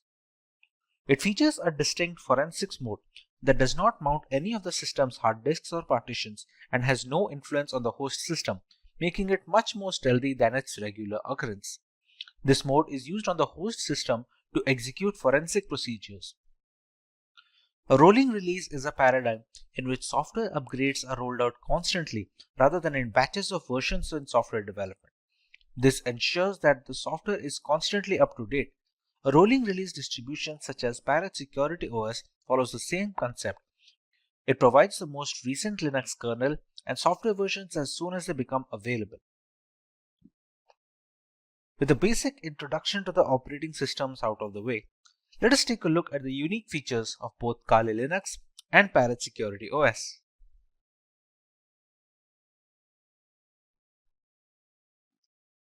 The latest version of Kali Linux comes with more than 600 penetration tools pre-installed. After reviewing every tool included in Backtrack, developers have eliminated a significant number of tools that either simply did not work or duplicated other tools that provided the same and similar functionality. The Kali Linux team comprises a small group of individuals who are the only ones trusted to commit packages and interact with the repositories, all of which is done using multiple secure protocols. Restricting access of critical code bases to external assets dramatically reduces the risk of source contamination, which can cause Kali Linux users worldwide a great deal of damage as a direct victim of cybercrime. Although penetration tools tend to be written in English, the developers have ensured that Kali includes proper multilingual support, allowing more users to operate in the native language and locate the tools they need for their job. The more comfortable a user feels with the intricacies of the operating system, the easier it is to maintain a strong hold over the configuration and the device in general. Since ARM-based single-board systems like the Raspberry Pi are becoming more prevalent and inexpensive, the development team knew that Kali's ARM support would need to be as robust as they could manage with fully working installations. Kali Linux is available on a wide range of ARM devices and has ARM repositories integrated with the mainline distribution, so the tools for ARM are updated in conjunction with the rest of the distribution. Let's take a look at some of the features of Parrot Security operating system now. Along with a giant catalog of scripts, Parrot Security OS has its own hardened Linux kernel modified explicitly to provide as much security and resistance to hackers as possible in the first line of defense. The configurations in the operating system act as the second gateway, taking care of malicious requests and dropping them off. This is particularly beneficial since should there be a scenario where the latest Linux kernel is causing some particular issue, the Parrot OS development team will most likely iron it out first before passing it on as an update.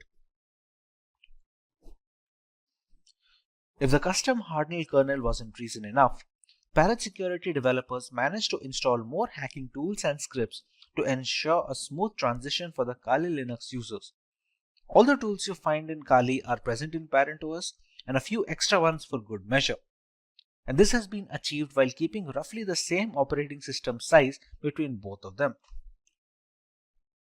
However, it's not all productivity points for Parrot OS. They provide a choice between two different desktop environments, Mate, which comes pre-installed by default, and KDE. For those unfamiliar with Linux terminology, you can think of desktop environments as the main UI for a distribution. Being highly modular in nature, one can use Parrot Security OS while adding another desktop environment that they find appealing. While Kali Linux has only a single option, Parrot Security has provided two optimized builds with Mate Desktop and KDE Desktop. One of the primary advantages of Parrot OS over Kali Linux is that it's relatively lightweight. This implies that it takes significantly less disk space and computing power to function correctly, with as little as 320 MB of RAM required. In reality, Parrot OS is designed to operate successfully off a USB stick, but Kali Linux does not work well from a USB drive and is generally installed in a virtual machine.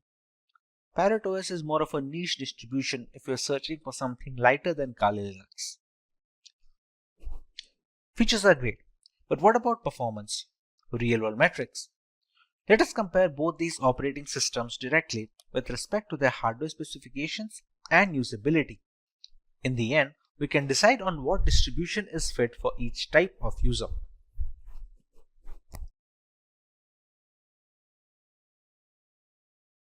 For our first point of comparison, let's take a look at the RAM required. For optimum performance of the operating system, which is highly essential when trying to crack hashes or something of similar nature, RAM usage is a very important facet. While Kali Linux demands at least 1 GB of RAM, Parrot Security can operate optimally with a minimum of 320 MB of RAM.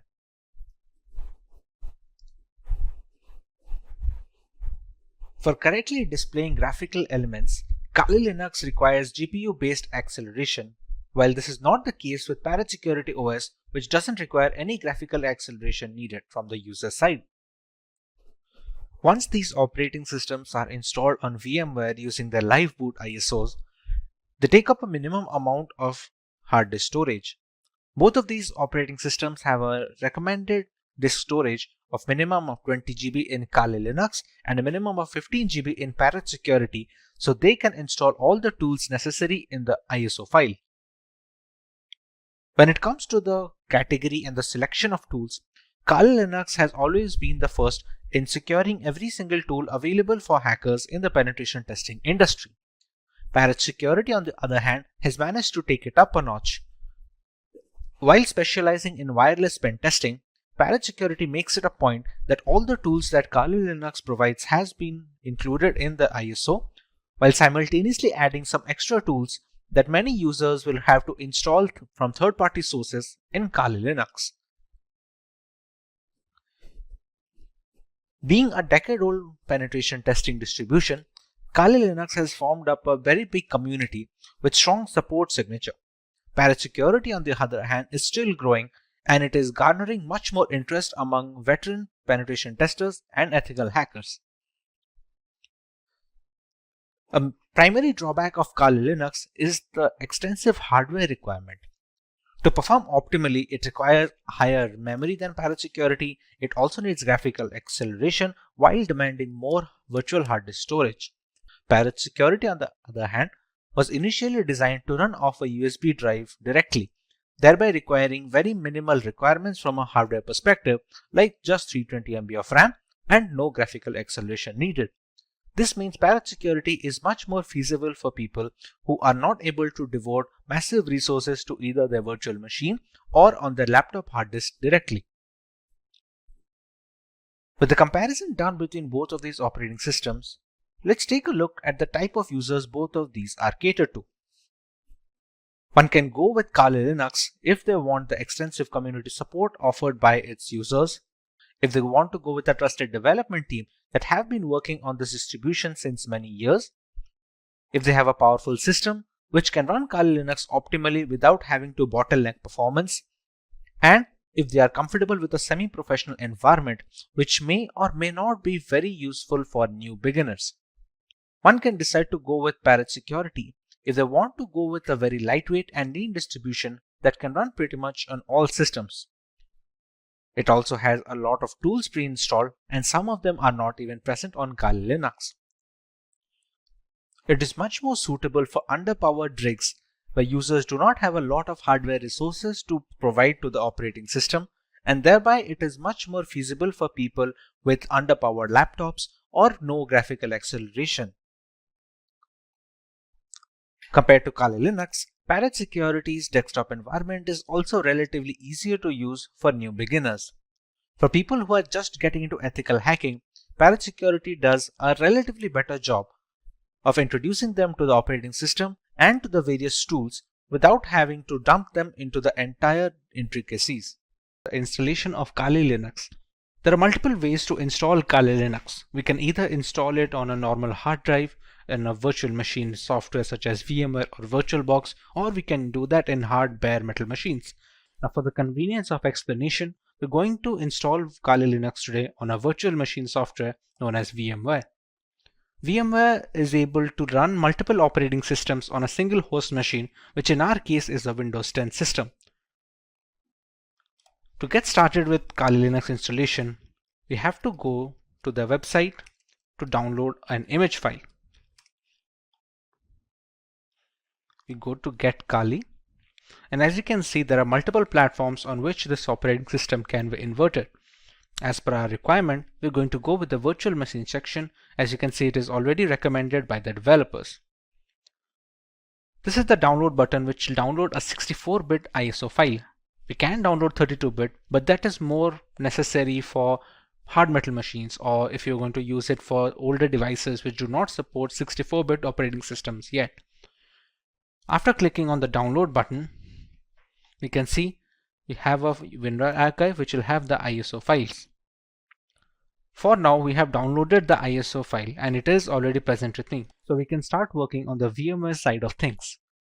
Once the ISO file is downloaded, we open up VMware Workstation. We go to File and we create a new virtual machine. In these two options, it is highly recommended to go with the typical setup rather than the custom one. The custom is much more advanced and requires much more information from the user, which is beneficial for developers and people who are well versed with virtualization software, but for 90% of the cases, typical setup will be enough. Here, we can select the third option, which will be I will install the operating system later. In some operating systems, we can use the ISO file here directly and VMware will install it for us.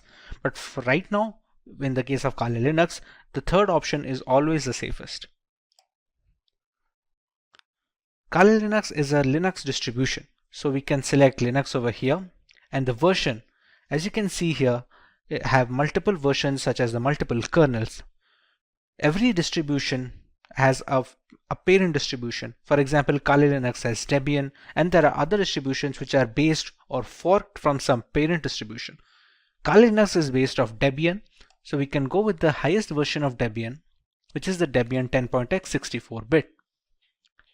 Go on next. We can write any such name. We can write Kali Linux so that it will be easier to recognize the virtual machine among this list of virtual machine instances. The location can be any location you decide to put.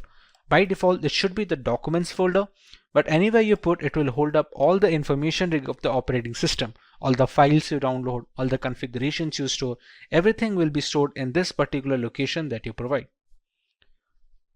When we go next, we are asked about the disk capacity.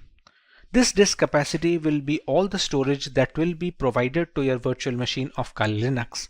Think of your Windows device. If you have a 1 terabyte of hard drive, you have the entirety of the hard disk to store data on. How much data you give here, you can only store up to that amount of data. Not to mention, some amount of capacity will be taken up by the operating system itself to store its programs and applications. For now, we can give around, let's say, 15 GB of information.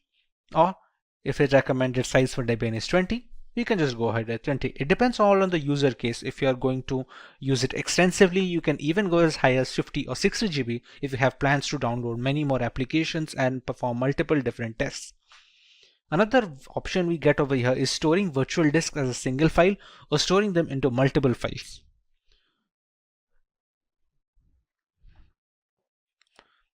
As we already know, this virtual machine runs entirely on VMware. Sometimes when transferring these virtual machine instances, let's say from a personal computer to a work computer, we're going to need to copy up the entire folder that we had mentioned before over here. Instead, all virtual machines have a portability feature. Now this portability feature is possible for all scenarios, except it is much easier if they split the virtual disk into multiple files. Now even if this makes porting virtual machines easier from either system to system or software to software. Let's say if you want to switch from VMware to VirtualBox or vice versa, the performance takes a small hit. It's not huge, but it's recommended to go with storing the virtual disk as a single file if you have no purposes of ever moving the virtual machine. Even if you do, it's not a complete stop that it cannot be ported. It's just easier when using multiple files. But in order to get the best performance out of the virtual machine, we can store it as a single file over here. This is a summary of all the changes that we made and all the configurations that have been settled until now. Now at this point of time, we have not provided the .iso file yet, which is the installation file for the Kali Linux that we downloaded from this website. As of right now, we have only configured the settings of the virtual machine. So we can press on Finish. And we have Kali Linux in the list. Now, to make the changes further, we press on Edit Virtual Machine Settings. The memory is supposed to give the RAM of the virtual machine. So devices with RAM of 8 GB or below that, giving high amount of RAM will cause performance issues and the host system. If the memory has some amount of free storage left, let's say on idle storage, my Windows machine takes about 2 GB. So I have 6 GB of memory to provide. Although if you provide all of the 6 GB, it will be much more difficult for the host system to run everything properly. So for this instance, we can keep it as 2 GB of memory for the virtual machine instance.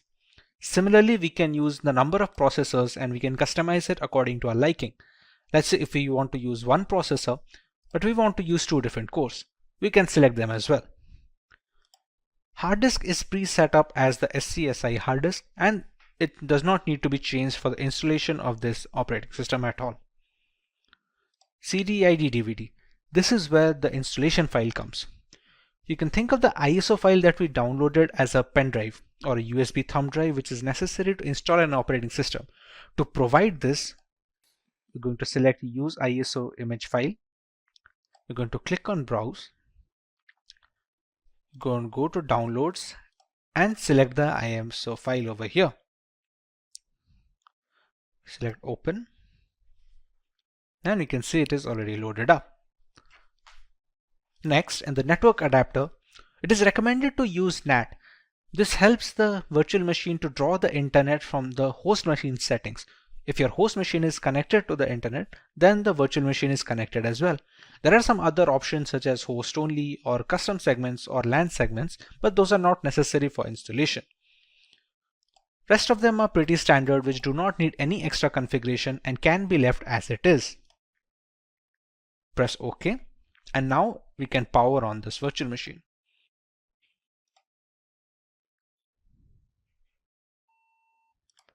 In this screen, we can choose how we want to proceed with the installation. We have a Start Installer option over here. So we're going to press Enter on that.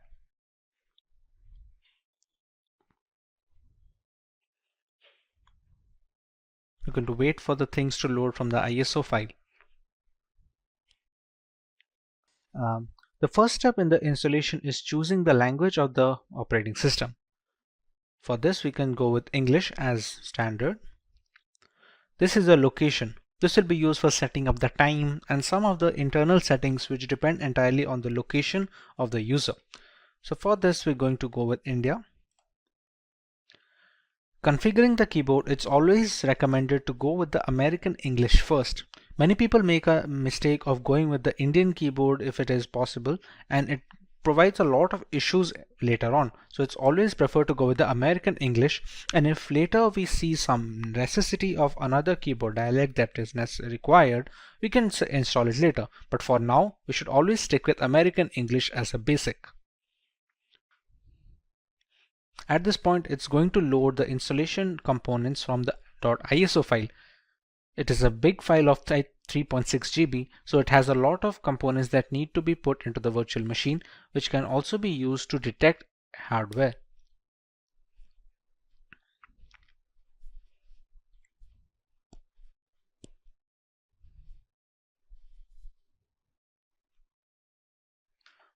Once the hardware and the network configuration is done by the ISO file, we want to write a host name for the system.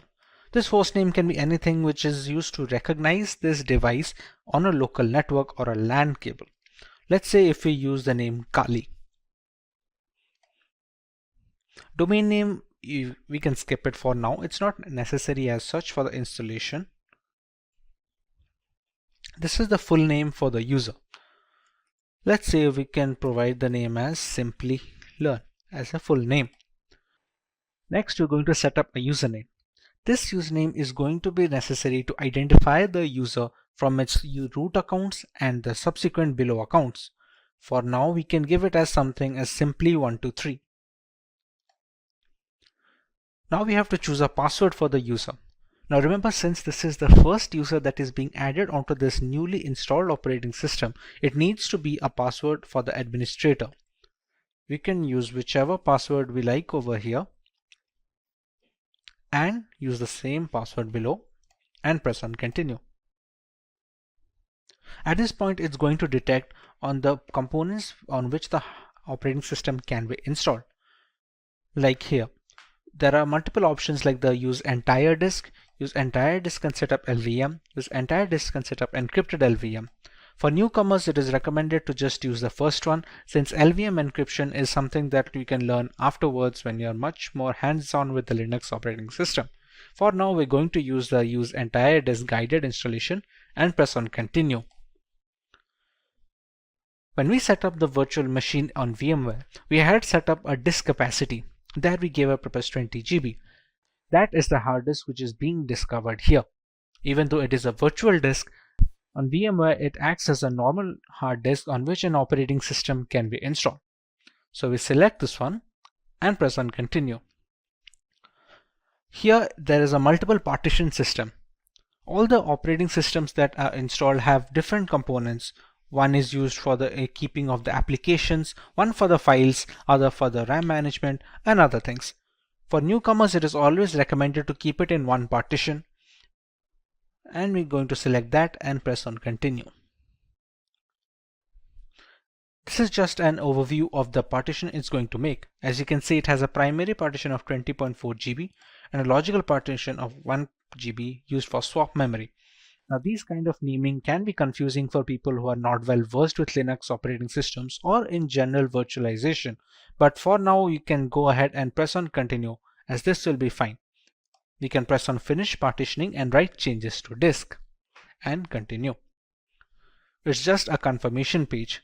As you can see, it's wrote that SCSI3 is our virtual hard disk of 20 GB disk capacity. We write the changes to the disk, we press yes and click on continue. At this point, the installation has started. Now this installation will take a while depending on the amount of RAM provided, the processors provided, and how quickly the performance of the system is being hampered by the host machine. On quicker systems, this will be rather quick, while on the smaller ones, this will take a while. Since this is going to take some time to install, as it is being run on a virtual machine with only 2 GB of RAM, we're going to speed up this part of the video so we don't have to waste any more time just watching the progress bar.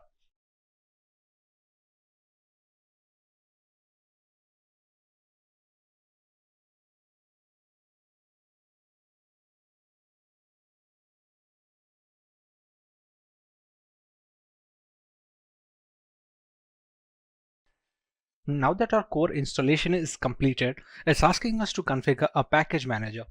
The work of a package manager on Linux operating systems is similar to the Google Play Store on Android mobile devices and on the App Store for the Apple devices. It's an interface to install external applications which are not installed by default. Let's say for Google Chrome or any other browser which can be used to browse the internet. At this point of time, it's asked us to select a network mirror. We're going to select as yes and move forward with this. Next, it's going to ask us for an HTTP proxy, which we can leave it as blank and press it as continue forward.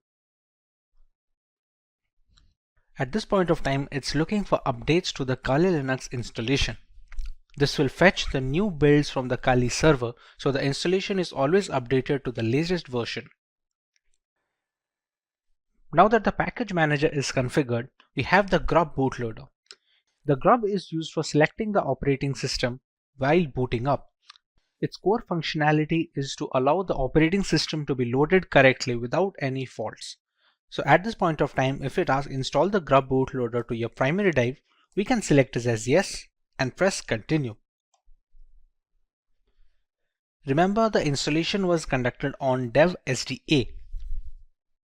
So we're going to select installation of the grub loader on the same hard disk that we have configured. We press this one and press continue. So now the grub bootloader is being installed. The grub is highly essential because it shows the motherboard where to start the operating system from. Even if the operating system is installed correctly and all the files are in correct order, the absence of a bootloader will not be able to launch the OS properly. As you can see, the installation is finally complete. So now we can press on continue and it's going to finalize the changes.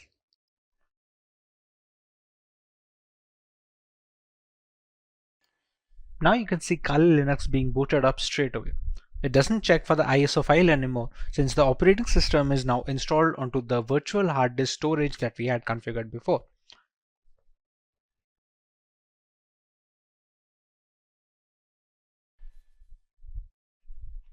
Here we're going to enter our username and password that we had set up before.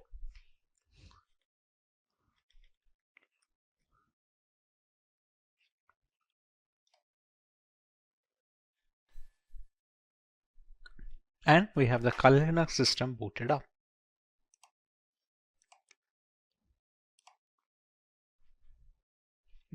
And this is your homepage. We can see the installed applications over here, which are being used for penetration testing by multiple security analysts worldwide. All of these come pre-installed with Kali Linux, and others can be installed using the apt package manager that we had configured. We can see our full name over here. And with this, our installation of the Kali Linux is complete. It's no secret that the vast bulk of our internet usage is vulnerable to hacking, whether it's through hazardous messaging apps or faulty operating systems. Penetration testing has become the norm for vulnerability assessment in order to fill this vacuum in digital security. Kali Linux is a well-known operating system in this fight against hackers. Kali Linux, a distribution designed specifically for penetration testers, has layers of features that we will go over in today's lesson and take a look at some of the tools and features that the operating system has to offer. Let's take a look at the video's topics and features that the operating system has to offer. Let's take a look at the video's topics. We start by learning the requirements of an operating system like Kali Linux. We learn more about the core features of the OS and its intricacies. Moving on, we take a look at the 5 distinct stages of penetration testing that dictate the flow of vulnerability assessment in general. Next, we learn about some important tools that can be found on Kali Linux, which are geared specifically for ethical hacking purposes. And finally, we have an extensive demonstration where we work on some basic terminal commands, proxy tools, and a couple of highly regarded software from the crux of the operating system. Choose from over 300 in-demand skills and get access to 1,000 plus hours of video content for free. Visit SkillUp by Simplilearn. Click on the link in the description to know more.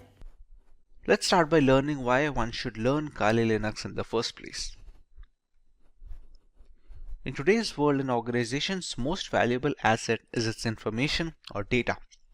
This is true for all kinds of businesses, be it public or private. On a daily basis, they all deal with enormous amounts of sensitive information. As a consequence, terrorist groups, hacking teams, and cyber thieves often attack them. To ensure this safety and protection, businesses use a variety of security measures and regularly update their index. Organizations must be proactive in this age of digitalization by regularly assessing and updating their security. Every day, hackers discover new methods to breach firewalls. Ethical hackers or white hat hackers provide a fresh perspective on security. They conduct penetration tests to validate security measures. Generally, they will penetrate your networks and give you relevant information about your security posture. Once an organization has this knowledge, it may upgrade its security procedures accordingly. The latest version of Kali Linux comes with more than 600 penetration tools pre-installed. After reviewing every tool that was included in Backtrack, developers have eliminated a great number of tools that either simply did not work or which duplicated other tools that provided the same or similar functionality. Occasionally, when conducting penetration testing or hacking, we must automate our activities since there may be hundreds of conditions and payloads to test, and manually examining everything is time-consuming. To improve our productivity, we utilize tools that come pre-packaged with Kali Linux. These tools not only save us time, but also accurately capture and process the data. The Kali Linux team is made up of a small group of individuals who are the only ones trusted to commit packages and interact with the repositories, all of which is done using multiple secure protocols. Restricting access of critical code bases to external assets greatly reduces the risk of source contamination. Although penetration tools tend to be written in English, the developers have ensured that Kali includes true multilingual support, allowing more users to operate in their native language and locate the tools they need to do for the job. Since ARM-based single board systems like the Raspberry Pi are becoming more and more prevalent and inexpensive, the development team knew that Kali's ARM support would need to be as robust as they could manage with fully working installations. Kali Linux is available on a wide range of ARM devices and has ARM repositories integrated with the mainline distribution, so tools for ARM are updated in conjunction with the rest of the distribution tools. Now that we understand the necessity for an operating system like Kali Linux, let us take a look at some of its core features and offerings to the ethical hacking world. Kali Linux, formerly known as Backtrack Linux, is an open source Linux distribution which is aimed at advanced penetration testing and security auditing. It contains several hundred tools targeted towards various information security tasks such as penetration testing, security research, computer forensics, and reverse engineering. Kali Linux is a multi-platform solution accessible and freely available to information security professionals and hobbyists. Among all the Linux distributions, Kali Linux takes its roots from the Debian operating system. Debian has been a highly dependable and stable distribution for many years, providing a similarly strong foundation to the Kali Linux desktop. While the operating system is capable of practically modifying every single part of our installation, the networking components of Kali Linux come disabled by default. This is done to prevent any external factors from affecting the installation procedure, which may pose a risk in critical environments. Apart from boosting security, it allows a deeper element of security and control to the most enthusiastic of users. Let us now take a look at the 5 stages or phases of penetration testing. This is the first stage of the penetration test, which is known as the reconnaissance phase. In this stage, the security researcher collects information about the target. It can be done actively, which means you are collecting information without contacting the target, or even both. It helps security firms gather information about the target system, network components, active machines, open ports and access points, operating system details, etc. This activity can be performed by using information available in the public domain and using different tools. The next phase is more tool-oriented rather than performed manually, and it is the scanning phase. The penetration tester runs one or more scanner tools to gather more information about the target. The penetration tester runs one or more scanner tools to gather information about the target. By using various scanners such as war dialers, port scanners, network mappers, and vulnerability scanners, the tester collects as many vulnerabilities which help to turn an attack in a more sophisticated way. The next stage is known as the gaining access phase. In this phase, the penetration tester tries to establish a connection with the target and exploit the vulnerabilities found in the previous stage. Exploitation may be buffer overflow attacks, denial of service or DOS attacks, session hijacking, and many more. Basically, penetration tester extracts information and sensitive data from servers by gaining access using different tools. In the maintaining access phase, the penetration tester tries to create a backdoor for himself. It helps him to identify hidden vulnerabilities in the system and can later act as a gateway to retrieve control of the system. In the final phase of covering tracks, the penetration tester tries to remove all logs and footprints which help the administrator identify his presence. This helps the tester to think like a hacker and perform corrective actions to mitigate those activities. Now that we understand the basics of penetration testing and how ethical hackers go about their way, let us take a look at some notable tools which can be used on Kali Linux.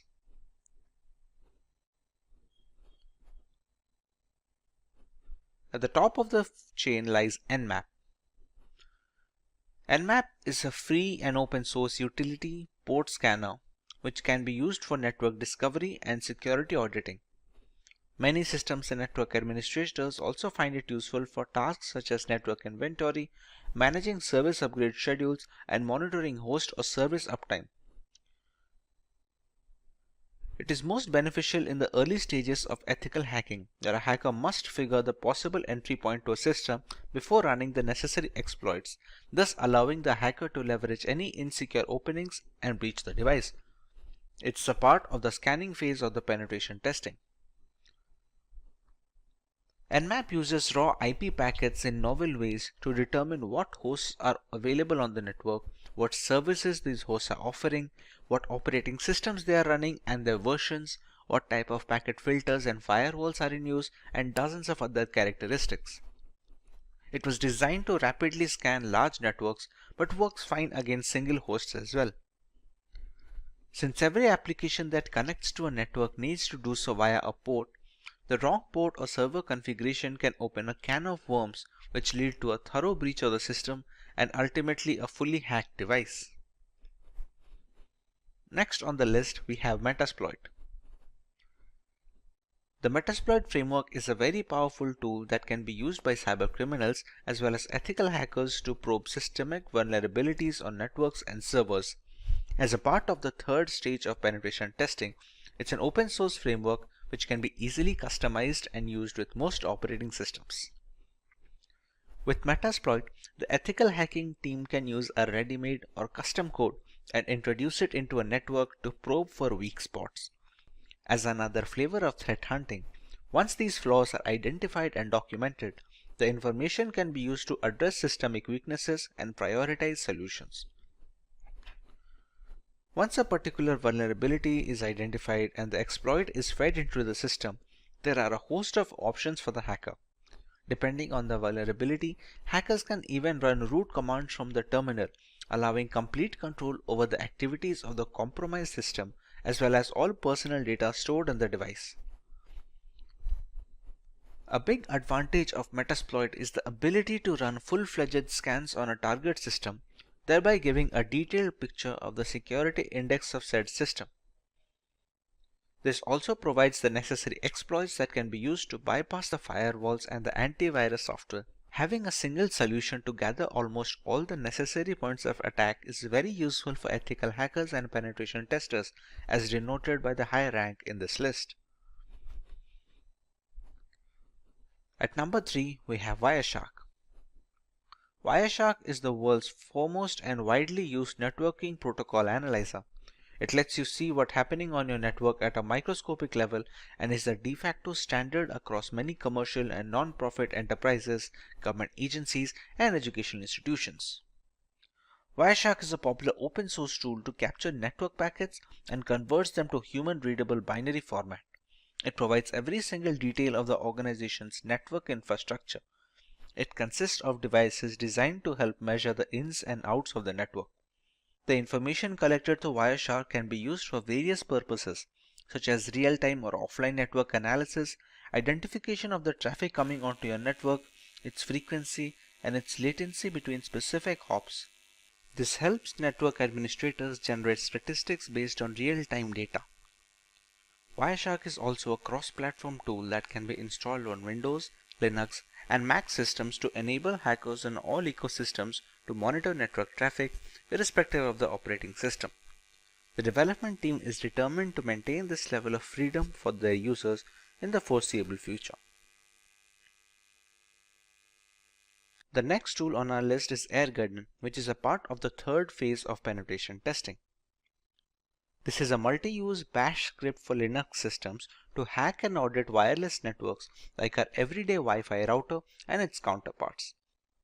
Along with being able to launch denial of service attacks on compromised networks, this multi-purpose Wi-Fi hacking tool has very rich features which support multiple methods for Wi-Fi hacking, including multi-file WPS hacking modes, all-in-one WEP attack, handshake file capturing, evil twin attacks, pixie dust, and so much more. It usually needs an external network adapter that supports monitor mode, which is necessary to be able to capture wireless traffic traversing the air channels.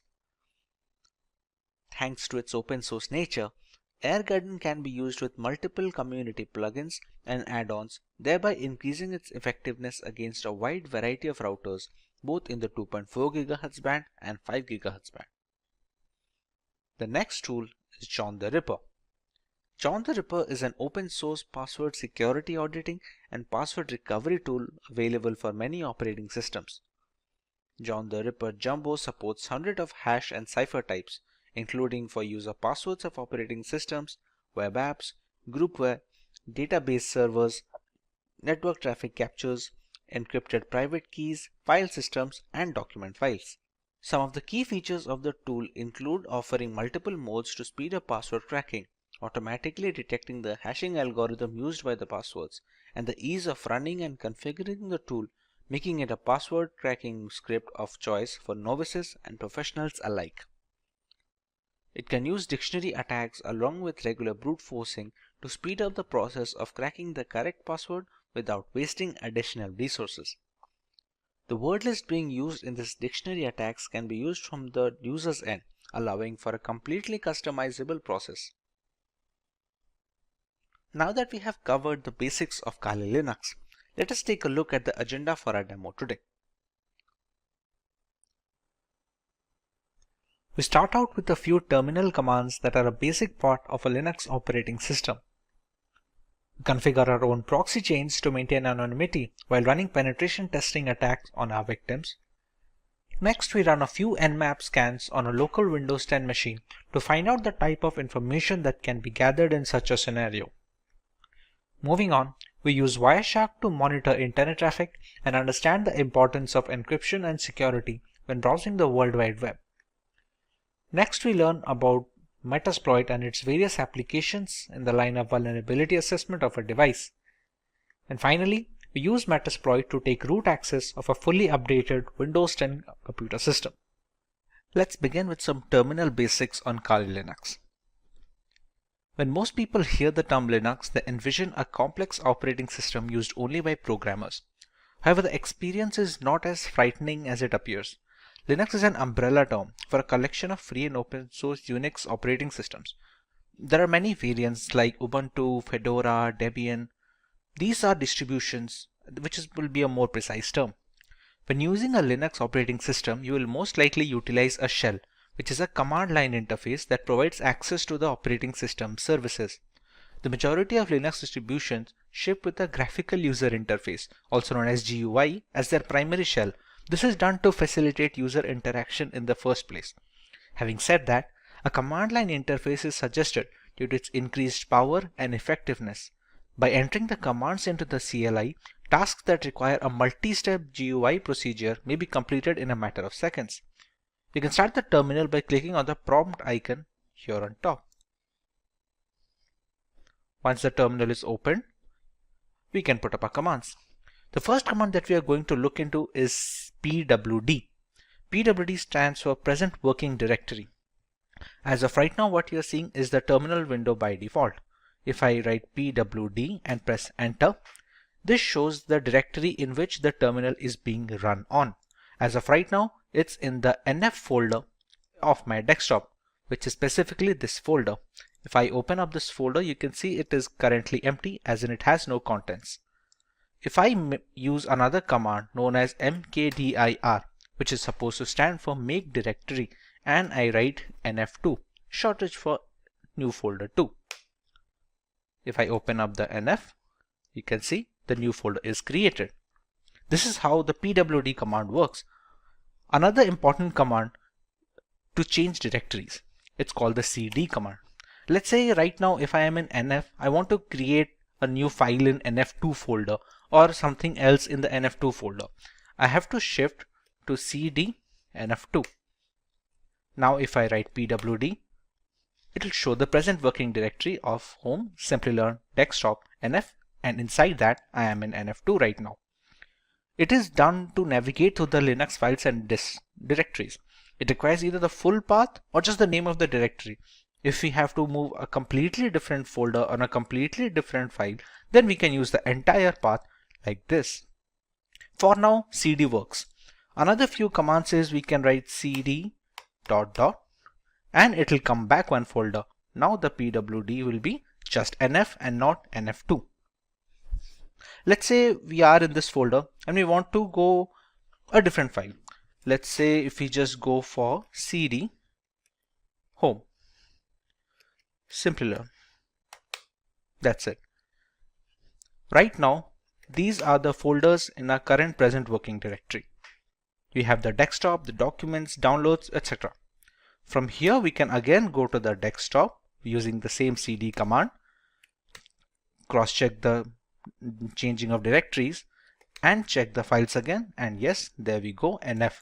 How do we know this? What are the commands that are used to show the files and folders? That folder is known as the ls command. ls can be used to view the contents of a directory. By default, this command will display the contents of your current working directory. If we add some other parameters, we can find the contents of other directories as well.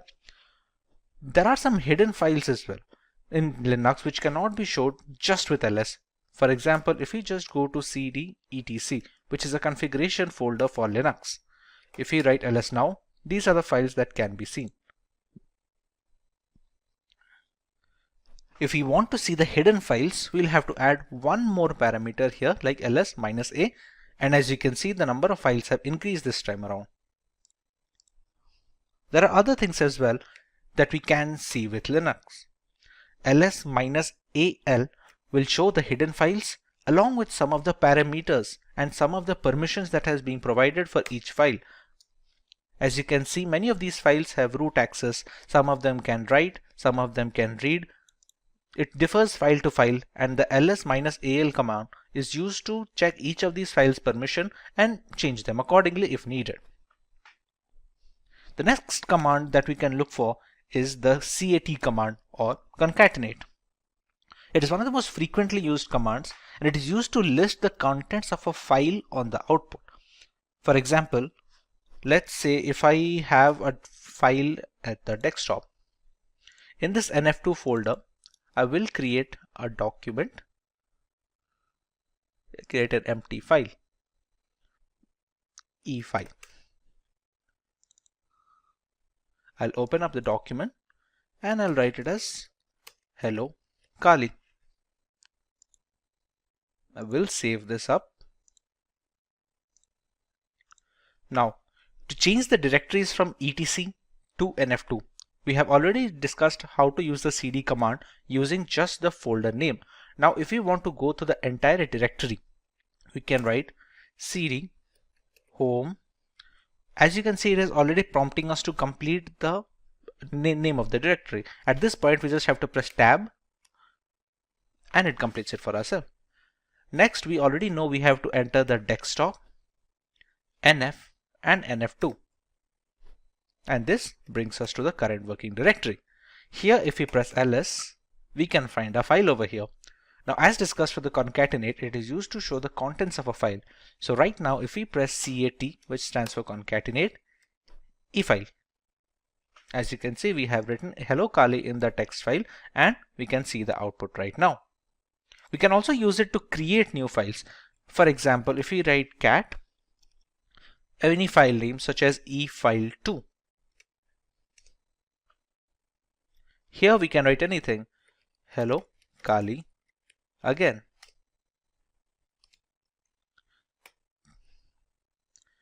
Once we press Ctrl C here, we can check efile2 and we have hello Kali again printed over here.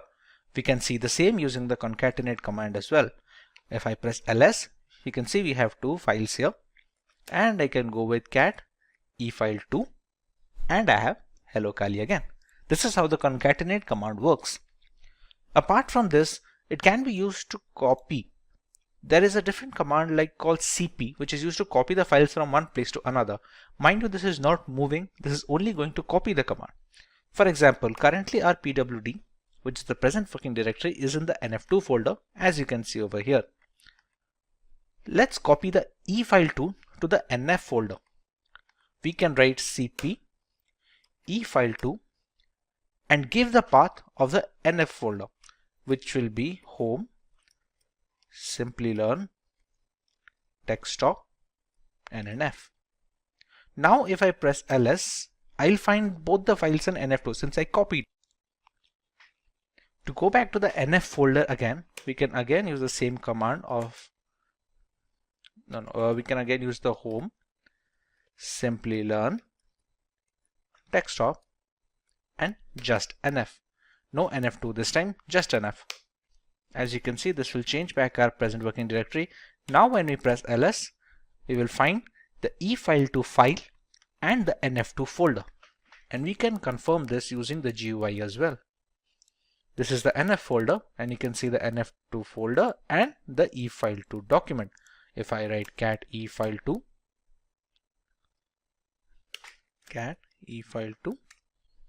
we can see the contents of the file. Now this can be done using moving as well. For example, if I go to cd nf2, which is the inside folder, it has both the document files like efile and efile2. Let's say I want to move the efile completely from nf2 to nf1. Instead of writing cp, the command I'm going to use is mv efile, and again give the path of the folder into which I have to copy, which will be again home, Simplilearn, desktop, and nf. As you can see, the contents of the nf2 have appeared here, and efile has been moved from nf2 to nf. This is the nf2, and we don't find efile here anymore. If we press cd ... and we go back to nf ls right now, and we can find both the files, efile that we moved and efile2 that we copied from the nf2 folder. So this is how copying and moving will work using the terminal. Now this is just a simple one-line statement that might take a couple of clicks when using GUI. This is why the command line interface is considered to be much more streamlined for Linux operating systems. Another very important command for Linux operating system is the sudo command. Sudo is short for super user do. The command enables you to perform tasks that require administrative or root permissions. You can think of it as how we run programs as administrator on Windows systems. It is not advisable to use this command for daily use because it might be easy for an error to occur, and the permissions of root are very intricate, so new beginners are advised to use the sudo command only when absolutely necessary. For example, sudo su. With this command, I am giving this terminal a root permission. This su stands for this user. At this point, it's going to ask for my admin password. Once I enter my password, and I now have root access. Note how the password that I entered did not show up here. This is a security measure to prevent people from snooping on your root password, which is the end game of all this operating system. As you also can see, the symbol changed. If the dollar symbol is showing, it shows as a standard user. When you switch to root, you can easily see a hash symbol.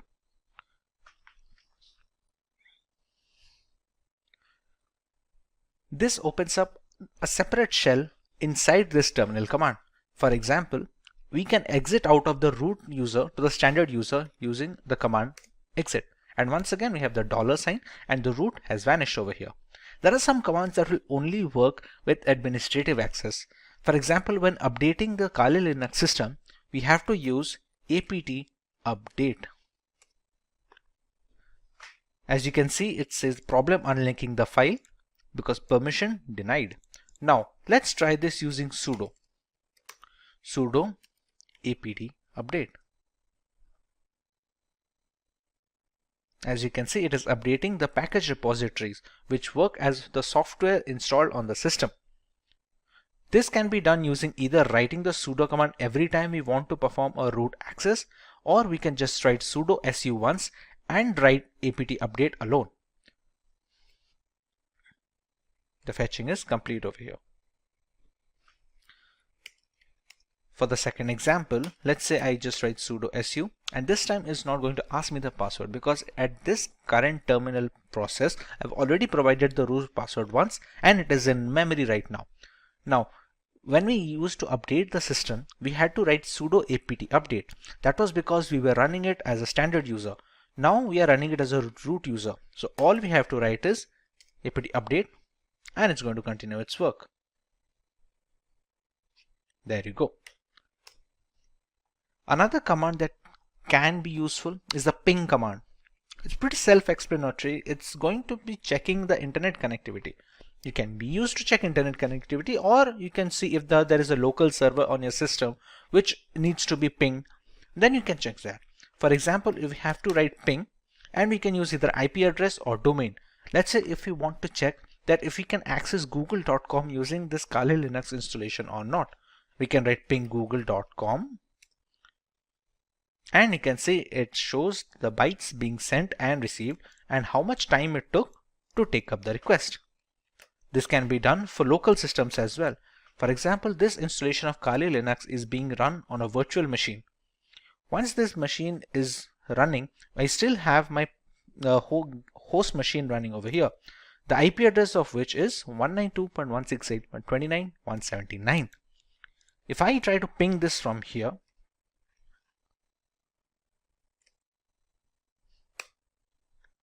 as you can see, the time to complete the request is drastically low compared to a website on the internet, considering this is on the local network.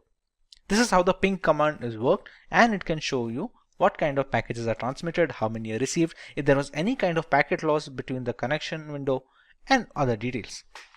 A very important command when working with the terminal for a long duration is the history command. Pretty self-explanatory. There are so many commands that are being run. Sometimes people forget what was the change they did or what was the directory name they put. A history command helps to recover some of the commands that you have written. It doesn't go all the way back, but it takes up many commands that were inputted in the last few processes. This is how the history command works. These are some of the most commonly used terminal commands. If you want to learn more about this terminal and every other feature of this, please let us know in the comment section and we'll try to make an in-depth tutorial, especially if you could repeat. If you want to learn more about the terminal, please let us know in the comment section and we will try to make an in-depth tutorial specifically for terminal commands on Linux. Moving on, we learn how to configure proxy chains on our system. Proxying refers to the technique of bouncing your internet traffic through multiple machines to hide the identity of the original machine. It is a good tool that hackers use to accomplish this goal is proxy chains. Essentially, you can use proxy chains to run any program to a proxy server. This will allow you to access internet from behind a restrictive firewall which hides your IP address. Proxy chains even allows you to use multiple proxies at once by chaining them together. One of the most important reasons that proxy chains is used in a security context is that it's easy to evade detection. Attackers often use proxies to hide their true identities while executing an attack. And when multiple proxies are chained together, it becomes harder and harder for a forensic professional to trace the traffic back to the original machine. When these proxies are located across countries, investigators would have to obtain warranties in the local jurisdictions where every proxy is located. To see how proxy chain works, let's open Firefox first and check our current IP address. Write Firefox, and there we go.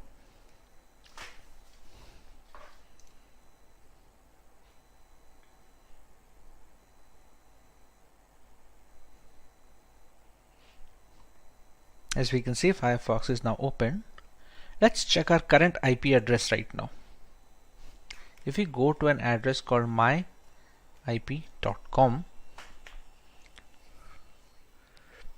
and you can see it easily detects our country is in India and this is a public IP address. Now, if we move to the terminal again, here we can now write proxy chains -h. What this -h does is it finds a help, it stands for the help file.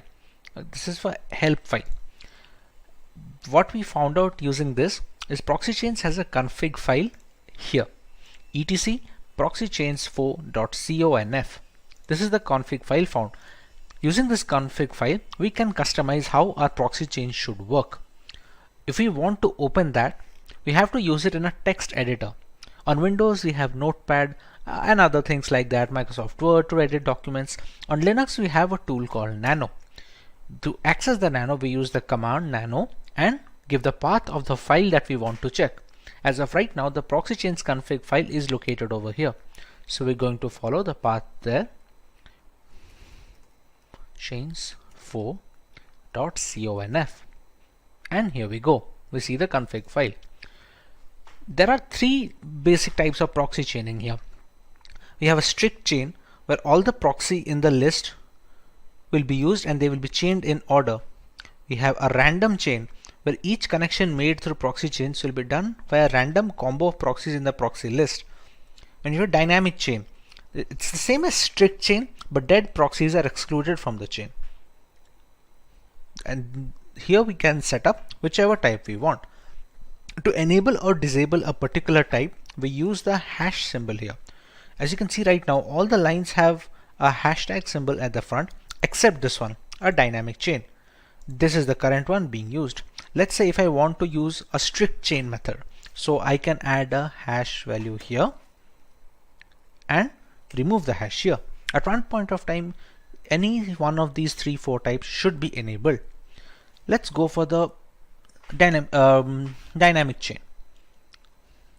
We can disable this strict chain by putting the hashtag in front and removing the dynamic chain. As you can see below, we have few commands to how to handle the nano text editor. This symbol is known as the control button on your keyboard. Now if we want to write out, which is synonymous to saving the file, it's supposed to go with Control O. So if I press Control O on my keyboard, it says file name to write, and we have to press enter here since we want to overwrite the proxy chains 4.conf file. We don't want to create a new file over here. So just press enter and we get a permission denied. This permission denied we're getting is because we have opened this using a standard user. etc is a system folder. To be able to make some changes, we have to use it using a sudo command. To exit this nano, we have to use the Control X command. We use Control X. We're going to clear, and this time we're going to use the sudo command.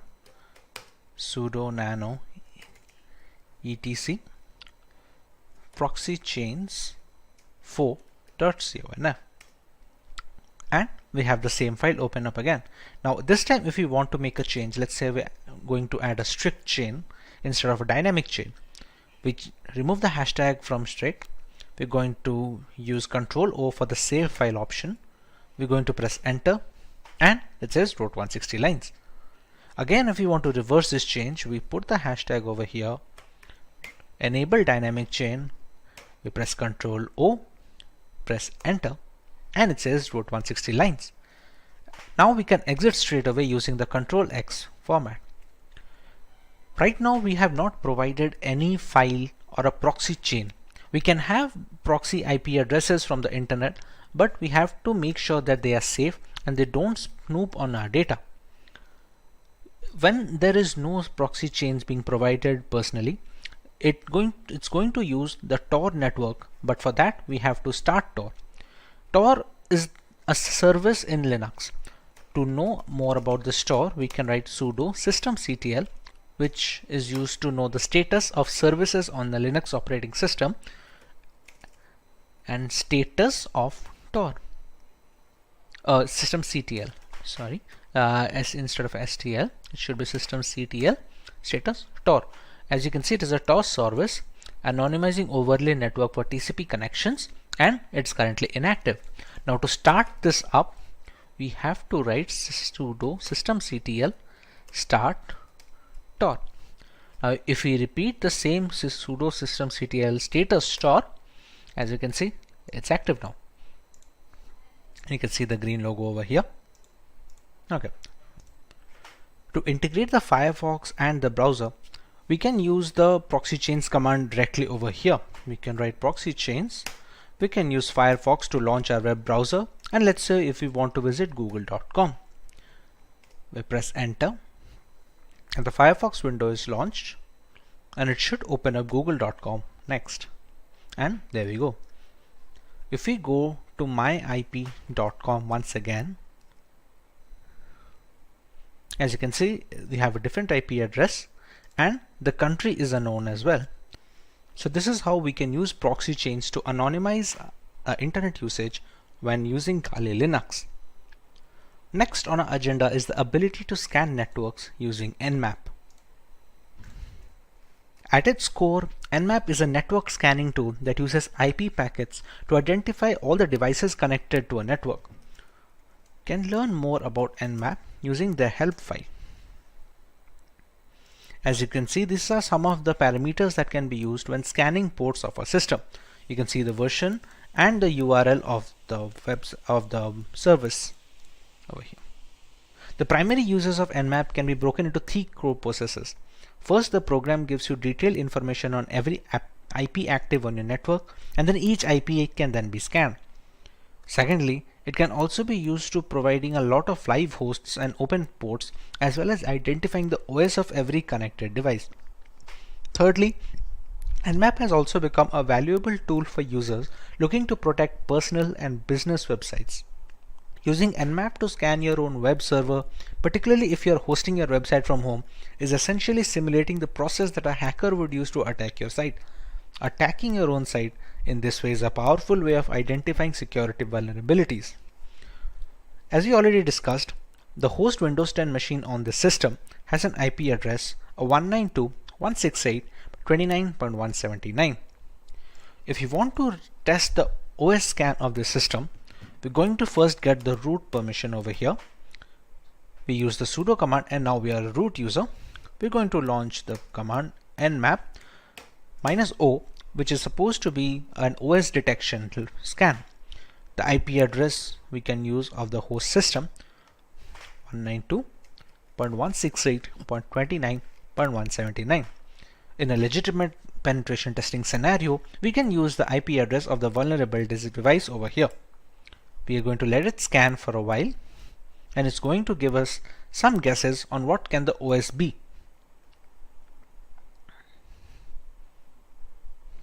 As you can see, the scan is done, and it has shown some of the ports that are open. You can see the MSRPC port open, the HTTPS 443 port open, which is used to connect to the internet, and it has some aggressive OS guesses as well. For example, it thinks there's a 94% chance that it's going to be a Microsoft Windows XP Service Pack 3.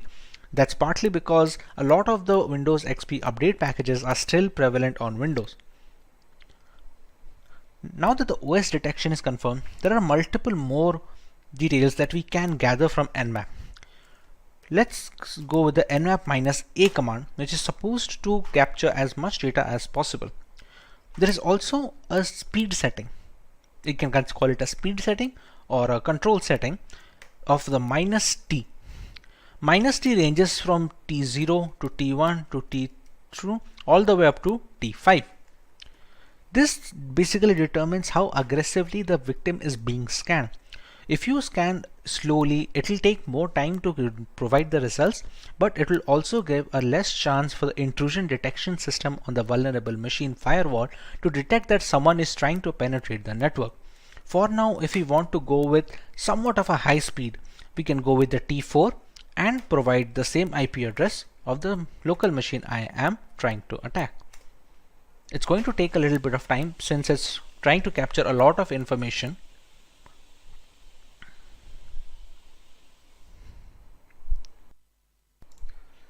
As you can see, the results are now here.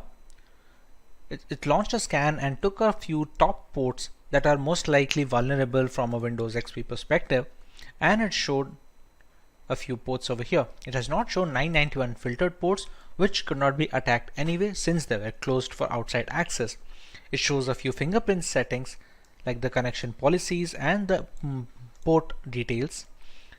It shows an HTTP options, some other intricate details that can be used when you attacking its servers.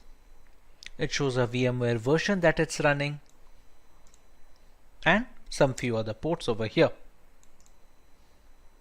Apart from that, we also have the aggressive OS guesses over here, just like we did with the -O, and you can see this time it is showing Windows 7 as 98%. No exact OS matches, since if there was any exact OS matches, we could have seen 100% chances over here. This is a trace route. A trace route will be the time and the path a connection request takes from the source to the destination. For example, this request went from 192.168.72.2 to a destination address. Since this is a local machine, it took only a single step. On multiple occasions, if you're trying to access a remote system, it's going to be a number of trace routes when it jumps from firewall to firewall and router to router. This is how we can use Nmap to find information about a system and find some vulnerable ports we can access. Moving on, we have a tutorial on how to use Wireshark to sniff network traffic. To start using Wireshark, we're going to have to open the application first. Now, during installation of Wireshark, there is an option to enable if non-root users can be able to capture traffic or not. In my installation, I have disabled that, so I will be launching Wireshark when using the root user itself. Also, to capture data, we need an external Wi-Fi adapter. You can see it over here in the VM tab, removable devices, RE-Link 802.1 and WLAN. This is an external Wi-Fi adapter which is inserted into my USB system. You can see it over here. If I write iwconfig, this is the one, WLAN 0. This is absolutely necessary because we need to have a monitor mode required. We won't need it for sniffing data on Wireshark right now, but it's going to be necessary later on in this tutorial as well, as we will see. For now, we can just start up Wireshark by writing its name on the command line, and it should start the program. Here we go. Here it's going to check which of the adapters we want to use. For example, right now the ETH0, which is supposed to stand for Ethernet 0 port, you can see data is being transmitted up and down. We're going to select ETH0.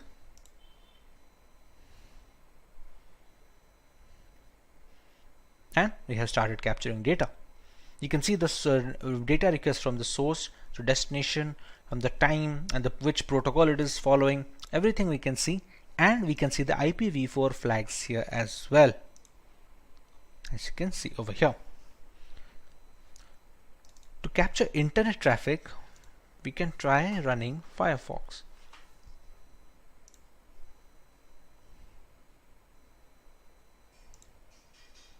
If we just write wikipedia.com,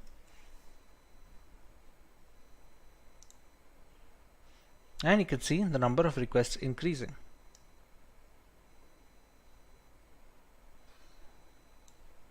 Okay, this is spelling mistake. Wikipedia.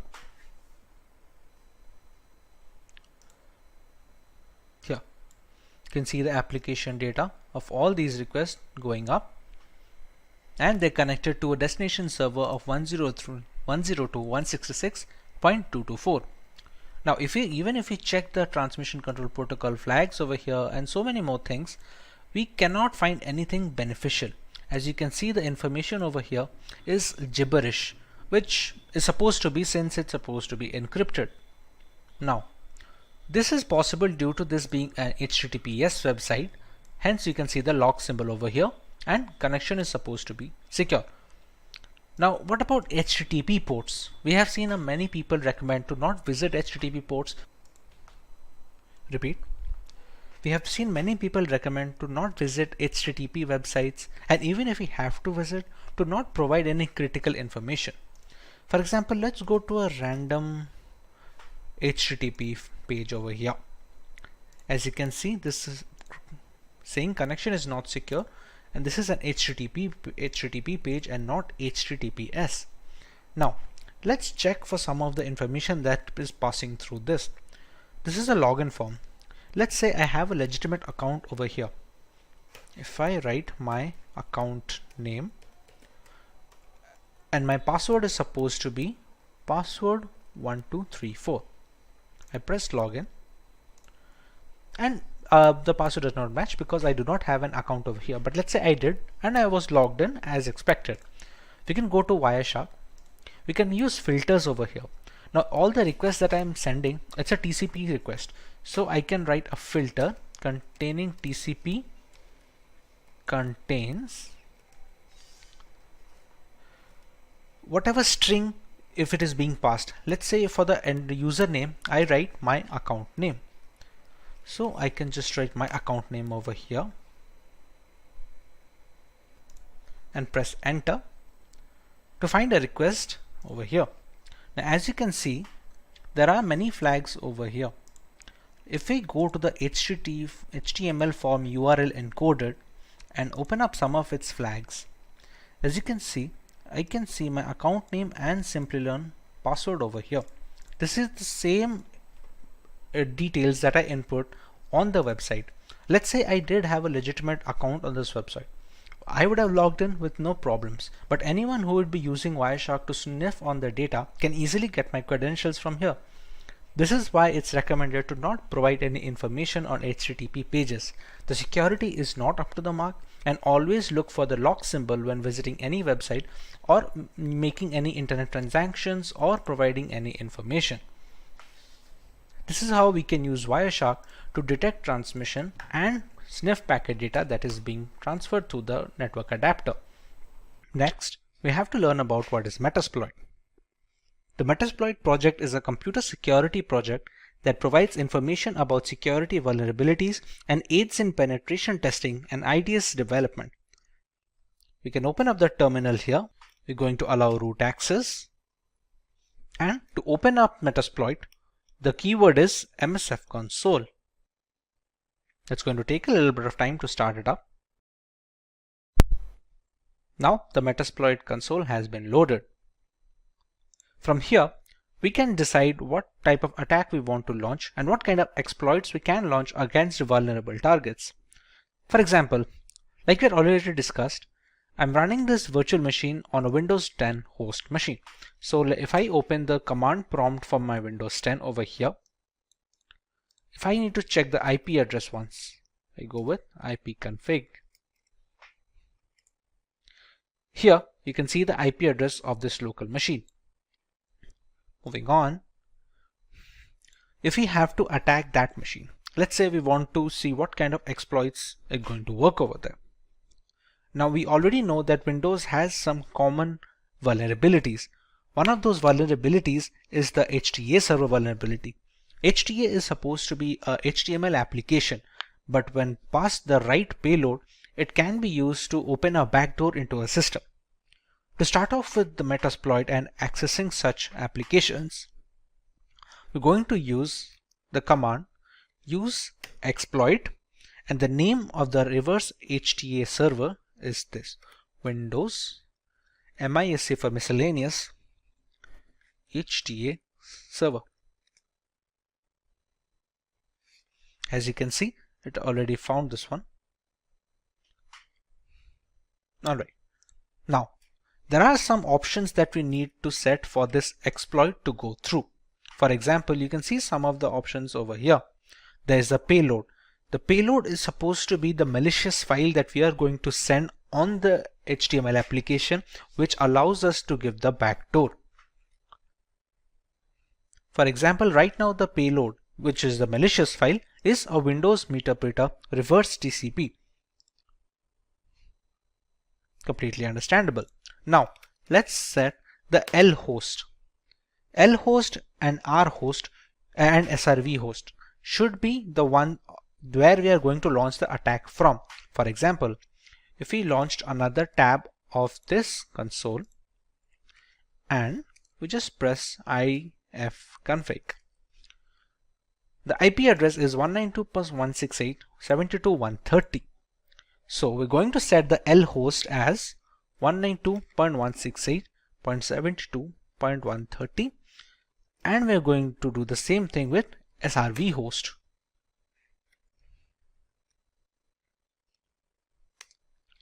We're going to set a port where we need to capture the backdoor access. Next, the payload has already been set. This payload will launch a backdoor and give us meterpreter access to the system. Meterpreter can be considered as an upgrade of a normal command prompt shell. We will look into it once we get the access in the first place. Now that we have set the commands, we can press on exploit and press enter. Now, you can see we have a URL over here. We're going to copy this URL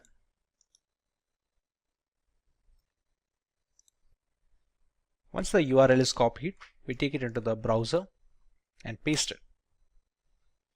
This will ask us to download this file.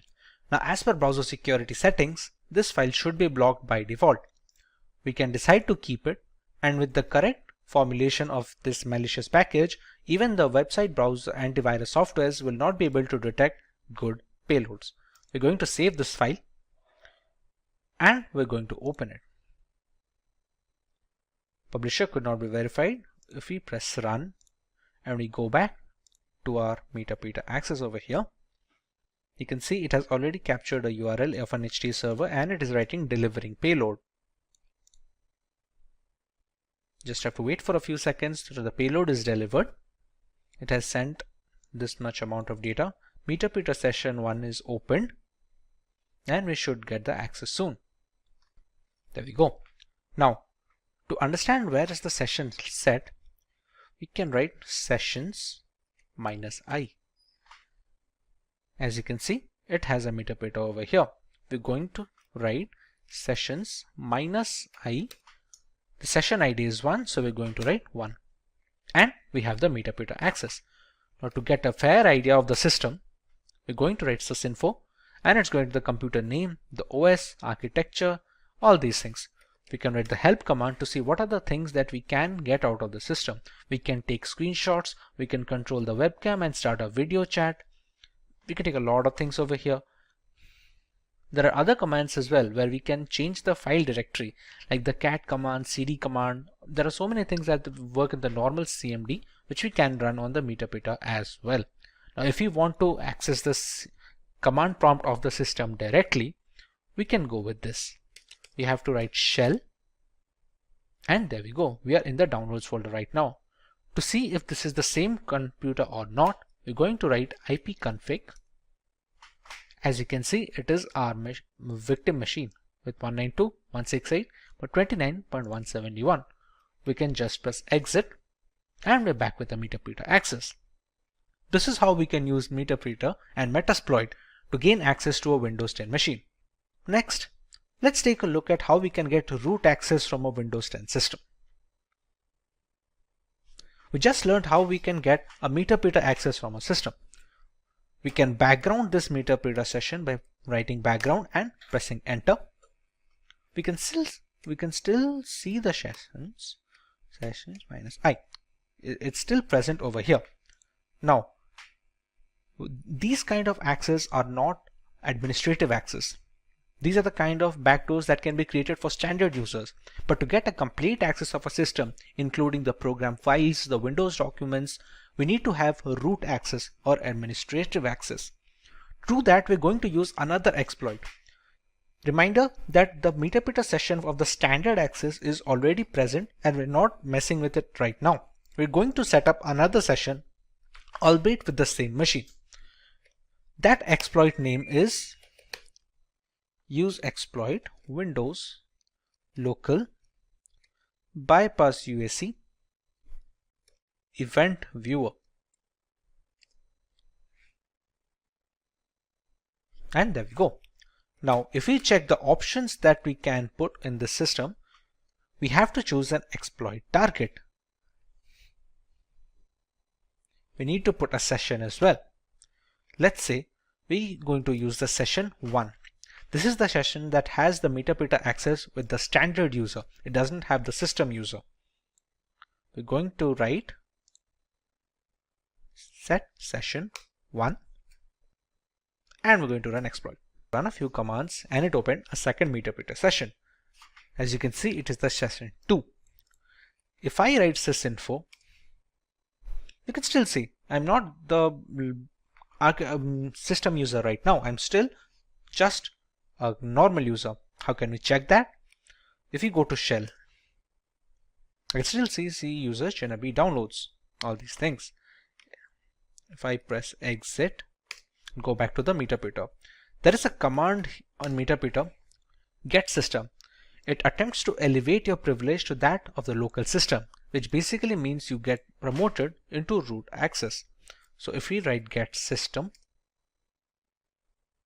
and due to pipe impersonation, we now have the system root access. As you can see, now it has become x64 and we are the admin users. Now if I go to shell, I can easily go back, Windows, and I can easily access these things. This kind of control over the Windows folders and the program files folders, these kind of things are not possible if you are not an admin access or the command prompt has not been run with admin permissions. This is how we can use privilege escalation to get into an admin access system. We use the second exploit, which was the bypass UAC event viewer exploit, and essentially used it with the first session. As you can read here, Windows escalation UAC protection bypass. It was first disclosed on 2016, but it still works on some systems. This is how we can get root access on a Windows 10 installation. Hope you learned something new today. Once you dive into the world of cybersecurity, it becomes clear that there are many certifications to choose from. Some of these are relatively easy to obtain, while others are known to be extremely challenging. The difficulty of these exams basically depends on few things, like how much you know, how much time you put into studying, and the hands-on experience you have in the field. Some people breeze through the toughest certification without breaking the sweat, while others might struggle with them. But here's the thing, it's really hard to rank how difficult a certification is because testing organizations don't always share the pass rates for their exams. Despite this, there is plenty of talk in the industry about which certification is the hardest one. So based on the discussions and insight from cybersecurity experts, we have put together a list of 8 most challenging cybersecurity certifications. So guys, without further ado, let's get started. So guys, the first certification in our list is, in the decreasing order that we have, is AWS Certified Security Specialty. Our list basically begins with the AWS Certified Security.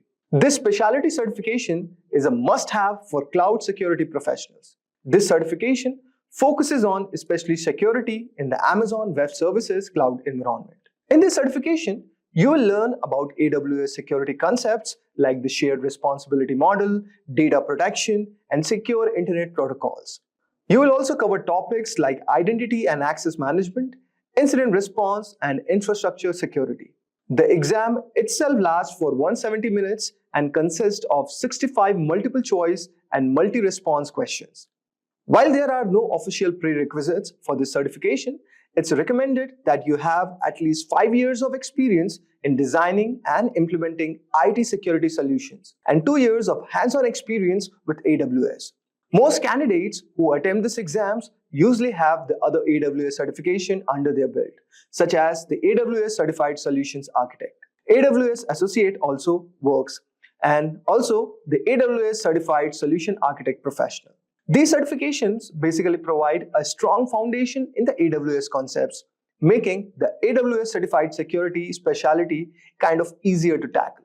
But still, it's a tough exam, and passing it will make you a valuable asset to any organization that uses AWS. Now, let us move to the next one. The next one we have is CompTIA Advanced Security Professional Practitioner Certification, or CASP+. So guys, this is one which is aimed at cybersecurity professionals who work at more advanced level. The CASP Plus focuses on enterprise security, risk management, and security operations. The exam itself consists of maximum of 90 questions, and you have 165 minutes to complete it. It covers basically 4 main areas: security architecture, security operations, security engineering, and cryptography. Also, it covers governance, risk, and compliance. Each area requires you to have a deep understanding of complex topics, making these exams quite comprehensive. The CASP Plus is often compared to the Certified Information Systems Security Professional, or CISSP certification exam, and it is an alternative for certain US Department of Defense roles. If you are aiming for a career in the government cybersecurity, then this could be a certification for you. Now let us move on to our next certification. So guys, our next certification is GIAC Certified Incident Handler Certification, or GCIS certification. This is for those candidates who are focused on incident handling and response. The GIAC Certified Incident Handler is a key certification. With cybersecurity threats becoming more sophisticated, the ability to handle incidents effectively is very critical. This certification teaches you how to respond to incidents, investigate computer crimes, and understand common hacks and exploits. The GCIS exams include 106 questions and last for 4 hours. You will need to have scored at least 70% to pass this certification exam. It is a certification that's perfect for people working on the front lines of cybersecurity, such as system administrators, security experts, and security architects. This certification will give you a hands-on experience with tools like Nmap, Metasploit, and Netcat, which are basically used to carry out some of the most common hacks. So if you are a part of first response team in the cybersecurity, then this certification will be extremely useful for you. Now, let us move to our next certification. That is CISM, or Certified Information Security Manager certification. So guys, the Certified Information Security Manager certification is highly valued for those aiming to move into leadership roles within the cybersecurity.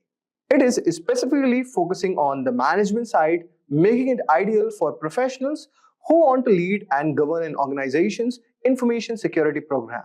Rather than diving deep into the technical aspects, CISM is all about managing the overall security infrastructure, accessing risk, and also implementing policies that ensure security at the organizational level. To earn the CISM certification, candidates must have at least 5 years of work experience in the field of information security, with at least 3 years of those as an information security management role. The exam is going to test your knowledge in the 4 key areas: information security governance, risk management, information security program, and incident management. This ensures that you are well versed in both designing security systems and managing them within a real-world business environment. The exam consists of 150 multiple choice questions, and the candidates are given 4 hours to complete it. The scoring system is based on a scale of 200 to 800, and you will need to achieve at least 450 to pass this exam. This means that not only do you need to be well prepared, but you will also need to manage your time efficiently to complete all the questions within the allocated time. Although guys, the CISM focuses more on the management side than the technical cybersecurity, the experience required to even sit for these exams makes it one of the most challenging certification exams to earn. You will need to demonstrate your ability to assess risk, develop comprehensive security strategies, and manage a security program in a business context. For those aiming for higher level of management role, this is a must-have certification that you should go for. Now, let us move to our next certification. That is Certified Information Security Professional Certification. The CISSP certification is often considered the gold standard in the field of information security. It is one of the most respected and recognized certifications worldwide, both in the private sector and within the government institutions. If you are aiming to establish yourself as a serious cybersecurity professional, then the CISSP can be a career-defining certification. The CISSP is designed for experienced professionals who create and manage security policies and procedures. It's not an entry-level certification, but it also requires a high degree of expertise and experience. To even qualify for the exam, you need to have at least 5 years of relevant work experience in the field of information security. If you have a 4-year degree in a related field, you can reduce the work experience requirement to 4 years. But this still leaves a substantial barrier to entry. The exam itself is not easy feat. Okay, so it uses basically computerized adaptive testing format and can range from 100 to 150 questions, which you must complete in 3 hours. The questions are drawn from 8 different domains, covering a wide range of topics from security and risk management to security operations. To pass this exam, you need to score at least 700 out of 1000 points. So guys, passing the exam is just the first step. After earning your CISSP, you need to maintain it by completing 120 hours of continuing professional education in CPE every 3 years and paying an annual fee of $135. This commitment to ongoing education ensures that the CISSP holders stay current in a rapidly evolving field. The difficulty of this certification lies not only in the challenging exam itself, but also in the preparation. Many candidates spend up a year studying for this exam, and those who don't meet the experience requirements can still take the exam. But they will be classified as an ISC2 associate until they gain the requisite experience. Once you have earned the CISSP, you will be well positioned for advanced role in cybersecurity. So whether you are aiming to be a security manager, auditor, or consultant. Now let us move to our next security certification. So our next certification is CCIE Security, or Cisco Certified Inter-Network Expert Security Certification. This is known for its incredibly challenging process. It's widely recognized as one of the most prestigious certifications in the field for the network security professionals, and the number of individuals who hold this certification globally is quite small, around 4,000 as of now. The certification commands respect because of the depth of the knowledge required and the difficulty of the exam. The CCIE Security Certification requires candidate to pass 2 exams. First, a written qualification exam implementing operating Cisco Security Core Technologies, or SCOR 35701. And the second is an 8-hour lab exam. The lab portion of the exam is where many candidates struggle, and it's designed to test your ability to secure real-world networks in a hands-on environment. You will need to configure and troubleshoot a series of complex networks using Cisco Core Security Technologies. The lab exam is grueling, lasting an entire workday and testing not only your technical knowledge, but also your ability to work under pressure. It's designed to simulate the real-life scenarios where quick thinking and problem solving are very essential. So guys, passing this exam is a massive achievement, and the CCIE Security Certification is highly sought after by employers. Due to the difficulty of both written and lab exams, the CCIE Security Certification is generally aimed at high-experienced professionals who have extensive knowledge of Cisco technologies. So guys, for those who are looking to specialize in network security and are prepared for rigorous challenge, the CCIE Security Certification career can be a very defining achievement for your next role. Now, let us move to our next certification, which is Offensive Security Certified Professional Certification, or OSCP. For those interested in penetration testing, Offensive Security Certified Professional Certification is one of the most respected and challenging certifications available. The OSCP is unique because it focuses on practical, hands-on skill rather than just theory. During the exam, candidates must hack into a series of virtual machines to demonstrate their ability to exploit vulnerabilities and securing systems. The exam itself lasts 23 hours and 45 minutes with an additional 15 minutes of proctoring. Candidates are given access to a virtual environment where they must identify vulnerabilities, exploit them, and then provide detailed reports on how they did it. To pass this, you need to score at least 70 points out of 100. So guys, before taking this exam, candidate must complete the Penetration Testing Kali Linux, or PEN 200 course, which teaches them the necessary skills for the OSCP exam. This course is intensive, covering topics such as buffer overflows, web application attacks, and privilege escalations. It is designed to prepare candidates for real-world penetration testing scenarios which makes the OSCP one of the most hands-on certifications available. So guys, let us move to our next certification, which is GIAC Security Expert Certification. At the top of our list is the GIAC Security Expert Certification, which is often described as most difficult certification to earn in cybersecurity. As early of the 2024, fewer than 300 professionals worldwide held the GCAC certification, which speaks to the difficulty and the prestige. The GSC certification requires candidates to pass a challenging multiple choice exam, submit a research paper, and complete 2-day hands-on lab exam. The lab portion is where most candidates struggle, as it tests your ability to apply advanced cybersecurity concepts to secure and defend systems in real-world scenarios. Maintaining the GSC certification is no small task either. GIAC requires certified professionals to regularly update their skills and go through a rigorous renewal process. This makes the GSC not only tough to earn but also tough to keep. However, for those who do, it's a symbol of expertise and dedication to cybersecurity. So guys, these were some of the top 8 toughest cybersecurity certification which one can pursue for. And we all know that there's no doubt that the demand for cybersecurity professionals is growing, and certifications are one of the great ways to prove your skills. So we covered 8 of the toughest cybersecurity certification which you can pursue, each with its own set of challenges. Hey there learners, welcome to Simplilearn. Today we will see the starting journey in cybersecurity that is super exciting but can be a bit daunting. So to help you out, we are going to talk about some common mistakes that beginners often make and how you can avoid them. If you're just getting started or looking to improve your skills, this guide will set you on the right path. So let's dive in and make sure your cybersecurity career gets off to a strong start. So let's get started. And we'll see the worst beginner cybersecurity mistakes everyone makes. And we'll start with the number 1 point, that is ignoring basics. So many beginners rush into advanced topics without mastering the basics, which can lead to confusion and frustration later on.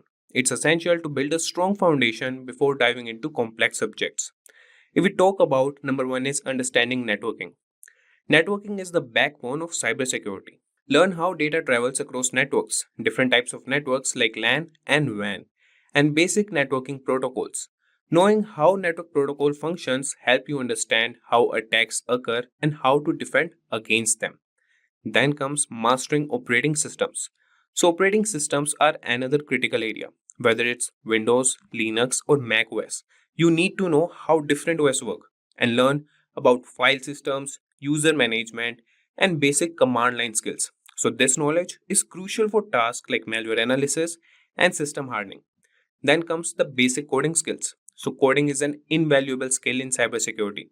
You can start with a simple language like Python and learn how to write scripts to automate tasks, analyze data, and understand the logic behind software vulnerabilities. So basic coding skills will help you comprehend how attacks are carried out and how to develop countermeasures. So taking the time to master these basics will make advanced topics much easier to understand and will set a solid foundation for your career in cybersecurity. So remember, it's a journey, and starting with the basics will ensure you build strong, lasting knowledge. Now we'll come to number 2 point, that is skipping hands-on practice. So this is also one of the cybersecurity mistakes that beginners make. Cybersecurity isn't just about theory. Practical experience is crucial, and many beginners focus too much on reading and studying without applying what they have learned. This creates a gap between knowledge and real-world skills. So the number 1 point here is setting up a home lab.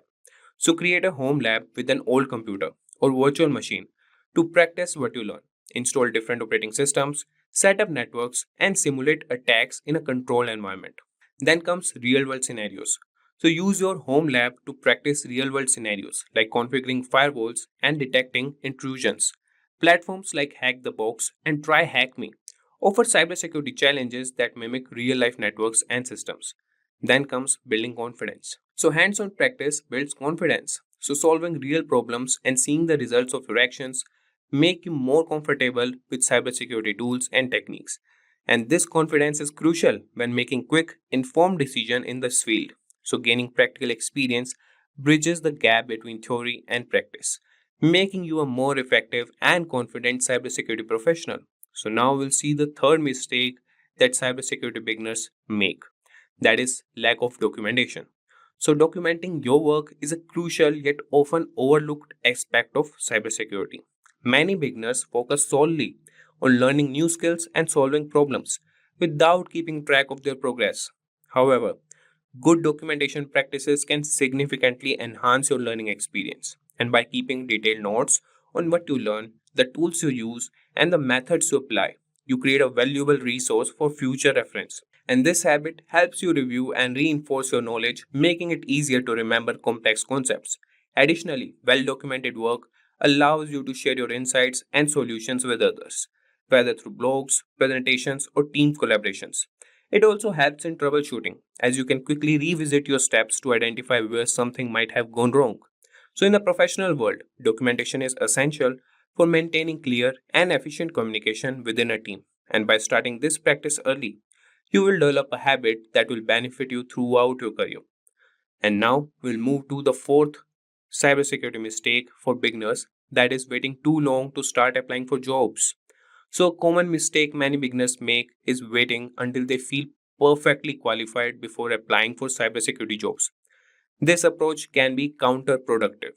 The truth is, you might never feel completely ready, and waiting too long can cause you to miss out on an valuable opportunity. So, start applying for jobs early in your learning journey. The process of applying and interviewing is a learning experience in itself.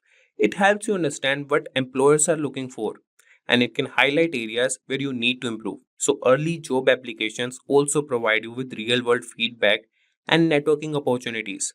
Remember, many entry level positions are designed for people who are still learning and growing in this field. So, employers often value enthusiasm, willingness to learn, and problem solving skills as much as they do technical knowledge.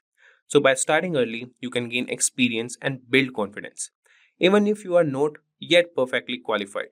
And then comes the next mistake, that is trying to qualify for all jobs. So, in the vast field of cybersecurity, trying to qualify for every job out, there is a common but misguided approach. Cybersecurity encompasses a wide range of specialties, from network security and ethical hacking to incident response and security analysis. Instead of spreading yourself thin trying to learn everything, focus on a key few areas and become proficient in them. Specializing in special fields make you more valuable to potential employers. It's better to be an expert in one or two areas than to have superficial knowledge in many. So by focusing on specific skills, you can develop a better understanding and expertise that sets you apart from others. So this focused approach also makes it easier to stay updated with the latest trends and advancements in your chosen areas. Remember, depth of knowledge often outweighs breadth when it comes to career advancement and job satisfaction. So, this was all about trying to qualify for all jobs. Now, we'll see the biggest mistake, that is IT foundation fallacy. So, many aspiring cybersecurity professionals believe they need a deep IT background to start their career. This is same as the number one point, but this is a misconception. While having a solid foundation in IT can be beneficial, it's not a prerequisite for success in cybersecurity. What you need are the specific skills and practical experience. Focus on learning about networks, operating system, and security tools. Engage in hands-on practice through labs and simulations to build real-world skills. Cybersecurity is a field where practical knowledge and the ability to apply concepts matter more than theoretical IT knowledge. And many successful cybersecurity professionals come from diverse backgrounds, including those with minimal IT experience. So they succeed by continuing learning and adapting to new challenges. So don't let the lack of deep IT foundation hold you back. Concentrate on gaining the skills and experience that are directly relevant to the cybersecurity roles you are interested in. Now moving to number 7, that is not attending cybersecurity events. So attending cybersecurity events is one of the best ways to stay updated and connected in the field. These events, including conferences, webinars, and meetups, offer a wealth of information on the latest trends, tools, and threats in cybersecurity. They provide a platform to learn from experts, gain insights into industry developments, and discover new technologies. Additionally, these events are excellent networking opportunities, meeting other professionals that can lead to job opportunities, collaborations, and mentorship. Building a network within the cybersecurity community can provide support and guidance throughout your career. And many events also offer hands-on workshops and training sessions that can enhance your practical skills. So by actively participating in these events, you can demonstrate your commitment to continuous learning and professional development. Make it a habit to attend cybersecurity events regularly to stay engaged and informed. So this was all about number 7 point, that is not attending cybersecurity events. Now moving to number 8, that is obsessing over which specialization to choose. So when starting a career in cybersecurity, many beginners obsess over which specialization to choose. This can be overwhelming and counterproductive. Instead of stressing about making the perfect choice, allow yourself the freedom to explore different areas of cybersecurity. The field is diverse, with specializations like penetration testing, incident response, security analysis, and more.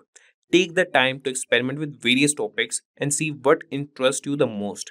This exploration phase is valuable for gaining a broad understanding of this field. So, over time, you will naturally gravitate toward areas that align with your strengths and interests. So, remember, your specialization can evolve as you gain more experience and insights. Early in your career, focus on building a solid foundation and gaining exposure to different aspects of cybersecurity. This approach allows you to make an informed decision about your specialization when the time comes, ensuring you choose a path that truly excites and motivates you. Welcome to our video on top cybersecurity interview questions. Are you having a hard time landing that coveted interview, or even worse, bombing interviews left and right? It might be time to start prepping for those tough interview questions. Preparing for interview questions is an important part of the job search process and can greatly increase your chances of getting the job you want. The cybersecurity field is constantly evolving, which means that you need to have a strong understanding of the latest technologies and techniques in the industry. This makes cybersecurity interviews challenging, as interviewers may ask many complex questions about various cyber threats, security controls, and vulnerabilities. By spending time preparing for these questions, you will have the knowledge and skills required to tackle them with ease. And if these are the types of videos you would like to watch, then hit the subscribe button, like, and press the bell icon to never miss any update from Simplilearn. So without any further ado, let's get started with the top most important cybersecurity interview questions. So we'll start with the first question. That is, what is CRF? Or you can say the interviewer asks, can you explain what CSRF in the context of cybersecurity? And we can answer that certainly. CSRF stands for cross-site request forgery. It is a type victim is authenticated. The attack takes advantage of the trust a website has in the authenticated user's browser. Now, we'll see how it works. So, security vulnerability that occurs when an attacker tricks a victim into performing an unwanted action on a website or web application, in which the attacker creates a malicious website or injects malicious code into a legitimate website that the victim visits. And when the victim visits the attacker's website or the compromised legitimate website, the malicious code can execute without the victim's knowledge. The malicious code sends a request to the targeted website or application on behalf of the victim. This request may include sensitive actions like changing the victim's password, making financial transactions, or modifying personal information. Since the request originates from the victim's browser, the targeted website or application considers it legitimate and processes the request. The victim's account is compromised, and the attacker gains unauthorized access or performs unwanted actions. To protect against CSRF attacks, web developers can implement several countermeasures, including using anti-CSRF tokens. Using anti-CSRF tokens, web applications can generate and include unique tokens in each form or request. These tokens are verified by the server before processing the action, ensuring that the request originated from the same website. The next is same-site cookies attribute. Web developers can set the same-site attribute on cookies, which prevents them from being sent with cross-site requests, thus reducing the risk of CSRF attacks. Verifying the origin header. Servers can check the origin header to ensure the request originates from the same domain. The next is implementing strict access control. Web applications should enforce strict access controls and authorization mechanisms to ensure that only authorized actions can be performed. And the next measure can be by implementing these countermeasures, organizations can significantly reduce the risk of CSRF attacks and protect their users' sensitive information and accounts. And the next question is, that is the most important question, which interviewer asks, that is difference between XSS and CSRF. So XS, that is XSS, cross-site scripting, and CSRF, cross-site request forgery, are both common web application vulnerabilities. but they differ in their nature and the risk they pose. So, access is a vulnerability that occurs when an attacker injects malicious scripts into a trusted website, which is then executed by the user's browser. This can happen when the website does not properly validate or sanitize user input. The injected scripts can be used to steal sensitive information such as login credentials or session cookies, and can also be used to modify the content of the website or redirect users to malicious websites. CSRF, on the other hand, is a type of attack where an attacker tricks a user's browser into making unintended or unauthorized requests to a website. This attack relies on the fact that many websites use cookies or other mechanisms for session management, and these cookies are automatically sent with every request made to the website. By tricking a user into visiting a specially crafted website or clicking on a malicious link, the attacker can perform actions on behalf of the user without their knowledge or consent, potentially leading to unauthorized actions, data manipulation, or account compromise. In summary, XSS is concerned with injecting and executing malicious scripts within a website, while CSRF involves tricking users into performing unintended actions on a trusted website. Both vulnerabilities can have serious consequences, and it is important for web developers to understand and mitigate these risks through proper input validation, output encoding, and security mechanisms such as CSRF tokens and secure session management. Now moving to next question. Is XSS client-side attack or server-side attack? So XSS, that is cross-site scripting, attack can occur on the client side, which means it targets vulnerabilities in the user's web browser or the client application. This type of attack takes advantage of security weaknesses in the client-side code, allowing an attacker to inject malicious scripts into a trusted website or web application. Once the script is executed by the user's browser, it can lead to unauthorized actions, data theft, or other malicious activities. And it's important to note that while XSS attacks primarily target the client side, they can have significant consequences on the server side as well. The injected script may interact with the server or exploit vulnerabilities in the server-side code to perform actions on behalf of the attacker. Therefore, XSS attacks can have an impact on both the client and server components of a web application security. And the next question is, what is IOC? In cybersecurity, IOC stands for Indicators of Compromise. These are pieces of evidence or artifacts that suggest the presence of malicious activity or a security breach within a system or network. IOCs are used to identify, detect, and respond to potential security incidents. There are several types of IOCs that security professionals look for. The most common types include file-based IOCs. These include malicious files such as malware, executables, scripts, or documents that have been identified as part of a cyber attack. File-based IOCs can be identified through file hashes, file names, or specific file content. The next is network-based IOCs. These indicators relate to network traffic associated with malicious activities. They can include suspicious IP addresses, domain names, URLs, or patterns of network communications that indicate a potential security threat. The next we have is behavioral IOCs. These indicators are based on abnormal behavior exhibited by users, systems, or applications. For example, a sudden increase in failed login attempts, unusual file access patterns, or unauthorized system modifications can serve as behavioral IOCs. The next is registry or system configuration IOCs. These indicators involve changes or additions to the Windows registry, system configuration files, or other system settings. Attackers may alter these configurations to gain persistence on a compromised system. The next is threat intelligence IOCs. These IOCs are derived from external sources, such as cybersecurity vendors, government agencies, or threat intelligence platforms. They provide information about known malicious actors, their tactics, techniques, and procedures, and specific indicators associated with their activities. When organizations collect and analyze IOCs, they can proactively detect and respond to security incidents. By monitoring for these indicators, security teams can identify potential threats, investigate the scope of an attack, and take appropriate measures to mitigate the risk. It's worth noting that IOCs are not static and continuously evolve as attackers develop new techniques. Therefore, staying up to date with the latest threat intelligence and sharing information within the cybersecurity community is crucial for effective defense against cyber threats. And now moving to another question, that is fifth question. And it is that, can you explain the difference between antivirus and EDR in cybersecurity? So antivirus and endpoint detection and response, that is EDR, are both important components in cybersecurity, but they serve different purposes. We'll see them. That is, first, antivirus, that is also known as anti-malware software.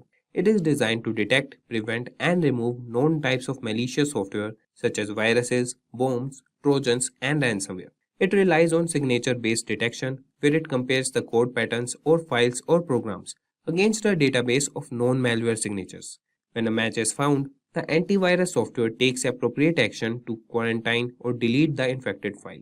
On the other hand, the EDR goes beyond traditional antivirus solutions by providing real-time monitoring, detection, and response capabilities at the endpoint level.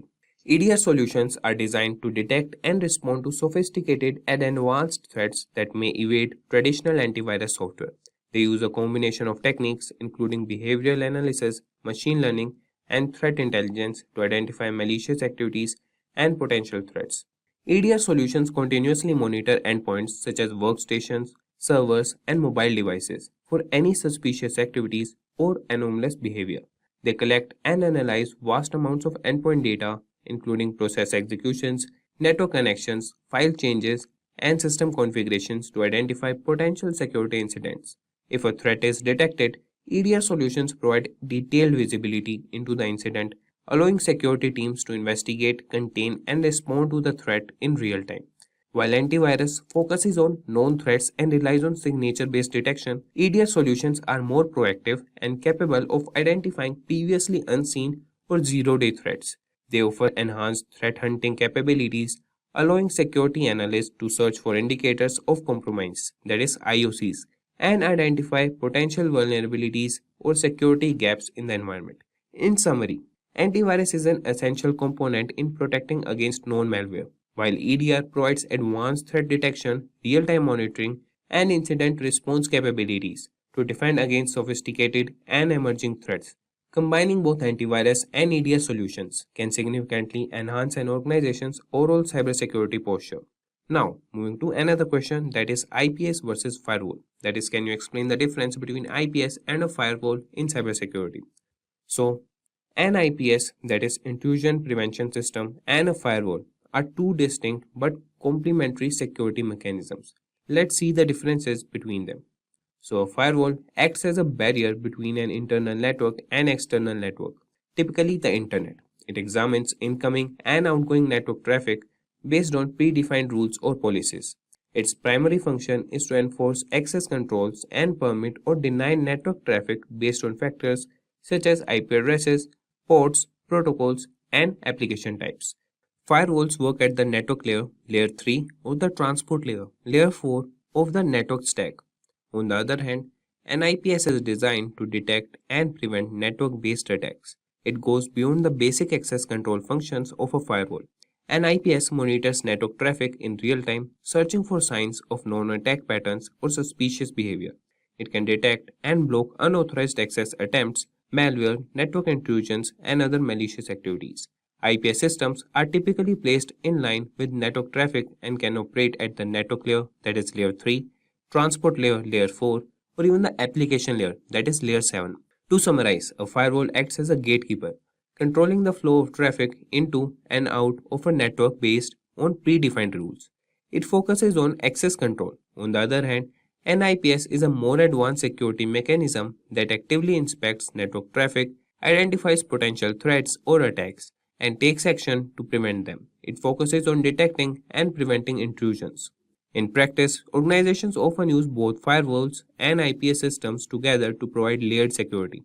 Firewalls protect against unauthorized access and filter out unwanted traffic, while IPS systems add an additional layer of protection by actively monitoring and blocking malicious activities. So this was all for firewall and IPS. Now moving to what is security misconfiguration. So security misconfiguration refers to the improper or insecure configuration of systems, software, applications, or network components that can lead to potential security vulnerabilities. It occurs when security settings, permissions, or configurations are not appropriately defined or implemented, leaving systems and data exposed to potential attacks or unauthorized access. Security misconfiguration can take various forms, such as using default or weak passwords, leaving unnecessary services or ports open, not applying necessary security patches or updates, misconfiguring access controls, or failing to implement secure communication protocols. These misconfigurations can provide attackers with entry points into a system, allowing them to exploit vulnerabilities, gain unauthorized access, or carry out malicious activities.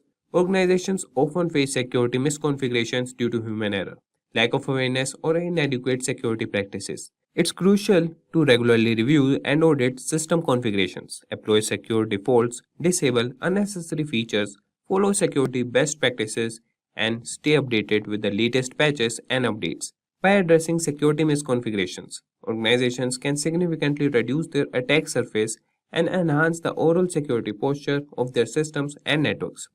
So moving on to next question, that is what is WAF and its types.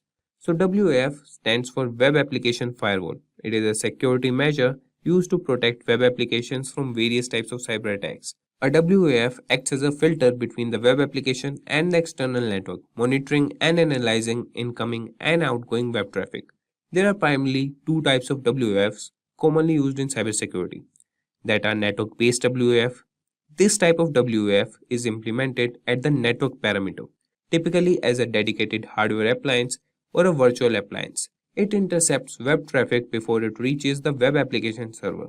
And network-based WAFs examine packets at the network layer, inspecting IP addresses, ports, and protocols to detect and prevent malicious activities. They are effective in protecting multiple web applications hosted on the same network infrastructure. And the next is host-based WAF. This type of WAF is installed directly on the web application server or within the application itself. It operates at the application layer and has a deep understanding of the application structure and logic. Host-based WAFs monitor and analyze HTTP, HTTPS traffic, inspecting the content of requests and responses. They are often integrated as a module or a plugin within the web server or the application framework. Host-based WAFs provide granular control and can protect specific applications or modules within a server. Both network-based and host-based WAFs have their strength and can complement each other for enhanced security. Network-based WAFs are suitable for large-scale protection across multiple applications and servers, while host-based WAFs offer more precise control and visibility into application-specific vulnerabilities and attacks. It's important to note that while WAFs are valuable in safeguarding web applications, they should be used in conjunction with other security measures like regular application patching, secure coding practices, and vulnerability assessments to ensure comprehensive protection against evolving cyber threats. Now we'll see another question, that is, could you please explain the difference between blue teaming and red teaming? So blue teaming and red teaming are two distinct approaches used in cybersecurity to enhance the overall security posture of an organization. And blue teaming primarily focuses on defense and proactive measures. Blue teams are responsible for protecting the organization's assets, systems, and data from potential threats and attacks. They typically include cybersecurity professionals within the organizations who work to identify vulnerabilities, monitor networks, and implement security controls. Blue teams conduct risk assessments, perform security audits, and develop incident response plans. They also monitor security systems, analyze logs, and use various tools to detect and mitigate threats. Essentially, blue teams act as defenders, ensuring that the organization's defenses are strong and resilient. On the other hand, red teaming takes an offensive approach. Red teams are independent groups or individuals who stimulate real-world cyber attacks to evaluate the effectiveness of the organization's security controls and practices. Their goal is to identify weaknesses, gaps, and vulnerabilities in the system. Red teams use tactics similar to those of real attackers, such as social engineering, penetration testing, and vulnerability assessments to uncover potential security flaws. By adopting the perspective of an attacker, red teams provide valuable insights into the organization's security vulnerabilities, allowing the blue team to improve their defenses. In summary, blue teaming is focused on defense, while red teaming is focused on offense. Blue teams work to prevent and mitigate cyber threats, while red teams act as adversaries to identify weaknesses and improve the organization's security. The collaboration between blue and red team is crucial in maintaining a strong security posture and effectively protecting sensitive information. So this was all.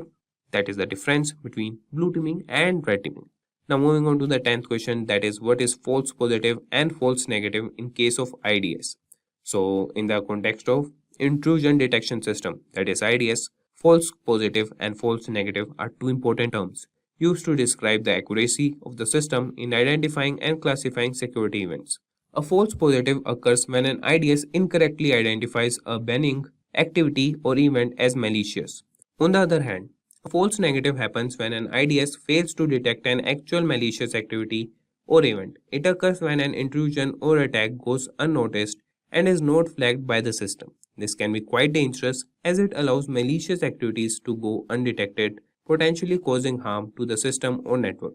Ideally, an IDS should strive to minimize both false positives and false negatives. However, there is often a trade off between the two. Increasing the sensitivity of an IDS to reduce false negatives may result in more false positives, and vice versa. Balancing the detection accuracy is crucial to ensure that genuine threats are identified while minimizing the number of false alarms. So, to improve the effectiveness of an IDS, continuously monitoring, fine tuning of detection rules, and incorporating machine learning algorithms can be employed. Additionally, it's important for security teams to carefully analyze and validate alerts to distinguish between false positive and true threats, ensuring efficient incident response and mitigation. Now, moving to another question, that is, what is TLD? So, TLD stands for top level domain in the field of cybersecurity. In the context of the internet, a top level domain refers to the last segment of a domain name located after the final dot. It is also commonly known as domain extension. Examples of TLDs include .com, .org, .net, .gov, .edu, and country-specific TLDs like .uk, .fr, or .au. TLDs play a significant role in cybersecurity as they help identify the purpose or category of a website. Cybersecurity professionals often analyze TLDs to assess potential security risk or determine the legitimacy of a domain. Malicious actors may exploit certain TLDs such as those associated with phishing, malware distribution, or fraudulent activities. Security measures like blacklisting or filtering can be implemented based on TLDs to protect users from accessing potentially harmful websites. Overall, understanding TLDs is essential in the cybersecurity field as it aids in identifying and evaluating potential threats, enhancing website security, and safeguarding users' online experiences. So, this was all about TLD. So, the next question is, can you explain what name servers are in the context of cybersecurity? So, in the realm of cybersecurity, name servers play a crucial role in functioning of the internet. A name server, also known as a DNS server, domain name system, is responsible for translating human-readable domain names such as www.example.com into IP addresses such as numerical representations that computers use to communicate with each other. In simple terms, when a user types a domain name into a web browser, the name server is responsible for resolving that domain name to the corresponding IP address of the server hosting the website. This process is essential for establishing connections and enabling communication between devices on the internet. From a cybersecurity perspective, name servers are vital because they act as authoritative sources for domain names resolution. However, they can also be targeted by malicious actors in various attacks such as DNS spoofing or DNS hijacking, which aims to manipulate the translation process. So, to mitigate this risk, organizations employ various security measures such as implementing DNSSEC, domain name system security extensions, to ensure the integrity and authenticity of DNS data. DNS firewalls and intrusion detection systems can also be utilized to detect and prevent malicious activities targeting name servers. Overall, name servers serve as critical infrastructure component for the internet, and safeguarding their integrity is essential in maintaining a secure online environment. So the next question is, what is canonical name in the context of cybersecurity? So canonical name refers to a standardized and authoritative name assigned to a network resource, such as a domain, host, or IP address. It is used to establish a consistent and unambiguous naming convention across different systems and networks. The canonical name serves as a unique identifier for the resource, ensuring that it can be accurately located and accessed within a network or across the internet. The canonical name is commonly represented as a fully qualified domain name, FQDN, for a website, which includes the domain name and all its subdomains. For example, www.example.com is the canonical name for the website example.com. By using the canonical name, organizations can maintain a centralized and reliable reference point for accessing resources making it easier to manage and secure their network infrastructure. In cybersecurity, the concept of canonical name is particularly relevant when dealing with activities such as network monitoring, access control, and threat detection. It allows security administrators to establish policies and rules based on the canonical names of resources, ensuring consistent enforcement and effective security measures. By leveraging canonical names, organizations can enhance their cybersecurity posture by effectively managing and protecting their network resources, facilitating accurate identification and control of assets, and enabling efficient incident response and mitigation strategies. So, this was all about canonical name in cybersecurity. Now, moving on to another popular question, that is, what details you find when you search IP or domain for DNS lookup. So, when performing a DNS lookup for an IP domain in the field of cybersecurity, there are several key details that can be obtained. These details provide valuable information for assessing the cybersecurity posture and potential risk associated with the IP or domain in question. Here are some important details that can be found. That is, IP or domain ownership. So the DNS lookup reveals the registered owner of the IP address or domain. This information helps identify the entity responsible for the IP or domain and can be useful in determining its legitimacy. The next is IP or domain reputation. The DNS lookup may provide information about the reputation of the IP or domain. This reputation score indicates whether the IP or domain has been involved in malicious activities in the past. High reputation scores indicate a secure or lower risk level, while low scores may suggest a higher risk of involvement in cyber threats. The next we have is IP or domain geolocation. The geolocation information obtained from the DNS lookup reveals the physical location associated with the IP or domain. This can be useful in identifying potential jurisdictional issues and determining the origin of suspicious activities. The next we have is IP or domain history. The DNS lookup can uncover historical data related to the IP or domain. This includes information such as previous ownership, changes in IP addresses, or change in domain registration details. Examining the history can help identify any patterns or suspicious behavior or previous involvement in cyber incidents.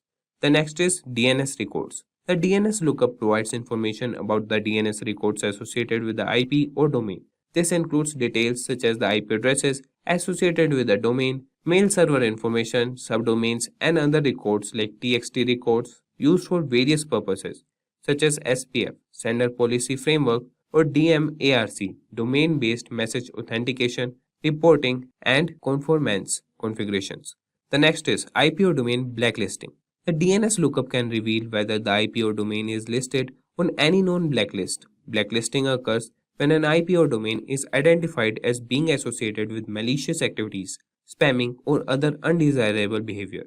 Such listing can indicate a higher risk level. So, by analyzing these details obtained from a DNS lookup, cybersecurity professionals can assess the potential security risk associated with an IP or domain and take appropriate measures to protect the systems and networks. And now moving to next question, that is, what is DHCP? That is, can you explain what DHCP is and its role in cybersecurity? So DHCP stands for Dynamic Host Configuration Protocol. It is a network protocol commonly used in computer networks to automatically assign IP addresses and network configuration settings to devices within a network. DHCP plays a crucial role in cybersecurity as it helps in managing and securing network resources effectively. One of the primary functions of DHCP is to introduce or provide IP addresses dynamically to devices when they join the network. By assigning IP addresses dynamically, DHCP prevents the need for manual configuration, making it easier to manage a large number of devices in a network. This automated process helps ensure that devices are correctly connected and can communicate with other devices and network services. In the context of cybersecurity, DHCP helps in enhancing network security by enabling features such as IP addresses management and network access control. Here's how, that is IP address management. DHCP allows network administrators to centrally manage IP addresses. By controlling IP address assignments, administrators can prevent unauthorized devices from connecting to the network. This helps in mitigating the risk of unauthorized access and potential security breaches. The second is network access control. DHCP can be used to enforce network access control policies. For example, an organization can configure DHCP to assign different IP addresses that ranges or provide specific network settings based on user roles or device types. This allows for granular control over network access, ensuring that only authorized devices can connect to specific network segments or services. Additionally, DHCP servers can be configured to provide additional information to connected devices such as DNS server addresses, default gateway settings, and other configuration options. By centrally managing these settings, DHCP reduces the likelihood of misconfigurations that could introduce security vulnerabilities. Moving to next question, that is, what is CVE? Which authority generate CVE?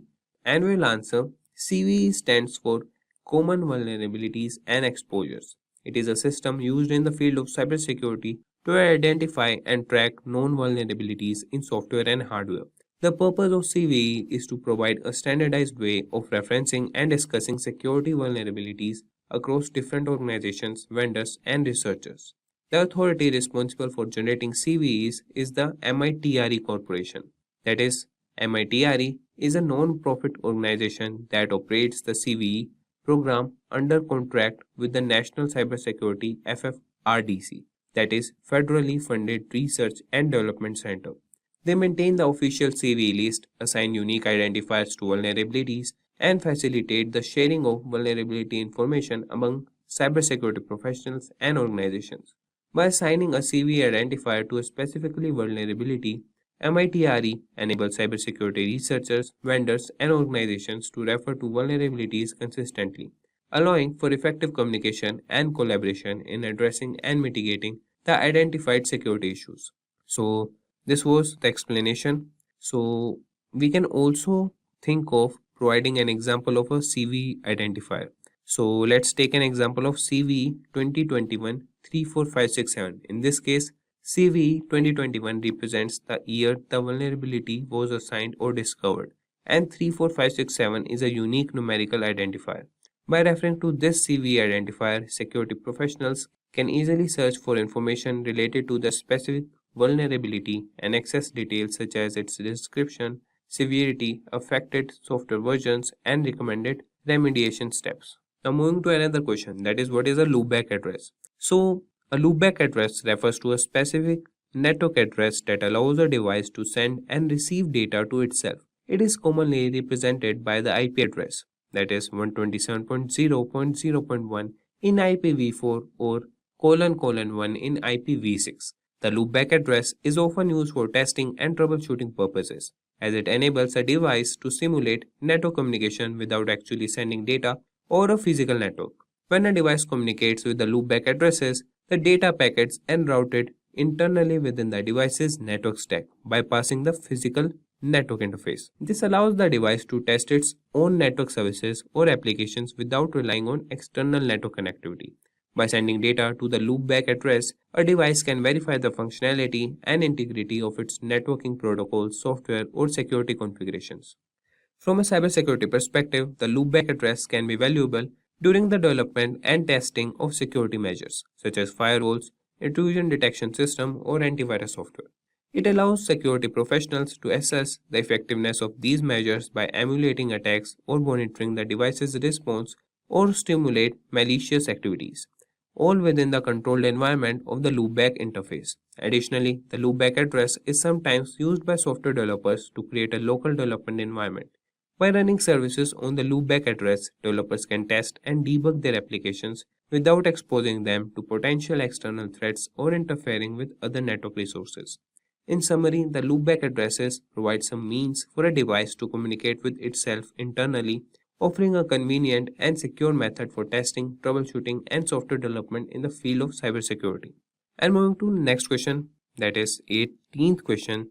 Here we will explain the concepts of threads and processes. So in the context of cybersecurity, threads and processes are important concepts that relate to the execution and management of software and how they can impact the security of a system. So a process can be understood as an instance of a computer program that is being executed.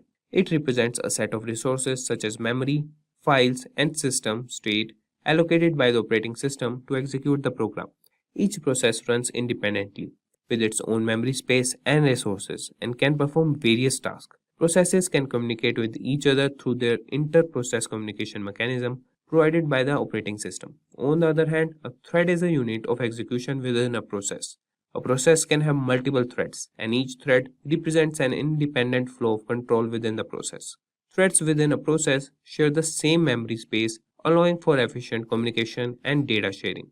By utilizing threads, a program can execute multiple tasks concurrently, improving performance and responsiveness. From a cybersecurity perspective, understanding threats and processes is crucial. Malicious actors can exploit vulnerabilities in processes or threats to compromise security system. For example, a vulnerability in a process might allow an attacker to execute arbitrary code, gain unauthorized access to sensitive data, or manipulate system resources. Similarly, if a thread is compromised, it could be used to execute malicious code, bypass security mechanisms, or launch attacks on other threads or processes.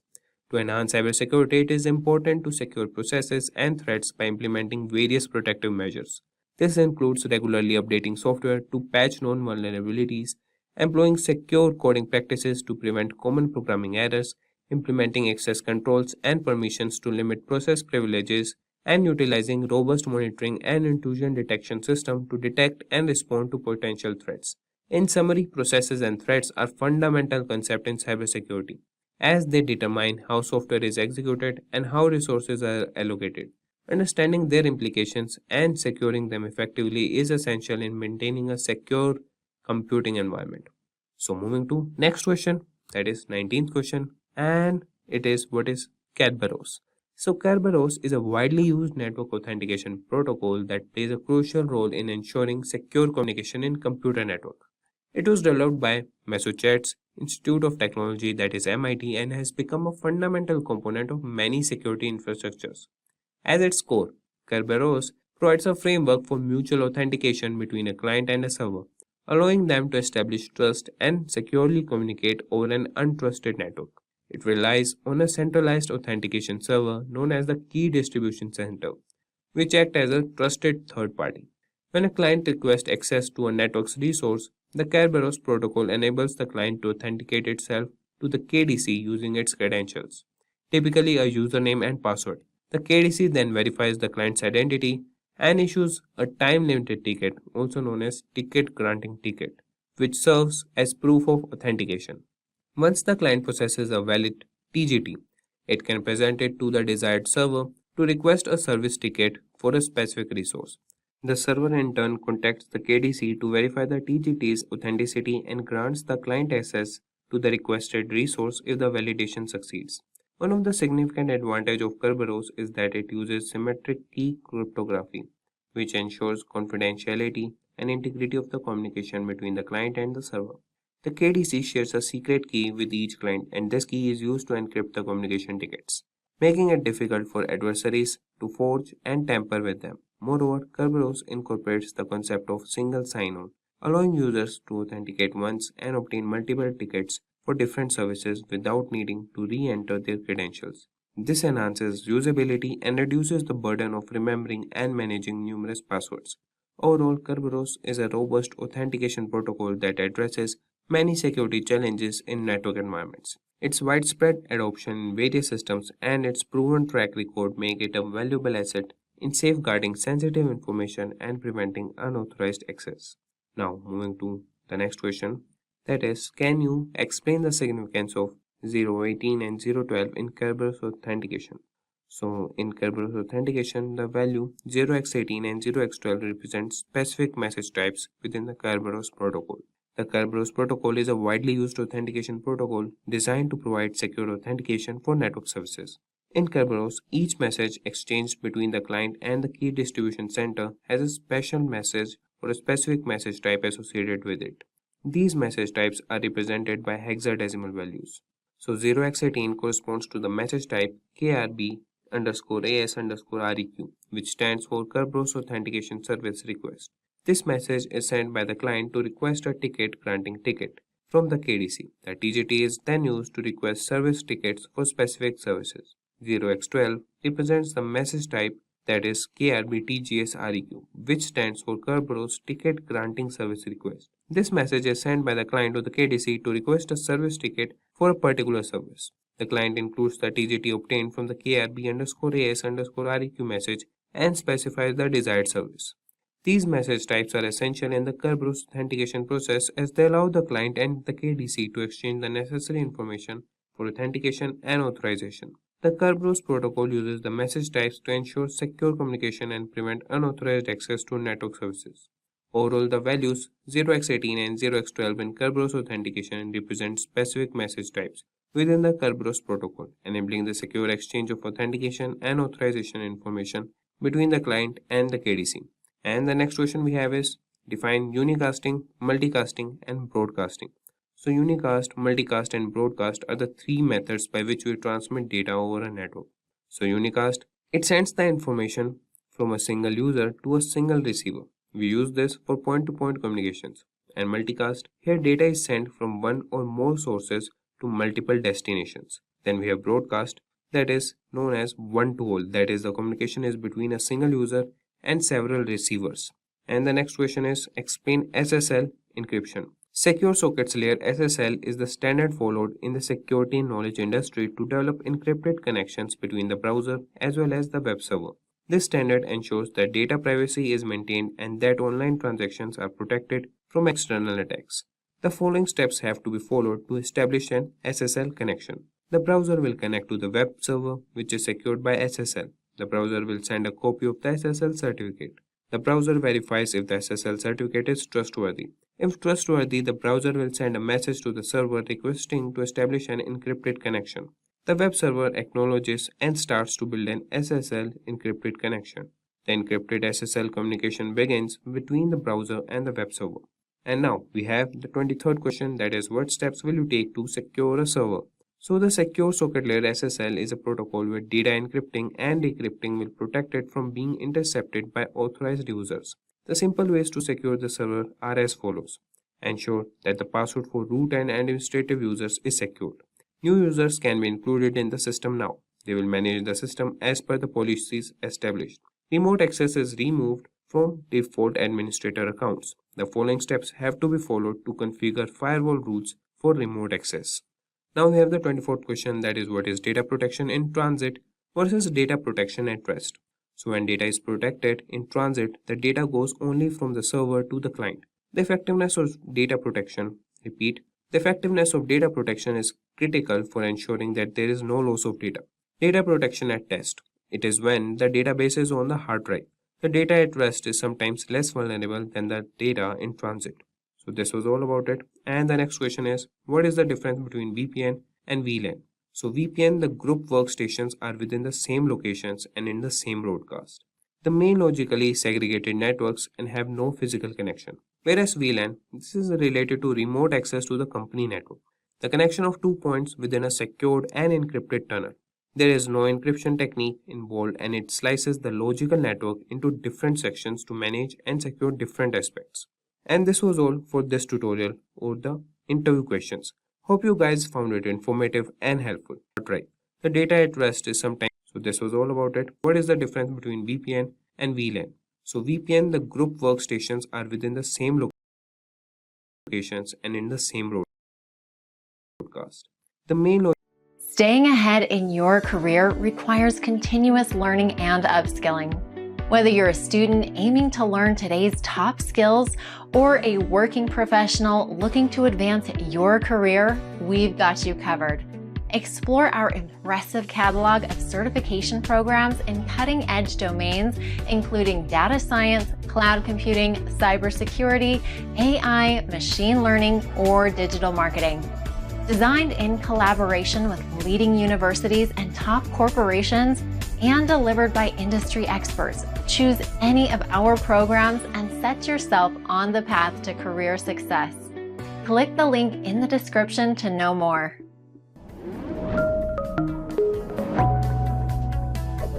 Hi there, if you like this video, subscribe to the Simplilearn YouTube channel and click here to watch similar videos. To nerd up and get certified, click here.